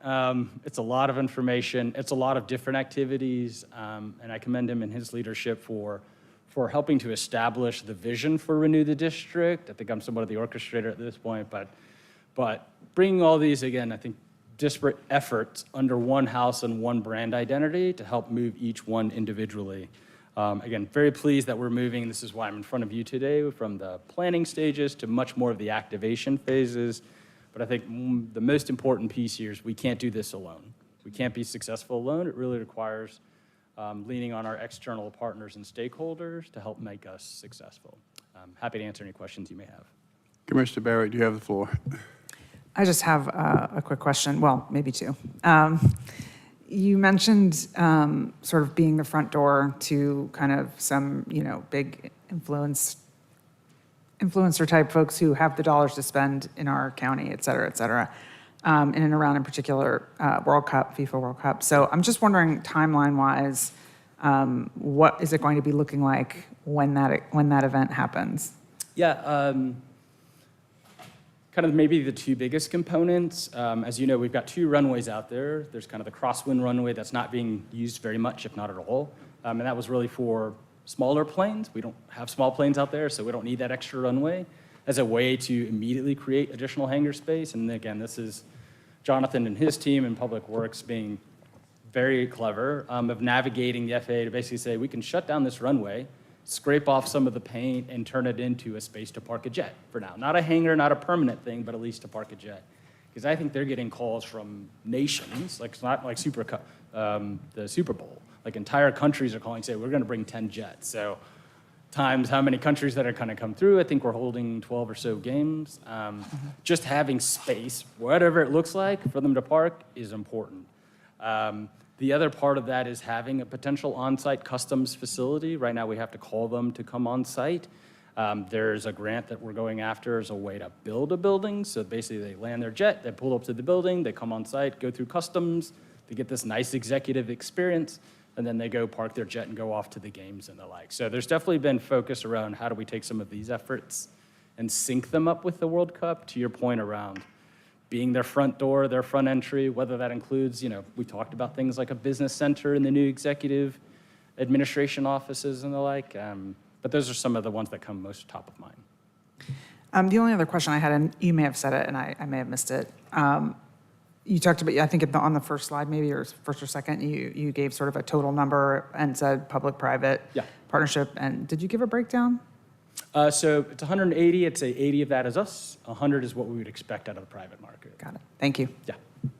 Commissioner Ellis. Well, 100 plus, let's say plus, more than that. All right, so we got the branding with the district. What's our official name for the airport? Is it Charlie Brown, Browns Field, Fulton County Executive Airport? Fulton County Executive Airport is our official name. Official name. And the FAA adopted it. Is that? David Okay. can tell us more, but But So we it's- can't get rid of brownfield. It's some process. Okay. So it's kind of So- if you will, a sub. So when we further the branding, like Fulton County Executive Airport, where decision makers take off, or something like that, right? Yeah. That's it, okay, all right, thanks. Right. All right, anything else? All right, continue, Madam Clerk. Thank you. 318.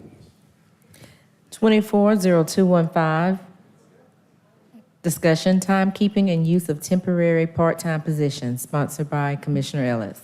I'm gonna hold that. Okay. 240251, discussion, elections, sponsored by Commissioner Thorne. I was going to hold that as well because I've been reaching out via email and the elections department has been unresponsive, but I do have a meeting scheduled now, so I'm going to wait and hold that till next meeting. But another item has come up that Chairman Pitts, you want to take the lead? Yeah, are you going to hold this one?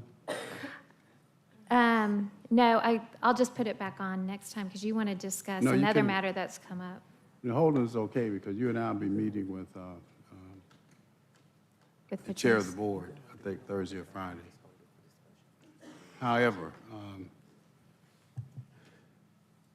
while we're on elections, most of you are probably aware that Patrice Perkins Hooker is going to start a position as city attorney for the city of Atlanta beginning, when is it, May what? After May 8th, when the current city attorney retires. After May 8th. And she currently serves as as a chair of the Board of Registration and Elections for the county. And she and I had a brief discussion about that, and she informed me that in her opinion, there was no prohibition from her serving in both capacities. But what I said to her, that I need to do some thinking on that, because even though there may not be a prohibition, I just got to work that through and see how that, what the board's position is going to be on that, because at times we are, adversaries on different sides of issues. So at some point, we'll have to discuss this in more detail. But we have some time because it does not become effective until May, what? Either on or just after May 8th. Okay, and she and I will be meeting with Commissioner Thorne on Thursday or Friday of this week, and I plan to speak with her in more detail about it at that time. So I'd like to get some feedback from the board before we have that meeting. Commissioner Thorne? All right. You're going to hold your paper. You're going to hold the paper, but on the You issue. see the perception of a conflict with her taking that new role as a county attorney there, especially in light of ongoing litigation we have going on right now. And also representing the city of Atlanta, her impartiality, being a board of registrations elections might be a conflict. All right, Commissioner Ellis? I think the more important piece to focus in on that is less around whether there's a prohibition versus conflict. And just on the face of it, it appears to me that there likely is a high enough degree of conflict in the importance of this role for us, and the demands that are going to be placed upon us, just given the realities of, kind of what's ahead of us. I think would probably be in our best interest if she's to take this other position, interim or not, to pursue a different chair during that time. Vice Chair Abdur-Rahman. Thank you, Chairman. First of all, Patrice Perkins Hooker is above board. I think she's a community person, I know her family, I know husband, Doug. However, having said that, the appearance, I believe, of conflict, and I just feel it's going to be a lightning rod. I feel as though it's going to cause problems in the long run, given her position with the BRE. That's reality. Whether you like it or not, it is reality. So I would have to go on record right now saying if in fact she's going to take that position with the city of Atlanta, I believe it in the best interest of the county that she relinquishes her position that is too high of a position, too public of a position, and just the slight, not her, because I think she's above board. I think she's a pillar of the community. But here again, you're talking about a position that's going to be a lightning rod and cause problems. So I think it is in the best interest of the county that she relinquishes that position. Commissioner Arrington.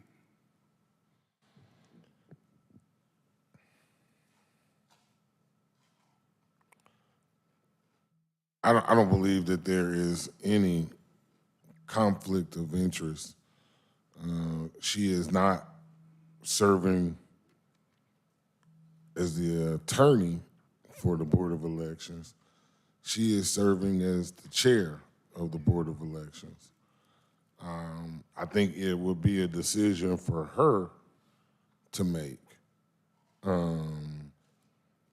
It may be more of a practical conflict, if anything, and maybe she may not want to be at a BRE meeting and have some work to do with the city of Atlanta, but I think that's an internal decision that she would have to make. I don't think there's any ethical, moral, or legal conflict that would not only prevent her or from continuing to serve as chair of the election board.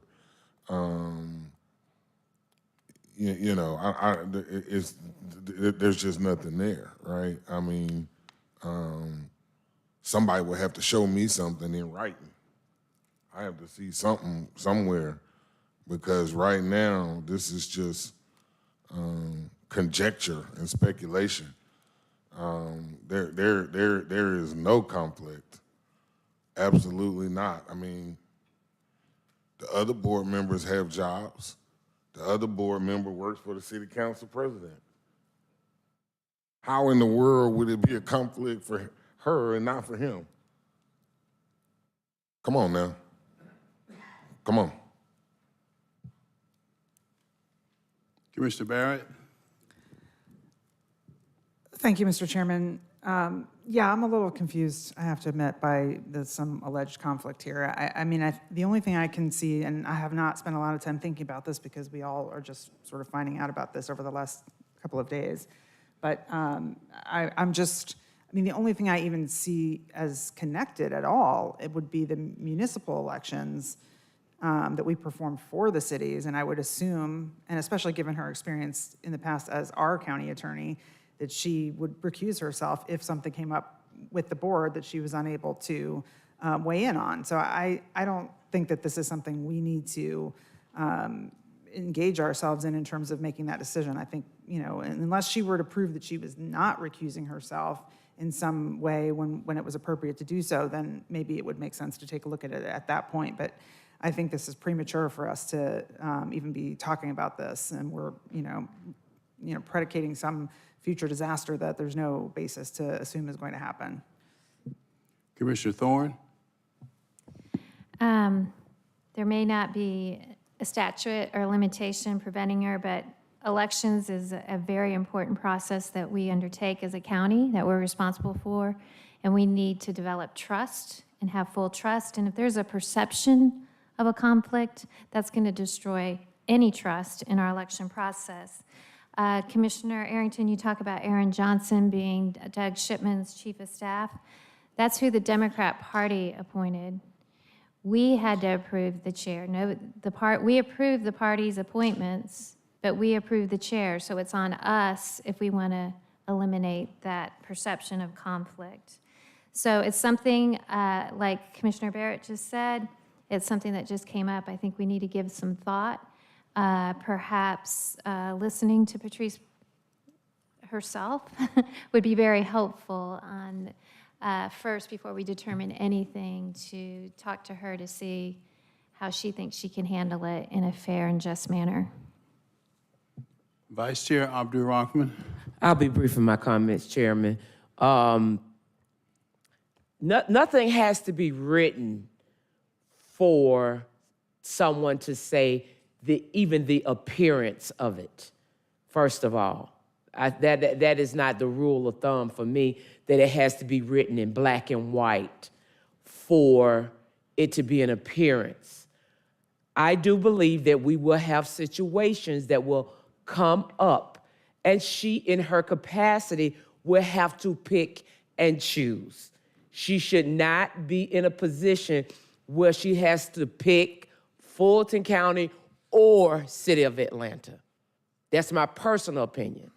Now, having said that, I think she's above board. I think that this has less to do with her as a person and more to do with the positions.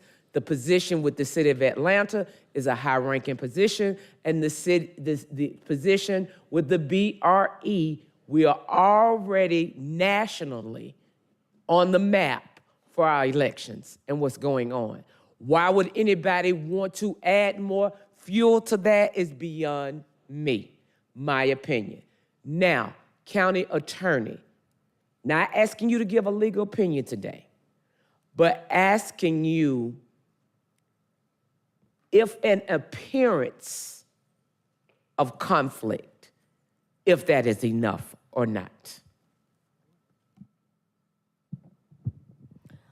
Aspirationally, the Code of Ethics for Fulton County does advise to avoid the appearance of impropriety or conflict in addition to actual impropriety or conflict. Thank you. Excuse me, Commissioner Arrington.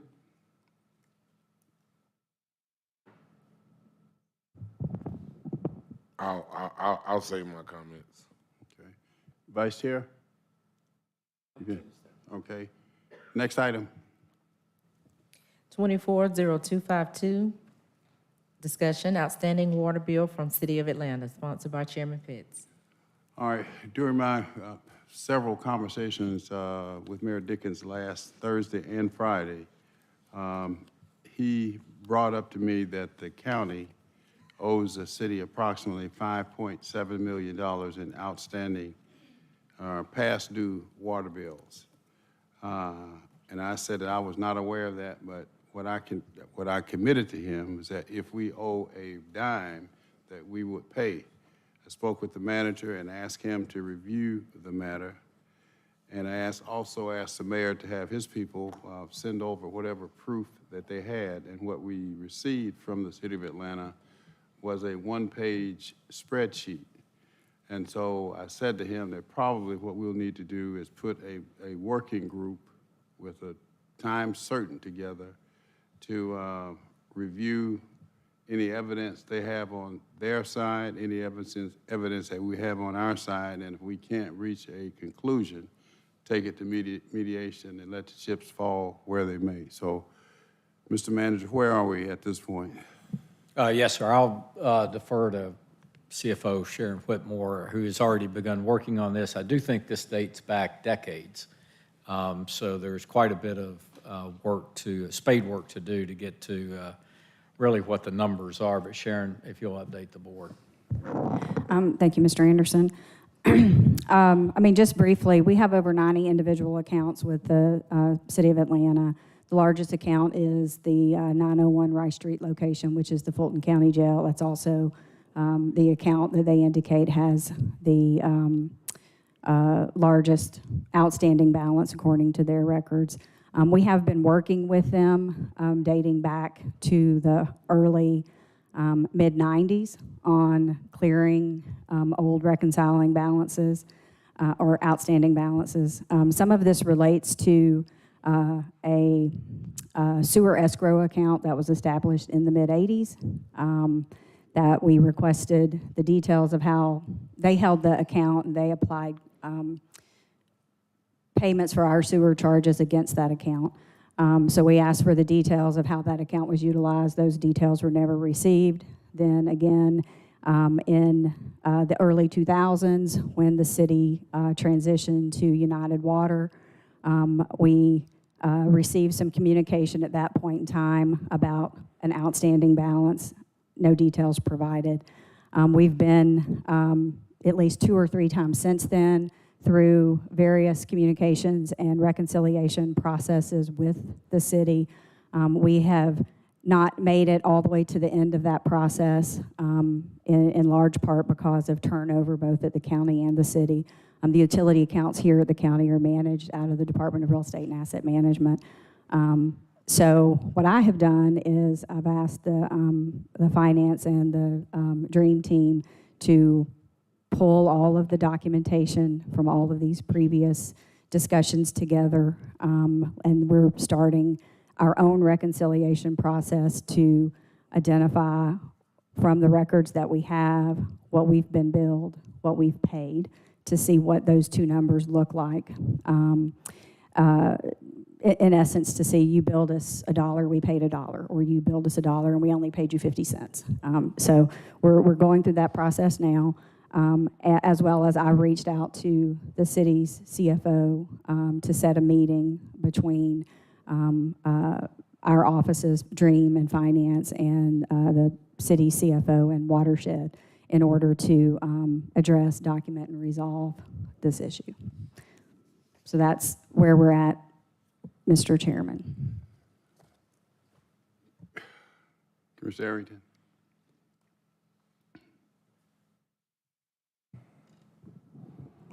Oh, what a tangle web we weave. We turn off their animal services and now we owe $5.7 million in water. What if they turn off water to the jail? What if they turn off water to this building like we turned off animal services?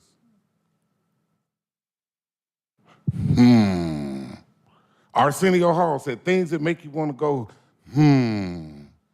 Oh, what a tangle web we weave. I'm gonna make a motion that we restore the water. Oh, we're not on that yet. We're on water bill. Okay, I'm gonna make a motion on the next one. Commissioner Barrett. Thank you for doing all that research, or, I guess starting the process again of doing all that research, Madam CFO. As it relates to this new sort of request, I guess, that we owe this money, I don't know how to sort of contextualize it. This was sent to the chairman's chief of staff, correct? That's who I received the spreadsheet from, so I would assume so, yes, ma'am. So this new sort of, or reviving of this old sort of water bill argument, we have not heard anything about this through official channels in how long, would you say? I believe the last communication was 2019 regarding the accounts, and at that point in time, I think a request was made for some more detailed information and a meeting, and I don't think that we heard back from the city at that point. Okay, so to be clear, 5 years ago-ish, we were still having some kind of discussion about this, or it was brought up again. We asked for additional information in order to validate whether or not we owed the money. We were never given that information. No meeting happened. The subject was dropped by the city of Atlanta. Yes, I would say there was no further communication. Okay. And then this go-around, we get this spreadsheet sent to the chairman's chief of staff in the midst of a negotiation about a completely different issue, but never did it come through your office or through facilities who pays this bill traditionally, correct? Correct. Okay. So it does seem that the city has decided to, pull this out as a way to further negotiate with us on this animal services issue. That said, I concur with you, Mr. Chairman, if we can get to the bottom of this, and I think it would be best if we could get to the bottom of this once and for all, and come up with whatever the number is if we owe it and get it paid, and if we don't, that we get in writing that this has been resolved and we don't owe it, so that every 5 to 10 years, starting from the 80s, this can't continue to bubble up. Thank you. Commissioner Ellis. Yeah, this kind of reminds me of those, somebody come back looking for some timeshare dues from about like 10 years ago, trying to chase you down, right? I mean, this doesn't have squat to do with Sir Walter Scott or anything else, right? This is just a smokescreen, just a squirrel. So I don't even know why we're discussing this. It should be ignored. They got some sort of demonstrated proof. Take it up, deal with it separate. It shouldn't be commingled with this particular issue. We should deal with it individually and move on. Commissioner Natalie Hall. Thank you, Mr. Chair. I don't find anything funny about it whatsoever.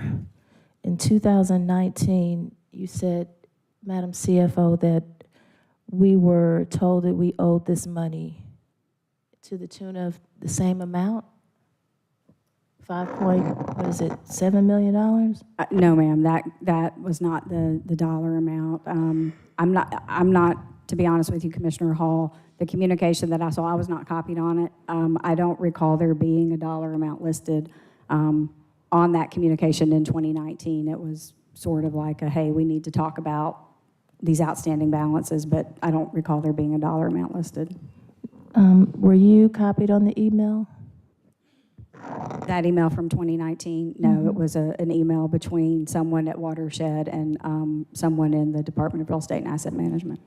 Which is the proper department to address it? For us, Dream manages our utility accounts, all of our utility accounts, water, gas, electric, all of them. Who was the head of that department at the time? That would be me. That would be you? So do you still have the email? I know I have my archives from back when I was chief of staff to Joan Garner. I do have a copy of the email at the Can time. you forward it to me, please? I'd Absolutely. like to see what we're discussing. Also, who was the mayor in 2019? Because I believe Mayor Dickens, he was sworn in 2022. It would have been Keisha Lance Bottoms, right? So this came to Fulton County under her administration.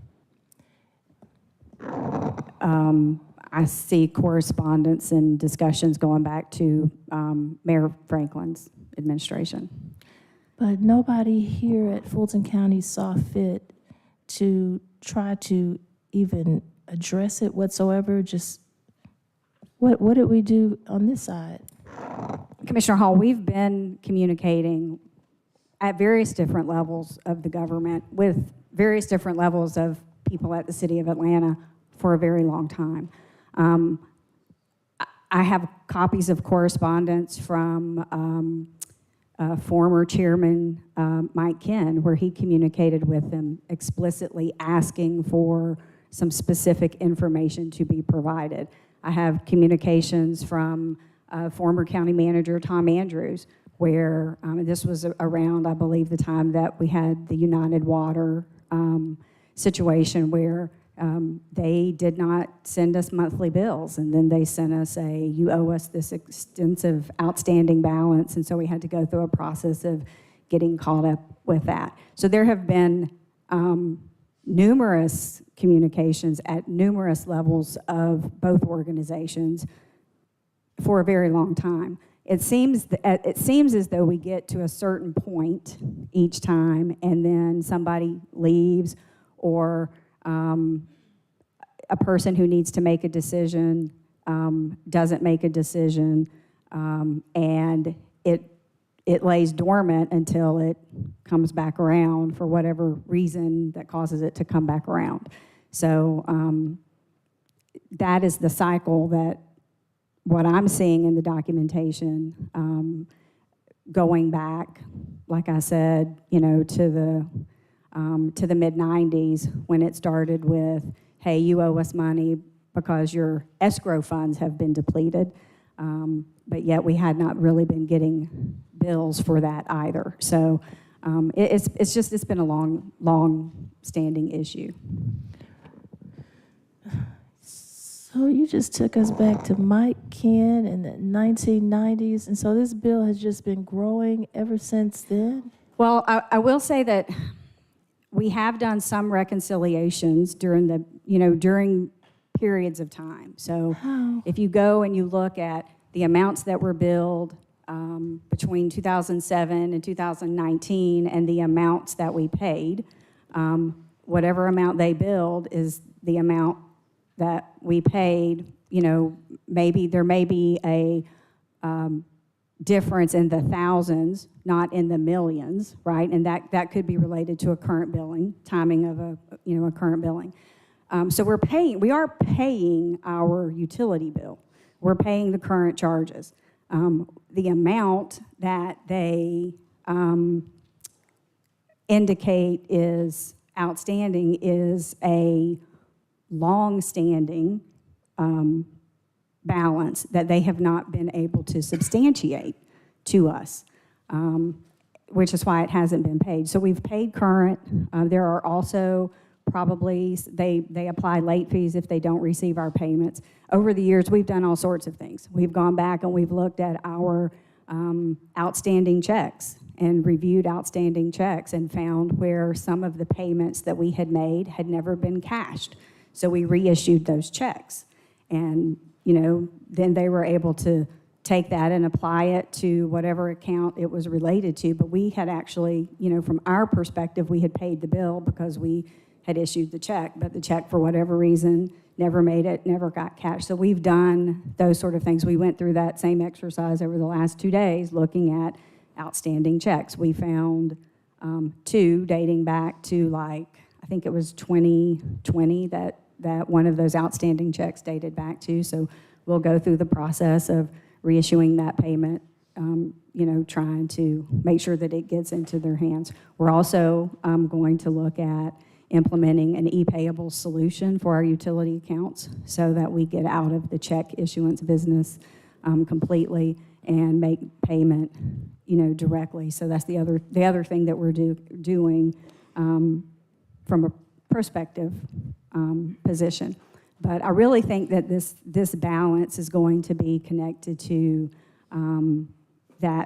either that escrow account and the handling of that, or when United Water took over the billing for the city of Atlanta, and things did not go very smoothly with that there were balances that were brought forward that were incorrect balances. And so I think that may be where we end up. It may be that we have to, agree to some sort of a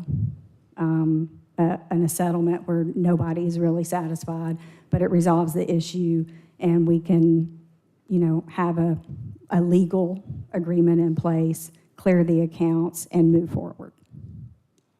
Thank you. You are truly the expert that Commissioner Emma Darnell always spoke of. That was great because now it's more clear about what really took place, and that this could be an issue with escrow or when United Water took over.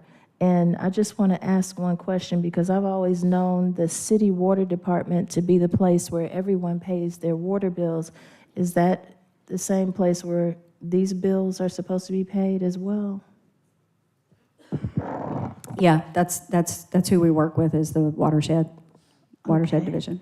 So when this issue was brought forward, are there account numbers that are associated with this debt?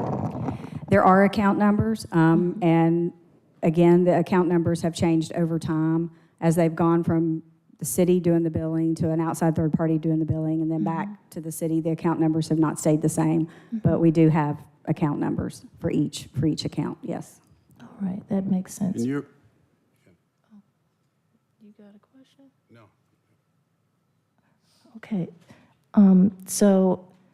So right now we know exactly what account numbers they're speaking of? Did they provide account numbers? That's what I'll do. Would you give everybody a copy so we all have the same information? Won't be any misunderstanding about what was sent over. It's a one-page spreadsheet. Make sure before we leave here today, everybody has a copy of that same sheet. Yes, With the account numbers on it. I'll forward that. It did have some account numbers on it, yes. All right, thank you. That'll work. My goal is to get this resolved one way or another in the next couple of weeks. If we owe, my commitment to the mayor was we're going to pay if we owe. Commissioner Thorne. Yeah, I did see that one page that came across while we were trying to negotiate with the animal contract that one day. It came to your office, and just immediate glance when I looked at it, it looked like there was a duplicate on there right away. The second and third account on the spreadsheet was a duplicate. I think that was the case, yes, Commissioner. That is correct. It was a So they were off by $500,000, about $500,000? $495,000 to be exact. Yes, $495,000. So even their accounting that they sent over to us was incorrect. So I really think it needs to be researched. If they can't put together a spreadsheet that's correct and it's $500,000 off, and they still go into the press and saying it's 5.7 when it's really 5.2. So they need to get things corrected as well. We need a copy of that spreadsheet for everybody before we leave. Commissioner Ellis? So, Madam CFO, so your understanding we're current on paying our utilities? Yes, we pay, Okay. we're paying That's the all current I'm- portion, We're yes. current on paying our utilities. If somebody came back with me with something from 5 to 6 years ago, if one of the government called me up and say, you owe us whatever for water from 5 to 6 years ago, I sure as heck ain't gonna be paying it unless somebody's got a clear justification, documented 10 times, 9 ways to Sunday, and not 2 lines on some Excel spreadsheet. I mean, I don't think that there's anywhere in the realm where they even have any legal standing on this issue. And why we're just hearing about it now is, again, I reiterate, nothing more than a smokescreen related to this other issue that we're going to talk about next. This is the same Atlanta watershed, I guess during that time, that had multiple people indicted for overruns, bribery, et cetera, right, during that period of time? Nobody can answer that. You can go look it up on your own. So, I mean, we're current on our bills, and this is just now getting thrown out there. Read between the lines. Commissioner Arrington. All actions upon open account or for the breach of any contract not under the hand of the party sought to be charged, or upon any implied promise or undertaking, shall be brought within 4 years after the right of action accrues. So if these are bills from 30, 40 years ago, even 10 years ago or 5 years ago, there's no basis for recovery. The only bills, let me give you the site. Official Code of Georgia Annotated 9-3-25, adopted in 2020. Anything that's older than 4 years old is a nullity. There's no way to bring in action. A water bill is an open account. You get billed for it every month. Anything that's, what's today, April 10th. April 10th, anything before April 10th, 2020 is irrelevant. Don't even waste your time looking for anything that's over 4 years old. The only thing that matters is anything in the last 4 years. All right, Commissioner Arrington brought that to my attention during recess about the statute of limitations. So, Madam County Attorney, I need you to wait, not now, but review that. And if that applies, we may have nothing to talk about. We are looking into that. We're researching that now. All right, Commissioner Vice Chair Abdul Rahman. Thank you, Chairman. I just want to go on record. I've been in office for 4 years, and I don't believe it's been a month that has passed that I have not had constituents that were either in my district or in someone else's district that had a problem with the water bill. I know mistakes happen, but from a constituent's perspective, Once this came to light, a lot of constituents reached out to me and said, I waited a year. I waited 6 months on an adjustment on my water bill that I knew was incorrect. How do we, as Fulton County taxpayers, citizens, know that the bill is correct? I cannot answer that question. So I just want to put it out there. It's going to take more than a one-page document with account numbers on it. Because if I have constituents that I have had to go to bat for their bill to be changed after someone promised them that they were coming out, they did not come out. And then the bill supposedly was supposed to be changed in 3 months. And in some of these cases, it took a complete year. I'm not trying to throw anybody under the bus, but the reality is City of Atlanta has a billing problem. I have known that from the very first year I sat here. So I would ask county manager, county attorney, and CFO, whatever we owe that is within the statute of limitations, please make sure that it's something that we owe. That's all I ask. Thank you. All right. Continue, Madam Clerk. 240253, discussion, animal services, sponsored by Commissioner Barrett. All right, Commissioner Barrett. Thank you, Mr. Chairman. Colleagues, I put this item on the agenda on Friday morning because we were still having some back and forth at that time, and I did not want to miss the agenda deadline. So when I put it on there, I didn't have a particular, line of thought that I wanted to follow or something I wanted to discuss. But having said that, I feel like there's been a lot of discussion back and forth in the press, and I think, as we all know, the press will tend to, just take out a sentence or two of what anyone says. There's been, I think you and I have both seen some letters from our, constituents who live nearby where we are, with some confusion about whose responsibility is what and why this is happening. I think, it's worth stating that the overall impression I'm hearing from folks in my district is that this is a contract for animal services. Why can't we just get it worked out? What is the problem here? And I agree with that. I mean, I think it's sort of odd and puzzling as to why we are where we are here. But I think we here on this board all know why we built a new animal control facility. From my understanding, of course, I was not here at the time when the decisions were made, but I understand that the old facility was, not in good repair and was not meeting Department of Agriculture standards, and it was, too small for the capacity of animals that were in our care. So the decision to build the new facility was decided on by this board. It was not a secret to the City of Atlanta. All along the process of building that facility, whenever there were tours, all of the cities were invited to come on tours. Is that correct? Yes, ma'am. And from what I understand, all we got was positive feedback about what we were doing. Along with that, last July, and again, I'm just going to give you my recollection of this, but last July, each of us as commissioners were given a presentation by Alton Adams and team about the new facility and the changes to costs that we were going to be asking the cities to pay in their new intergovernmental agreements when the old ones expired at the end of 2023. That information and that same PowerPoint slide deck that we all saw was then taken to each one of the 15 cities in the month of July, I believe, and that presentation was then given to each of the cities. And if there was ever a time for a discussion of how much fees we were charging people who came in for adoption services or spay or neuter or whatever, if there was any discussion to be had, it would have been at that time to talk about how we calculate usage or whatever else. Those requests were not made at that time, to my knowledge.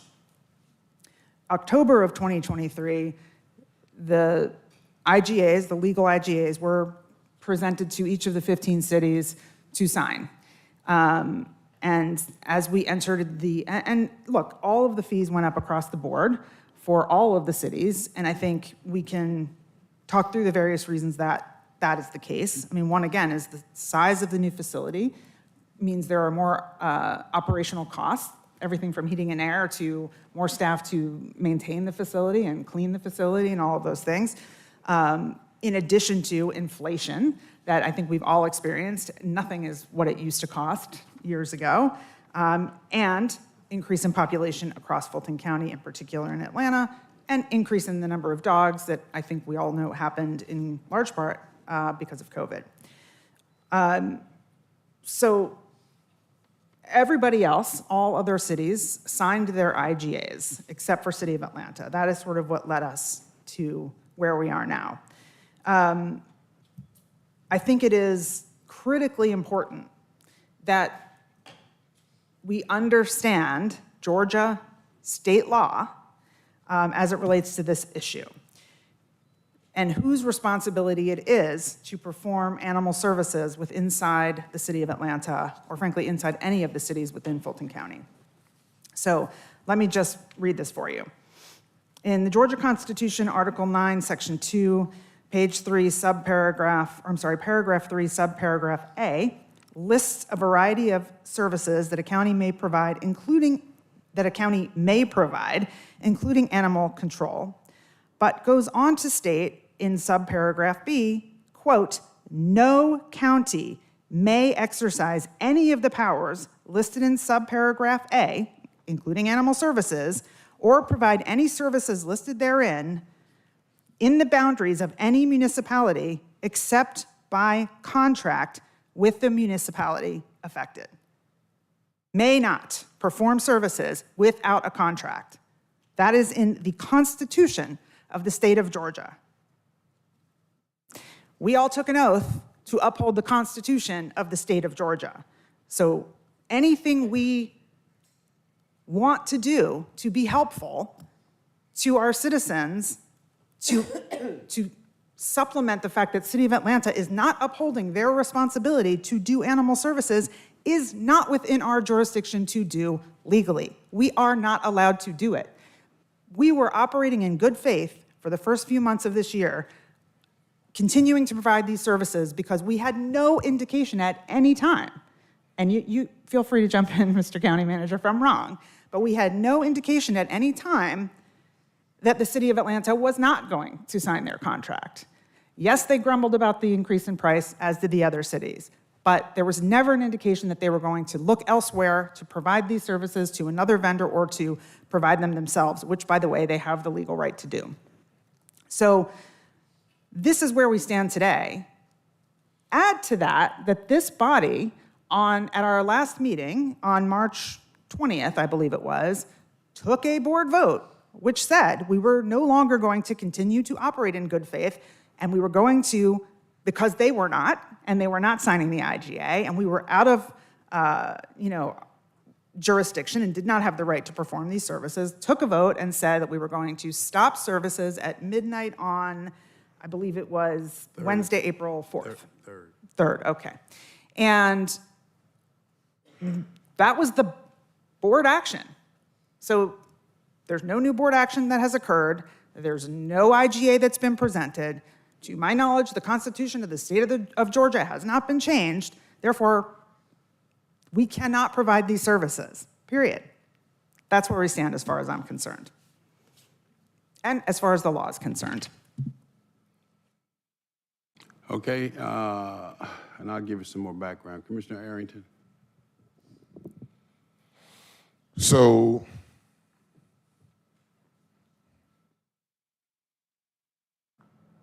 I don't know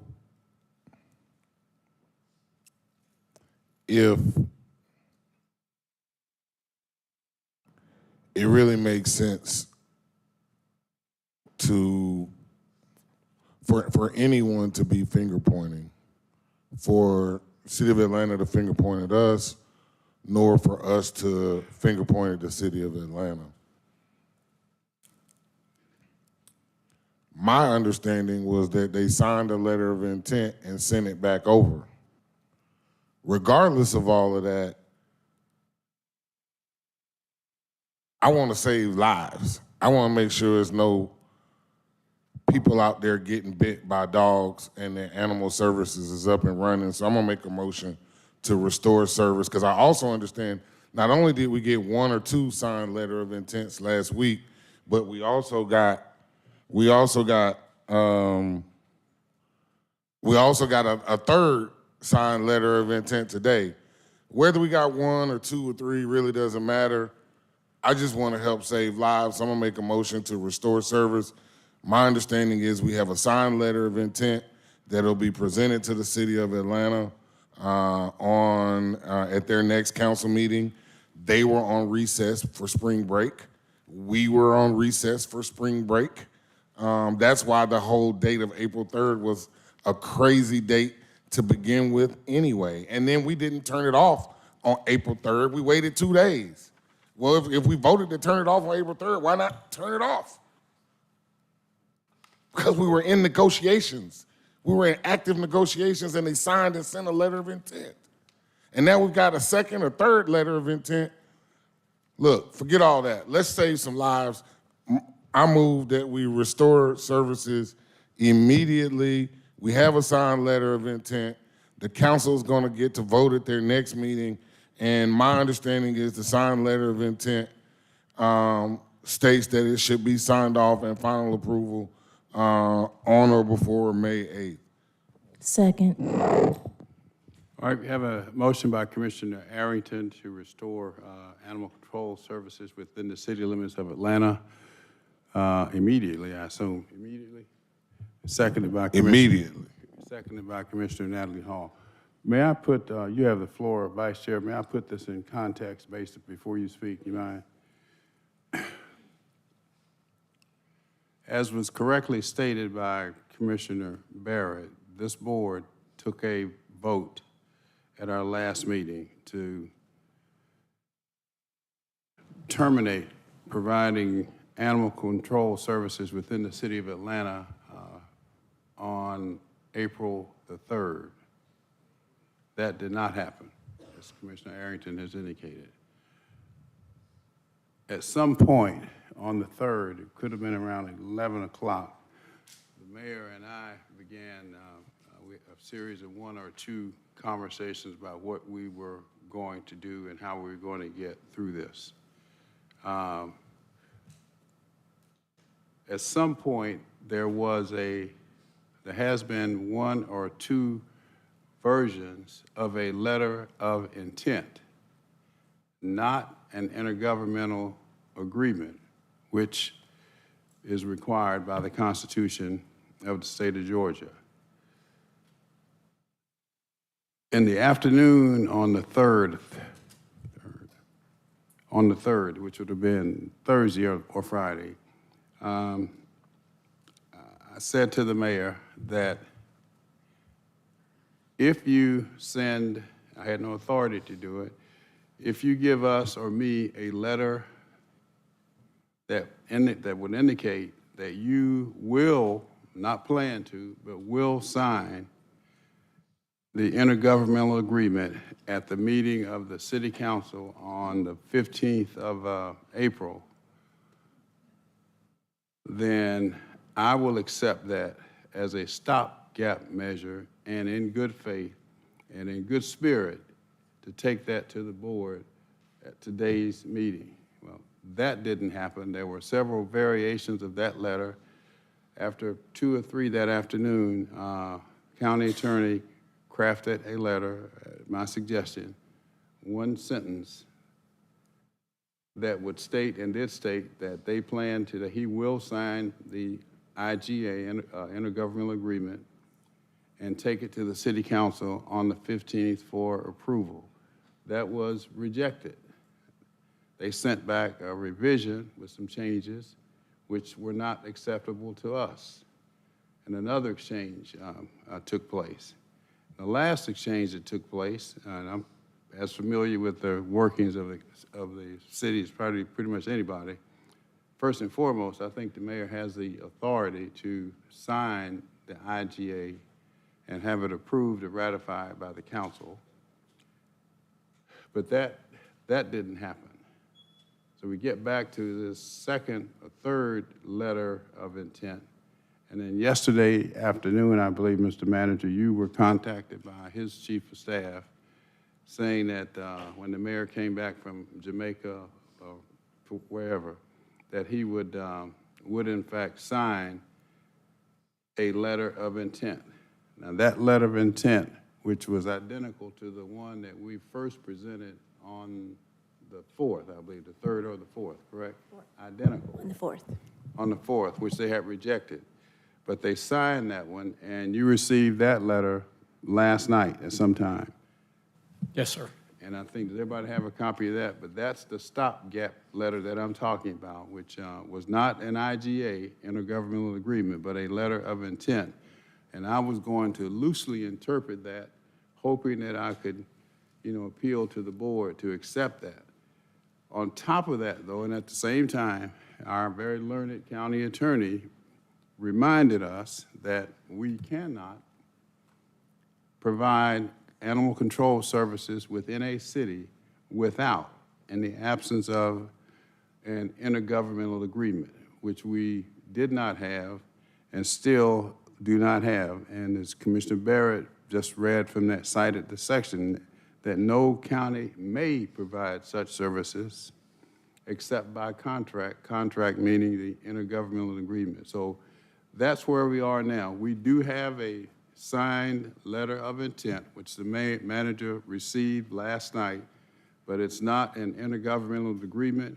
I agreed on Thursday or Friday of last week that I would accept that during the interim and bring it to the board to see if that would satisfy us while we get through this. But then the other little problem is they meet on the 15th. If at the meeting on the 15th, there's what the city and city council refers to as a resolution, that can be approved on that same day by a majority vote of the council.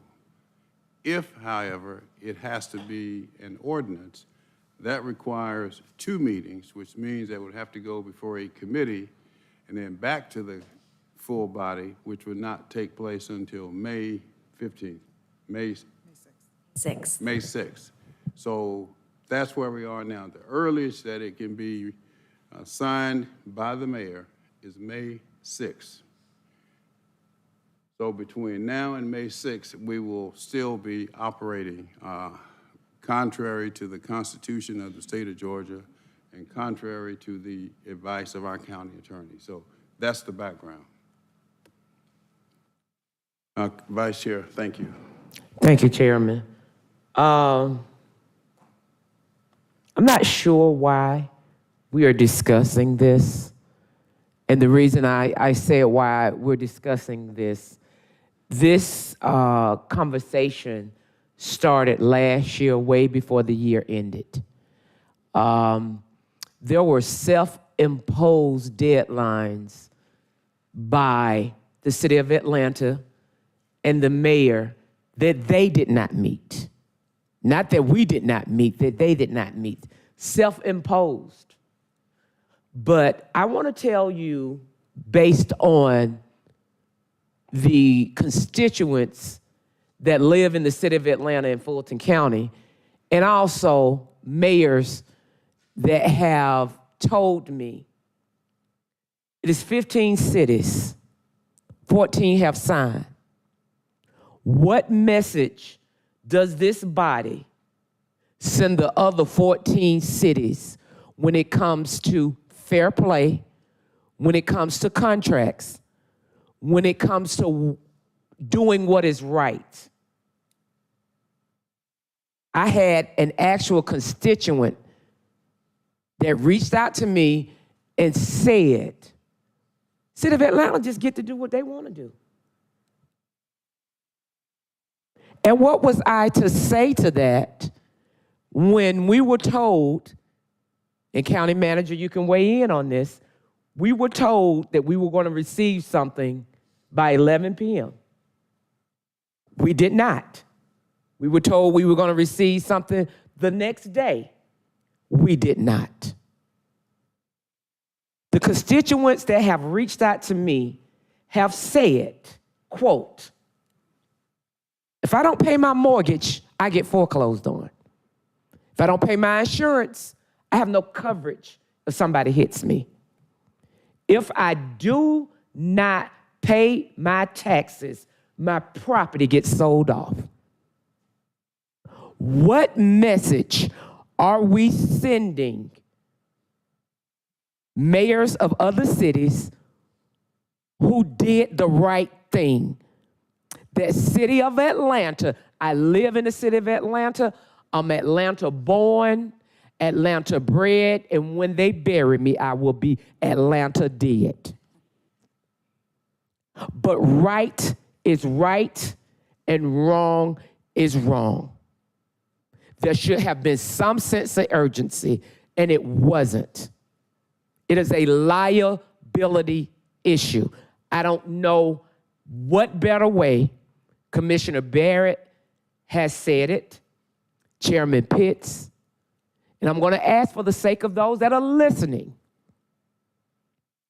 County Attorney, if we operate without an IGA, without a signed contract in the city of Atlanta for animal services, is that a liability?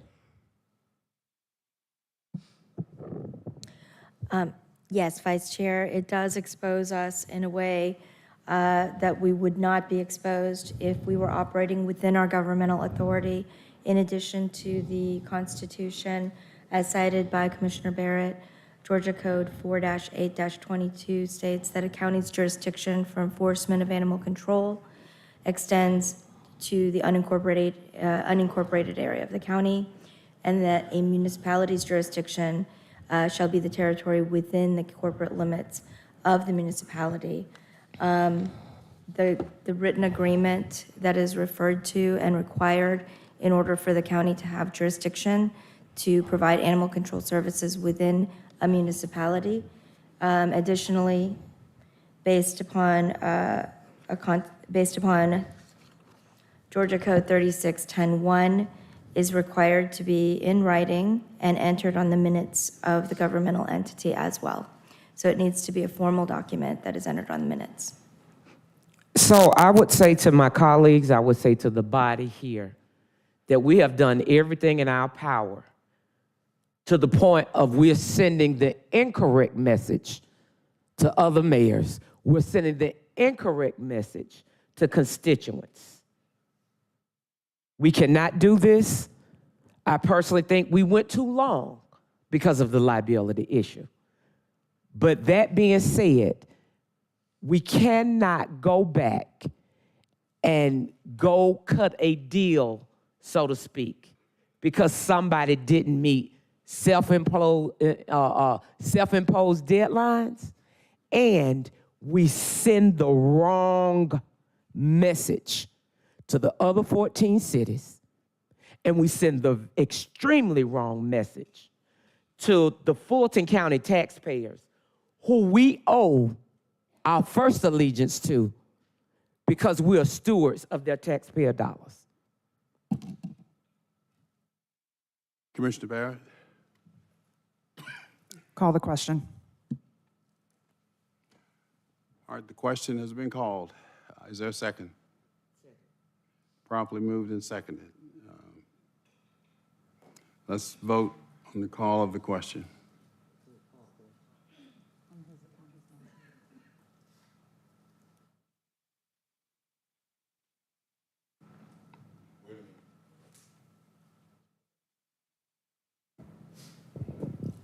And the vote is open on call the question.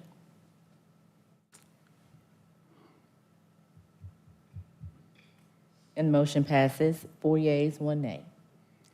All right, on the motion on the floor, it's a motion by Commissioner Arrington to resume service immediately, to resume animal control services in the city of Atlanta immediately. That's the motion on the floor. Let's vote. And the vote is open.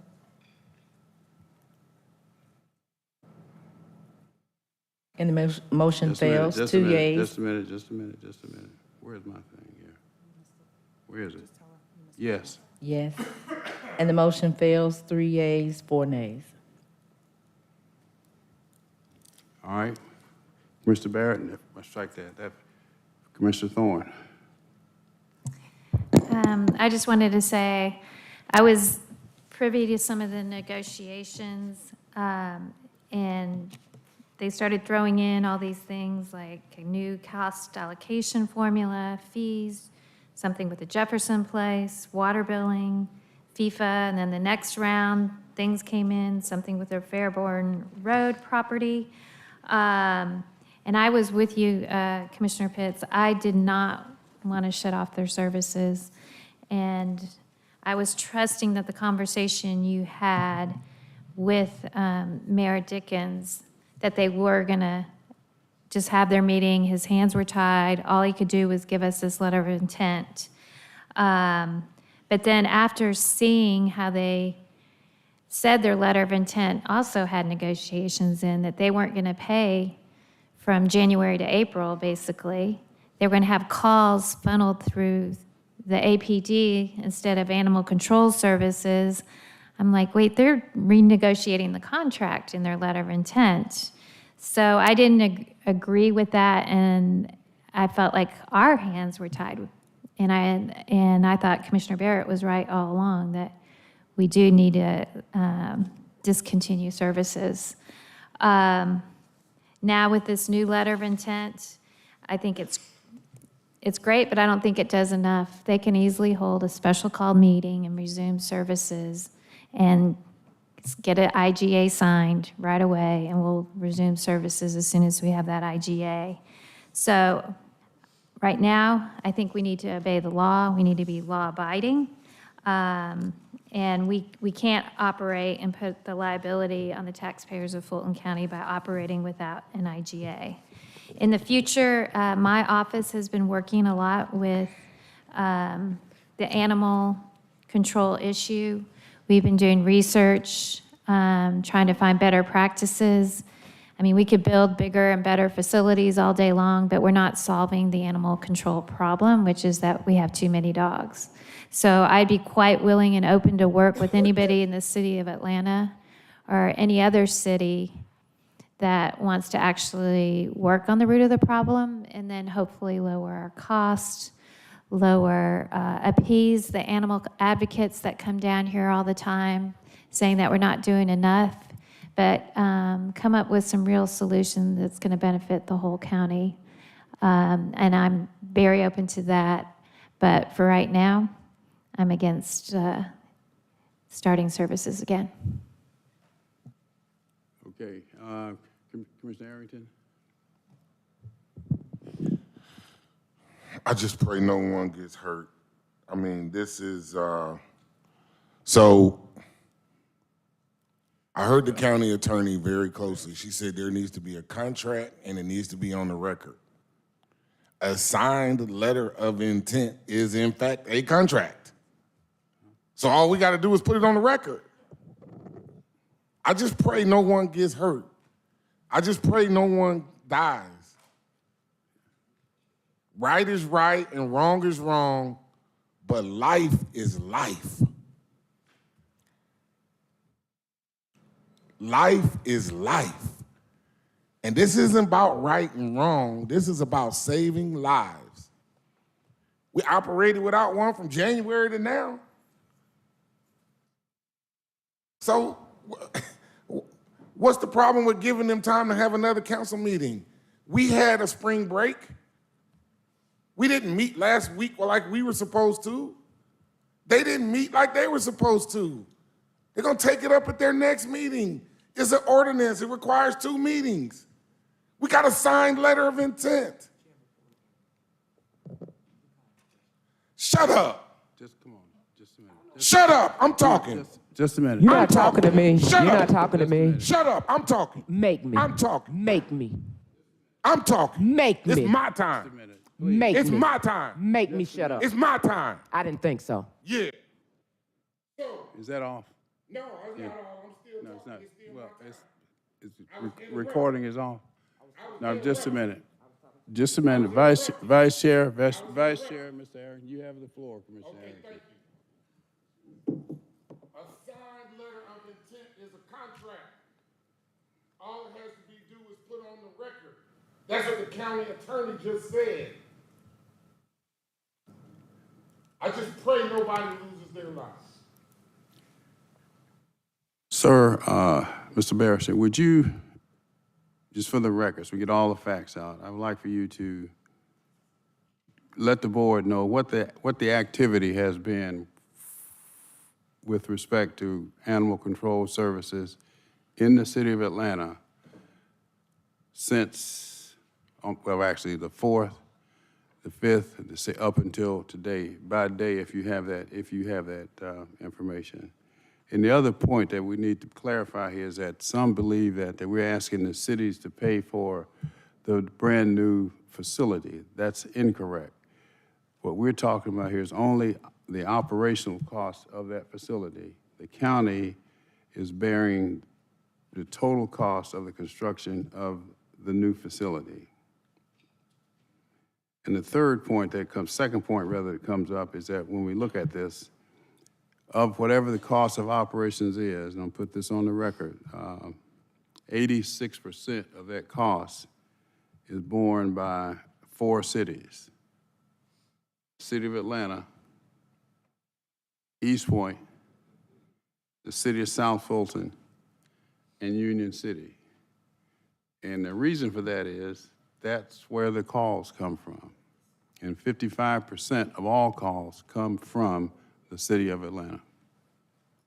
Sir.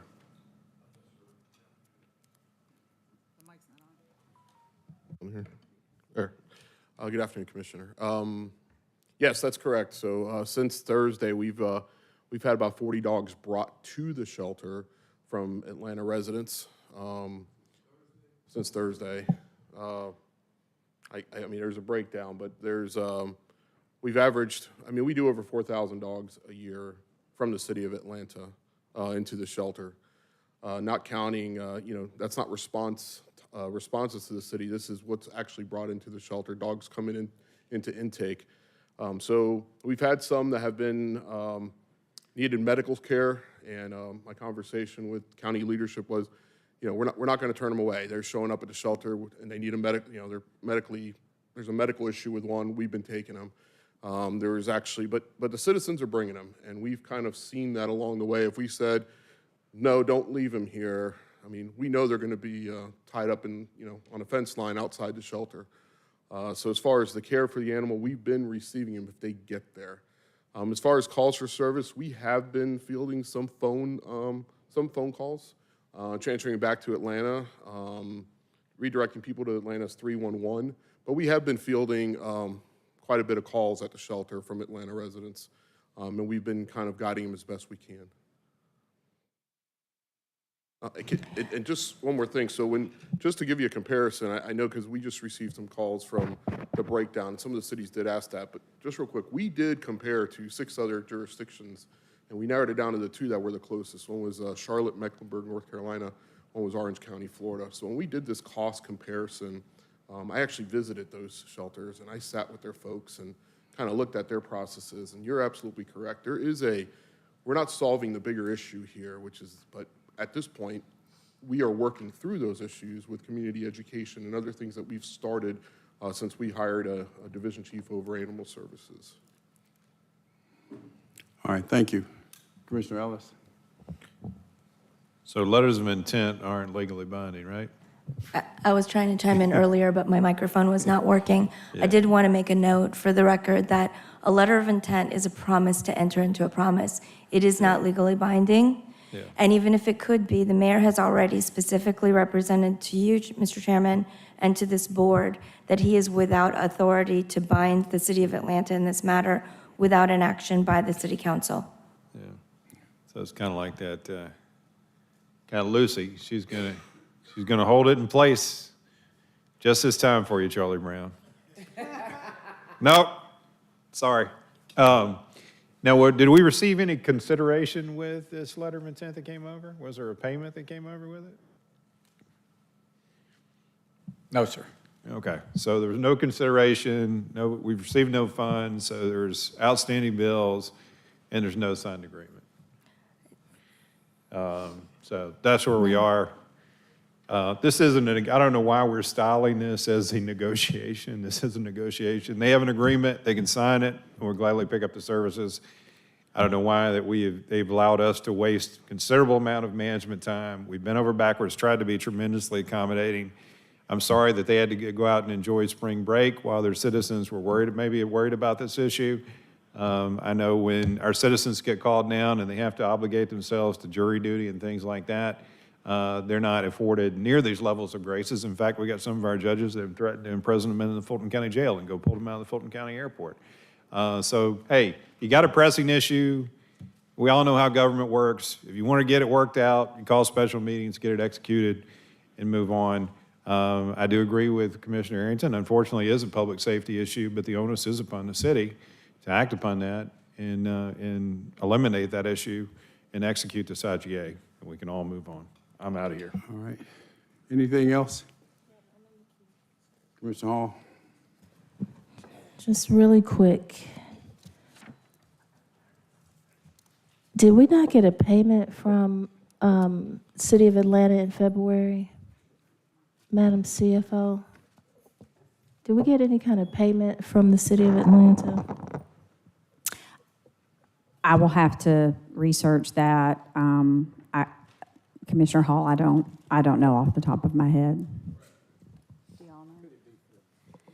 I'm sorry? I will say that Hakeem has confirmed with the staff that the amount that Atlanta owed for all of the services for 2023 has been paid. It's possible that that was the payment that was received, if there was one received in the first quarter of this year. I would look on the financial system, but I don't have access right now to be able to answer that for you.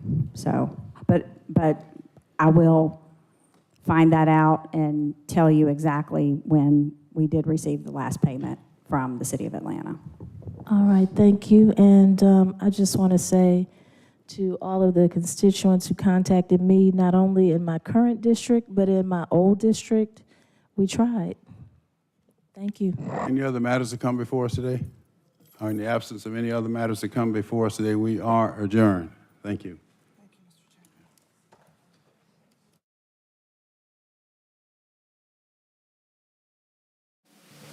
For a written transcript of this meeting, or if you need reasonable accommodations, including this communication in an alternative format due to disability, please contact the Clerk to the Commission's office at 404-612-8232.